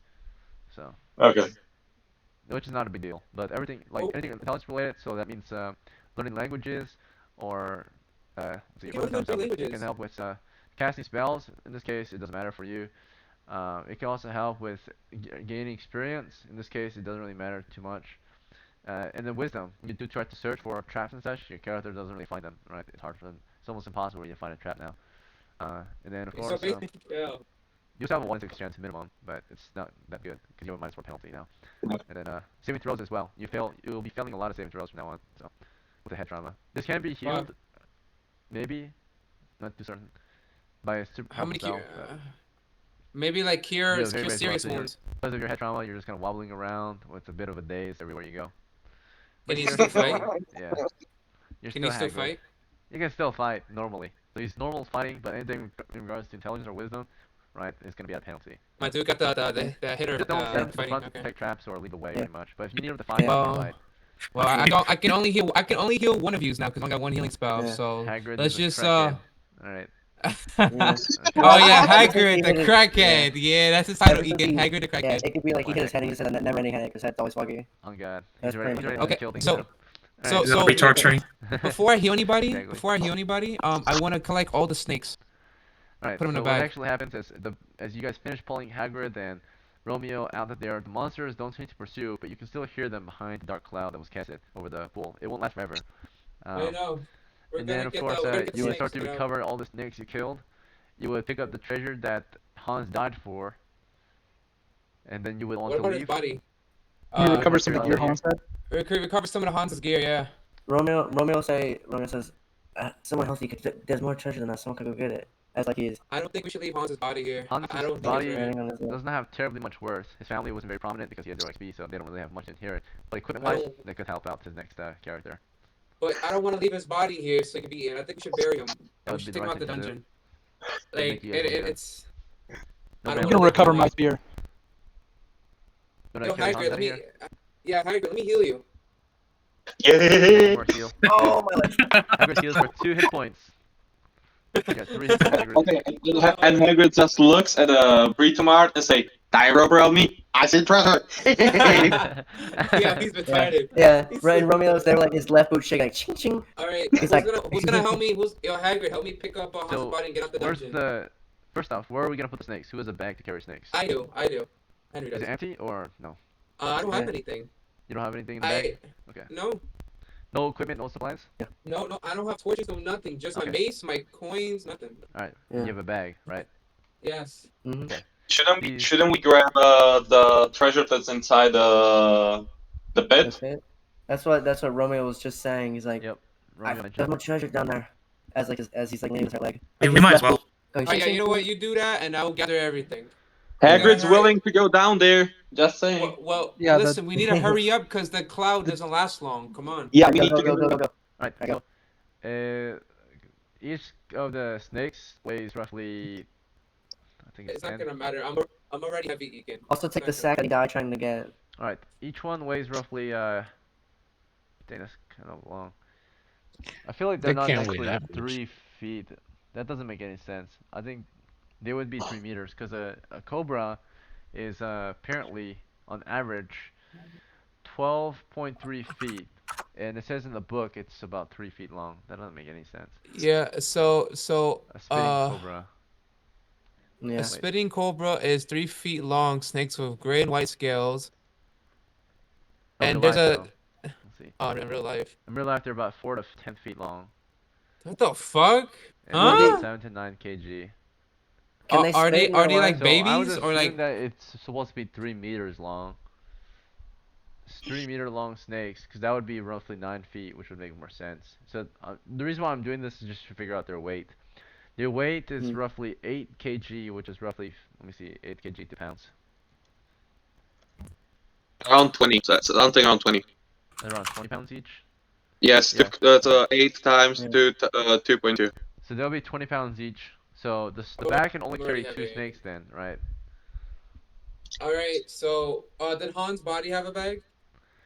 Yep, I got a pack. Hans is dead, but yeah, you look at his body, there is a pack. So All there's right, stuff put a inside snake of in it there. though. What? I'm just gonna empty out his stuff and put a snake in there. Okay, don't take any of his gear, just take the pack. Alright, Listen, dump the his snakes are contents, valuable. and then you take the pack and stuff it with the snakes. You get the total of 3 snakes in your pack then. And then your bag, did you have a bag on you? Right, let's see. Yeah, I had a bag. It says you had a pack and 2 sacks and 2 oils. I had 2 sacks. Yep. The sacks have to be carried by Yeah. hand if you fill them up. So. Oh, okay. Yeah, fill up the sacks. Alright, I so forgot I you had have sacks. 2 packs then. You have 2 packs You can only wear one pack though, because the pack goes in your back. I'll just put in everything and then I distribute the bag to another character. So I'm just gonna Alright, I pre-fill it. suppose the torchbearer can take it then. Torchbearer will take a pack and Yeah. fill it with 3 of the snakes, and then you'll put the other 2 snakes in your pack. So 5 snakes Yeah. selected. Alright, so And then that's you been said dealt there with. was keys. And you said there was keys the Hans had. I'll put the key in the pack too. You can. Alright. Oh wait, did you guys Still retrieve this? Yep. taking notes. Sorry. All right, I'll say this to the other players. Then. Did you guys retrieve the sack Hans died to get? Yeah, I Yes. believe it was already picked up. Oh, you already picked it up. Okay. And then after that, I'll just peek into my boot. Okay, so I'm taking Hans' key. I'm His writing tool, that down right whatever. now. Give me a second. Mm-hmm. Give that to a next adventure who plays along. Yeah. Thing into my boot is gold. Alright, so Yo, and then after you're picking up his key, while you're doing that, Romeo is figuring out who, as you were begging snakes with the retainer, Romeo was figuring out who's gonna take the sack of treasure, the Hans, first hurry sack up. that Hans died for. You can pick that up. You can't even walk, Romeo. You're stumbling around. You Yeah. can't. You can. Yeah, Give you that can't to walk with the wrong Hagrid. leg. Give that to He just Hagrid. makes Give it that to Hagrid. Splint Give your that to leg. Hagrid. Do we have a bandage to splint his leg? No. No. Otherwise, he can get further No. injured. Yeah. You guys need No. to hear So me. you guys have to put him on a stretcher or something. If you move him around too much, you could further injure his leg, cause it to bleed, or even break even more, right? Oh, I might as well just rip off my clothes or something and make it to like a stable I have like a spear. thing. But I'll do that when he gets the treasure. But yeah. Okay, if you Can I rip off your still clothes, you suffer a disease check. You still wanna do that? Are you serious? What about Hans' That's clothes? why we wear clothes. Hans' clothes. He has clothes. Oh no, you might as well just piss on his body now.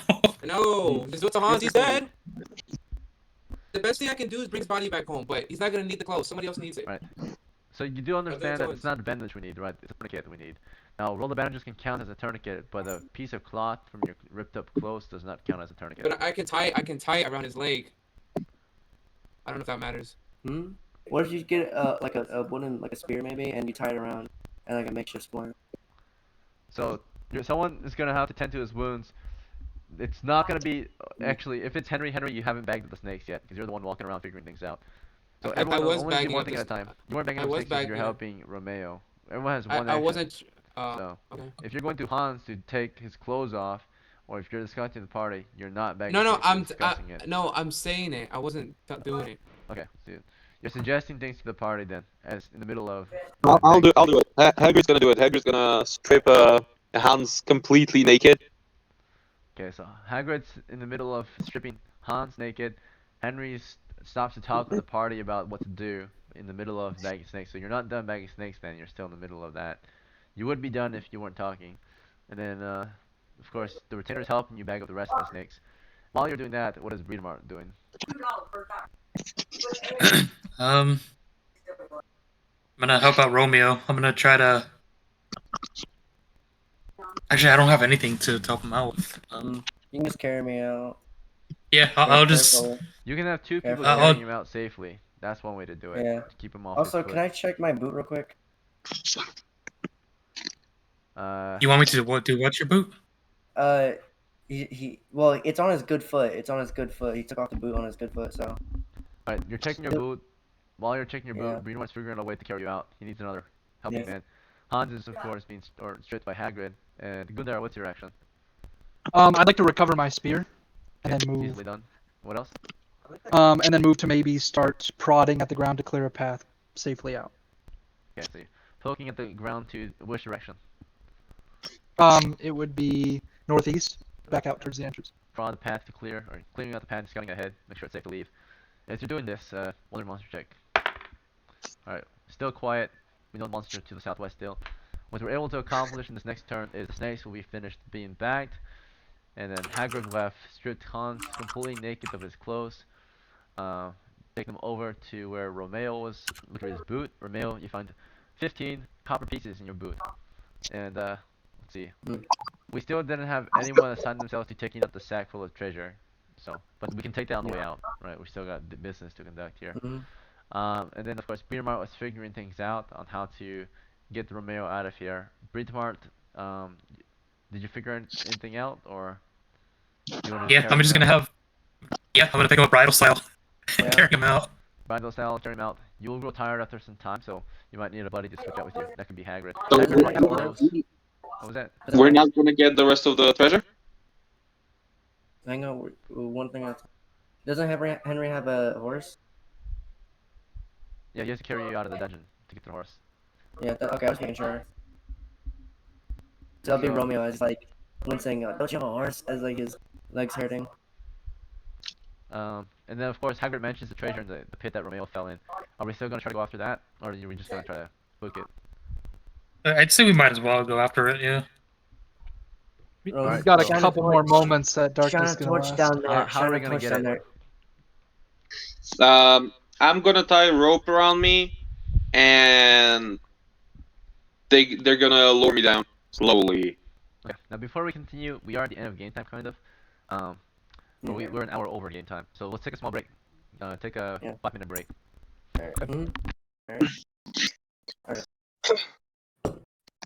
Alright, in that case, alright.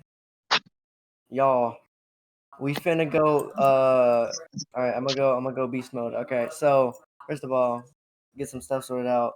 Somebody needs to shine a torch down that skeleton. If it's just copper pieces, we literally just leave it. You guys agree?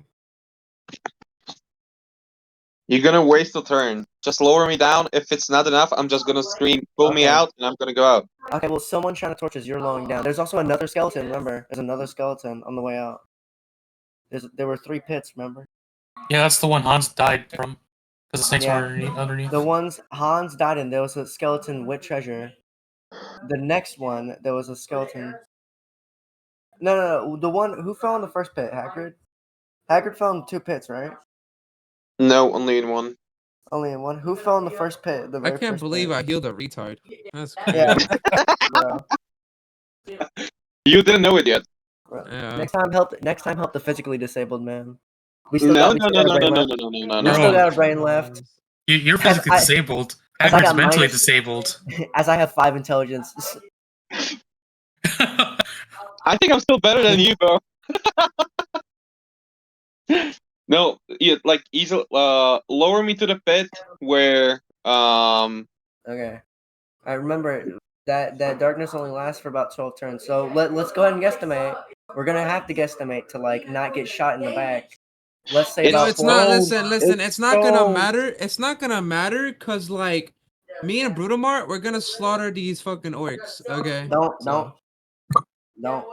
no, it's Nope. just the fucking We gotta stones. leave. It's 1 We got- damage. Even if they hit you 3 Yeah. times, you're gonna be okay. We got a guy. We got a Joe Swanson and a Forrest Gump in the party. Okay, we can't. Oh shit. We can't keep farting, bro. We can't He keep said fighting, bro. Forrest Gump. But these orcs, right? These orcs have so much. Wait. Where's that? Oh, Alright. they're 10 XP per head. Yeah, it's They're not 10 worth it. silver. There's 10 silver Not worth pieces it. per head. Wait. What head though? Did they just scrap? It's just the head. So Which how head? it works? Normally, Ekin sells the heads by I think experience. Yeah, he does. They have an average price. So if for example, if a creature's like 10 XP, Yeah, I know. their heads is 10 silver. Yeah, their heads is 10 silver right now. But Essentially it's not $5. worth it. We have injured men. Okay, we have injured men. It's not worth it. There might be And- more, and then and they're gonna be. He's gonna roll wandering monsters, and then he's gonna roll 1, and then we're gonna have even more trouble. Let's get So- out of here. Hey, easy. You lower me down to the first pit, I pick it Yeah. up. Lower me down to the second pit, I pick it up, and we Yeah. go. Yeah, and Yeah. remember, and if he rolls wandering monsters, Swarg, are you willing to use your old school adventure? Because if he gets wandering monsters, we're screwed. You can't carry me. You won't be able to carry me. Oh, well, that means we'll feed you to the animals then. I still got the coins in my boot. I mean, it's 15 copper, but still. It's fine. I got the snakes. I know how much you like money, though, Henry. Come on, you want everything. I don't. I Every like. penny. Every We We need just to take your boot. We're just gonna listen. We you guys need to are help gonna put Hans's me in the body out of phone? here, man. So we need to get out of here. We're gonna be the left boot bandit, bro. Yeah, it's gonna be. No, I need. My main priority is Hans's body. Yeah. No, priority is money. Okay. Long story short, someone get the sack. Someone go down and loot both those guns until then we're out of here. I'm gonna go down there. We're still technically in the dungeon, so like every 2 turns he's gonna roll wandering monster. I'm pretty sure. We would Well, already fought a we're monster, actually, if I but didn't but use it's my only but the dungeon's only one way, right? So I mean, like leaving. What only if it's one more? way. What if it's more orcs and then the oil burns out? Then we get rushed by like 13 orcs. Oil Nah. burns for 4 hours. For 4 hours. A turn. Yeah. How long's a turn? An hour. 10 minutes. A turn is 10 minutes. Okay, never mind. Yeah, you don't have to be afraid of those there. All Okay. like the worst thing they can do is throw rocks. Yeah, Oh, I'm. One rock will put me down though, so I kind of gotta. One rock will put me down, and one rock will put the mage down. The mage, you got You lucky guys are gun gonna there. hide. You All right, guys you guys gonna have hide. been That's wrestling okay. 5 minutes. Yep. It's time to continue. Let's see. So, you had the moment to rest up your party, and then you would get back to work, right? Mother and monster check. Okay. One. So, from the southwest now, the fire has died, and the darkness remains, but they have stepped beyond the darkness. From either side of the pool to the southwest approaches the monsters. Wait. What's the roll? Wait, One? you Wait, roll a, wait. wait, Yes. did you roll a 1? We didn't see it. I didn't see it. Did you roll it? Yes. Can you use old school? Old Can you school use old adventure school reroll. adventure? Oh, Oh. Hagrid has it. Okay. Very Yo, well. if you want to use it, use Because it. your camera was You want blurry. It to- was like pixelated. So You want to use it for the wandering monster check? Yep. yeah, he did it. All right. They still approach, but it's not the same group. It's not the new group. It's just the same group. You can hear them. The pool of fire has died, and they're just kind of beyond the darkness. You just kind of hear them approaching, but they keep their distance still. There's still too few of them to attack. So you can hear them, but they don't move up. You just hear them making noises in the darkness. We need to hurry up, guys. Come on. They have no reinforcements yet. Yeah. Grab the sack. What happens is, of course, after you rest, after hearing monsters, and praying to God that no more will approach, I guess your prayers are answered. And then, of course, when you finish your rest, you guys get back to work. Your job includes, it sounded like you guys wanted to get the treasure out of the pit that Romeo fell into. Yep. Okay, so how are we gonna get this job done? They're gonna tie me up with a rope around my waist and lower me down. Okay. So Hagrid's going in to the pit carefully. You tie the rope around him. Who's gonna hold the rope?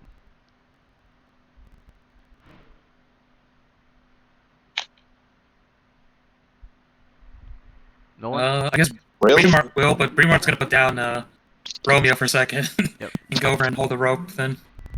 Alright, so you hold the end of the rope. You alone might not be enough to hold his weight and all his equipment. I can assist as well. Alright, Gundar is also helping. Together it's a bit of a struggle, but you can manage. And the two of you begin to carefully lower him down. It's a struggle. And then Henry just stands by. Henry, what are you doing? You're just standing there? I'm gonna pick up or drag Hans's body to the entrance of when we leave the dungeon so we can pick it up and leave. Alright, so you get ready to drag him out. You just grab at Hans's naked body. Let's see. And then, He has underwears on, right? sure. No, Yes, he I had. took those off. No, I took those off. I You took took those it off. off. You took off his fucking underwear. Yeah. Wow. Oh Blood Yo. dripping from his neck, and there's blood dripping from the bottom of his chin. And he's deathly pale, and his chin and neck is all black now from the poison. Yeah, I'm still gonna drag him. I'm not leaving nobody. I'm not leaving nobody behind. The bodies, at least. Nope. Right, so we lower Hagrid into the pit. He's down there with the skeletal remain, and it's very dark in here. What would you like to do from here? The torches are Down the dimming as well. torch. Light a torch. I said throw down the torch. I think actually the first batch of torches have already gone out, so we already lit a second batch of torches. Who lit torches for the second batch? Because by the time it was already like turn 6 when you guys took a rest. So Breemark will light another torch and hand it to Benjamin. alright, it's turn 7 right now, so we did light another batch of torches. Minus one more torch from Breeder Mart, then hand it to Benjamin. That's it, right? Okay. So one torch bearer. It's Benjamin. Alright. Hans is dead. And Can Do you want to can light we say another I had the torch in my can we say I had the torch in my hand when I was lowered? Benjamin's torch? Like one more. Another one. Who was lighting a second torch? I can light one and hand it off. Gundar, okay. Yeah, thank you.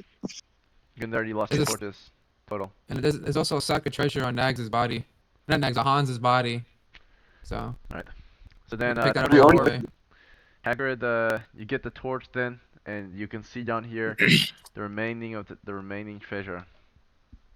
It's not including 5 or 15 copper pieces, because that was already taken. Alright. 15 copper pieces? Please No, be the a 15 that was miracle. already taken Please. from Romeo. Please be a Is that miracle. copper, right? Born. There's copper in here, yeah, so we're gonna count it out, you're gonna start picking it up. Do you have a bag to put it in? I'm not sure. Hold up. When in doubt, use the boot. Yeah, I don't probably. carry that much. I understand. You might use Uh, it, but yeah, you would I have include a. the hazards. Somebody has. Of the Somebody has dungeon. asked me. So, we'll be making a Where am I? disease check for Romeo after this adventure to see if he gets sick in the next few weeks and dies. I have a Due to bag. wounds or infected. Oh yeah. You said he has a bag. Oh, you have a bag? Okay. Yep. Alright, Hagrid. Bag. The majority of adventurers might die from disease. If they're not Yeah. careful. Let's see. What are the Alright. chances 1 in 4 chance of it being lethal. of contracting it in general? You already are Okay. gonna contract an infection. There's a ton of bacteria in your feet right now. Oh. Whether it's lethal or not, it's 25% chance it will kill you. Oh. All right. Of course, there's medicine out there that you might be able to cure it, but that's only if you can Yeah. afford it. So we'll have to see when we get home. Hmm. You don't know if you're infected or not yet, of course, 'cause it takes a few days for the symptoms to show up. Yeah. Yeah. Right. But back to what we were discussing, treasure. So, let's see. You have in your bag you have collected the treasure, what you could recover. So far, it's gonna be 585 coppers.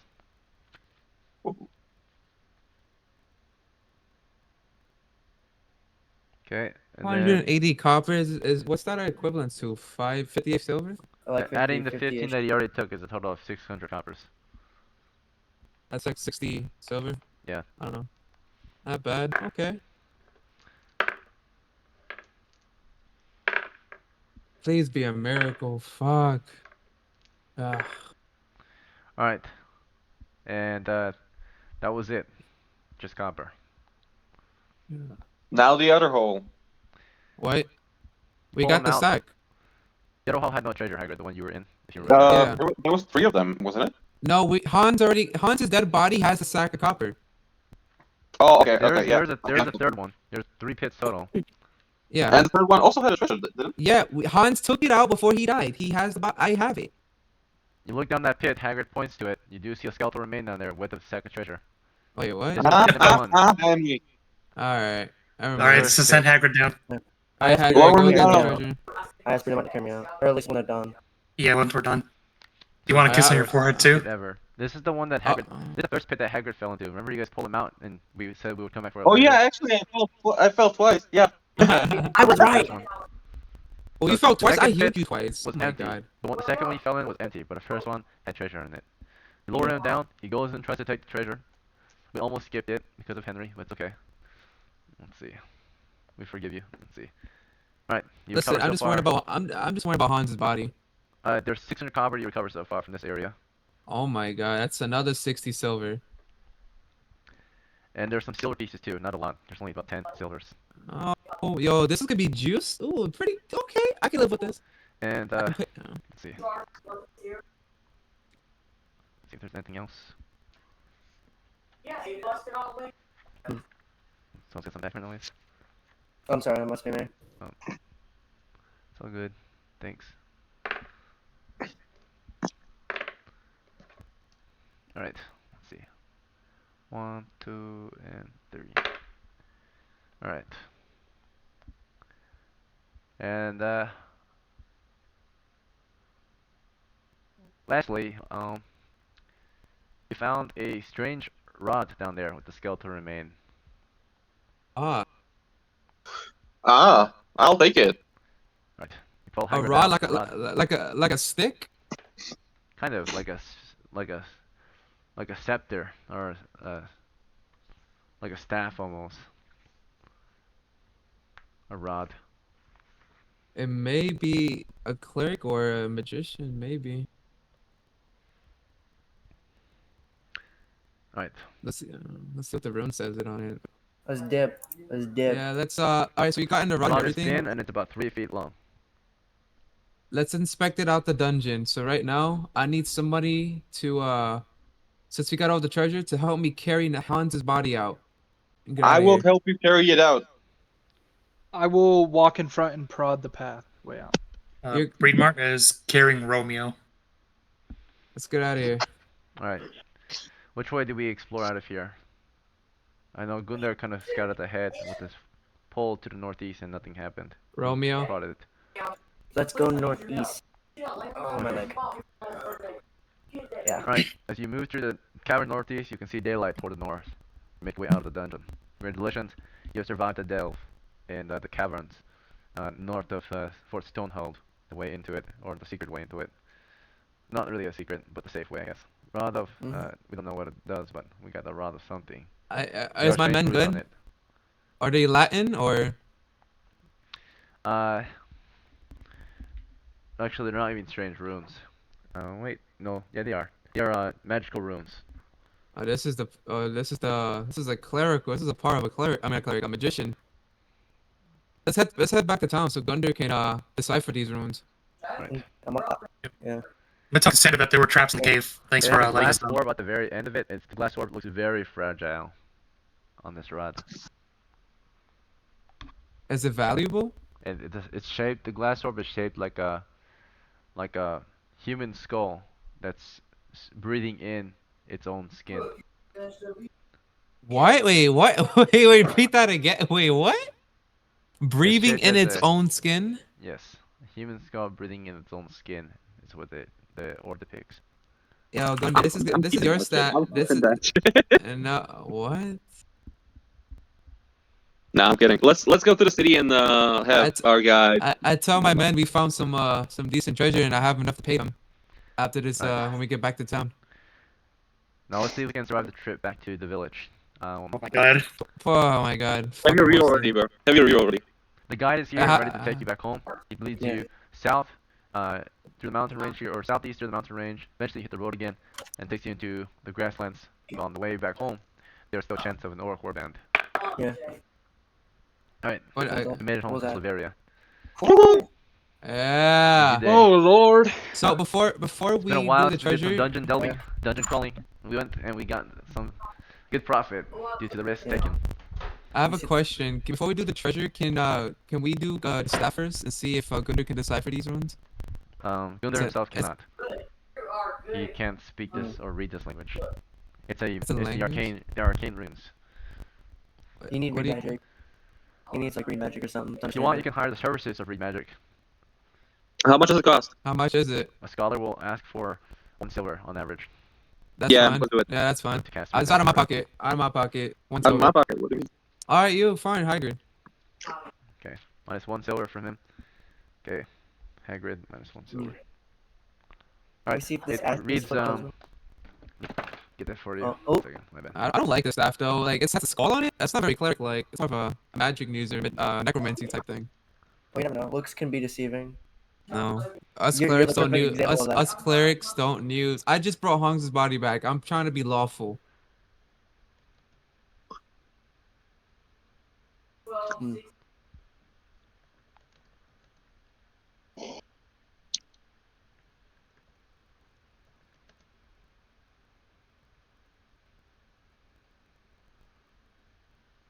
Okay, let's see.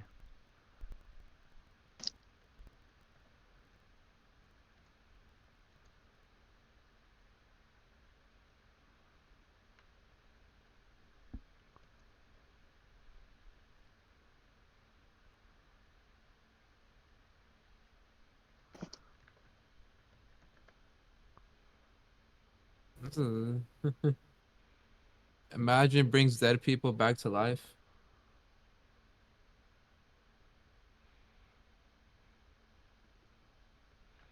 It's like a skull. It's like a skull breathing in its own skin, right? Yeah. So it might harm the user. I mean, curse is real. Is a real word. Yeah, yeah. So Cursed items are real, dog. I mean, if anything, we could probably sell it yeah, if it's cursed though. you can. When's the last time someone found a magic item? 1 second. Or other than that, yeah, Forever ago. yeah. First one of the campaign. Uh-huh. Very very rare. The runes are very long on this one, that's why it's taking a while. Uh, Yeah, the There's mage two pulled up sets of Google runes. Translate. Indeed. Mm. Alright. so wait, 2 types of runes. So like what? 2 spells? Like, 2 sets of runes on it. So one uh, set of runes reads this. I'll post in roleplay. okay. Let's go on and roleplay. What the fuck? Yo, what is that? And another set of runes reads. There has to be 2 types of spells from that staff thing. That's Greek. Do you know Greek? No. No. Okay. My old buddy In Google simple Translate. terms, the magic user reads them to you in the common tongue. They're understood to be the words Rod of Cancellation, and on the other side it says Star Eater. Wait, that's a good rod. Star Eater. That is a really good rod. So he believes the name of it is just Star Eater, but what it actually does is it cancels magic. Yeah, that is really good. Yo. It can't. Wait, it cancels magic, right? It doesn't do anything So to else. It activate cancels the magic. weapon or to use it, he says that anyone might be able to use it. If you speak Star Reader, and as he says that, you can see the mouth begin to suck, right? But if you let this the mouth of the crystal ball hit something, it will break probably, but then it will cancel the magic, right? So anyone can use this weapon. It So, can cancel or oh, suck magic into itself, but then once you use it, it breaks. It's got one use. so What if this you- item, I know what this item does. What if you hit like a specter with it or something? No, it has to be an item. I mean, I think. I don't know. I don't. This rod targets It drains items. the enchantment from a magic item that's touched. okay. Yeah, it makes the So- item like utterly useless. If it's But, magical, it makes that's it what they non-magical. What believe. happens if Whether you it does touch it or not, or if you hit a Yeah. monster with it or not, the monster's not Yeah. certain what might happen. Maybe you hit the source of what caused the monster to exist, you can maybe destroy it, right? Yeah. Because most undead What happens if you- are spawned, right? They're enchanted monsters. Yeah. All we gotta do is take 2 of them now and touch them together, see what happens. I know it's a good staff. Yeah. Especially if you have a cursed item. It's only one use though. Yeah, but it's so good. I mean, you can always sell it. I don't sell it. Don't sell that. Don't No, sell that. Wait, can I ask him what would be the price estimated? To sell such item? He himself Yeah, that's an is estimated not price. certain, but he would probably buy this from you if you were openly selling. He could magic items that usually don't have a set price, or they have a rough estimated price usually, depending on how powerful they are, or like what level of the dungeon you typically might find them. But he offers you for this particular rod, if you're willing to sell it,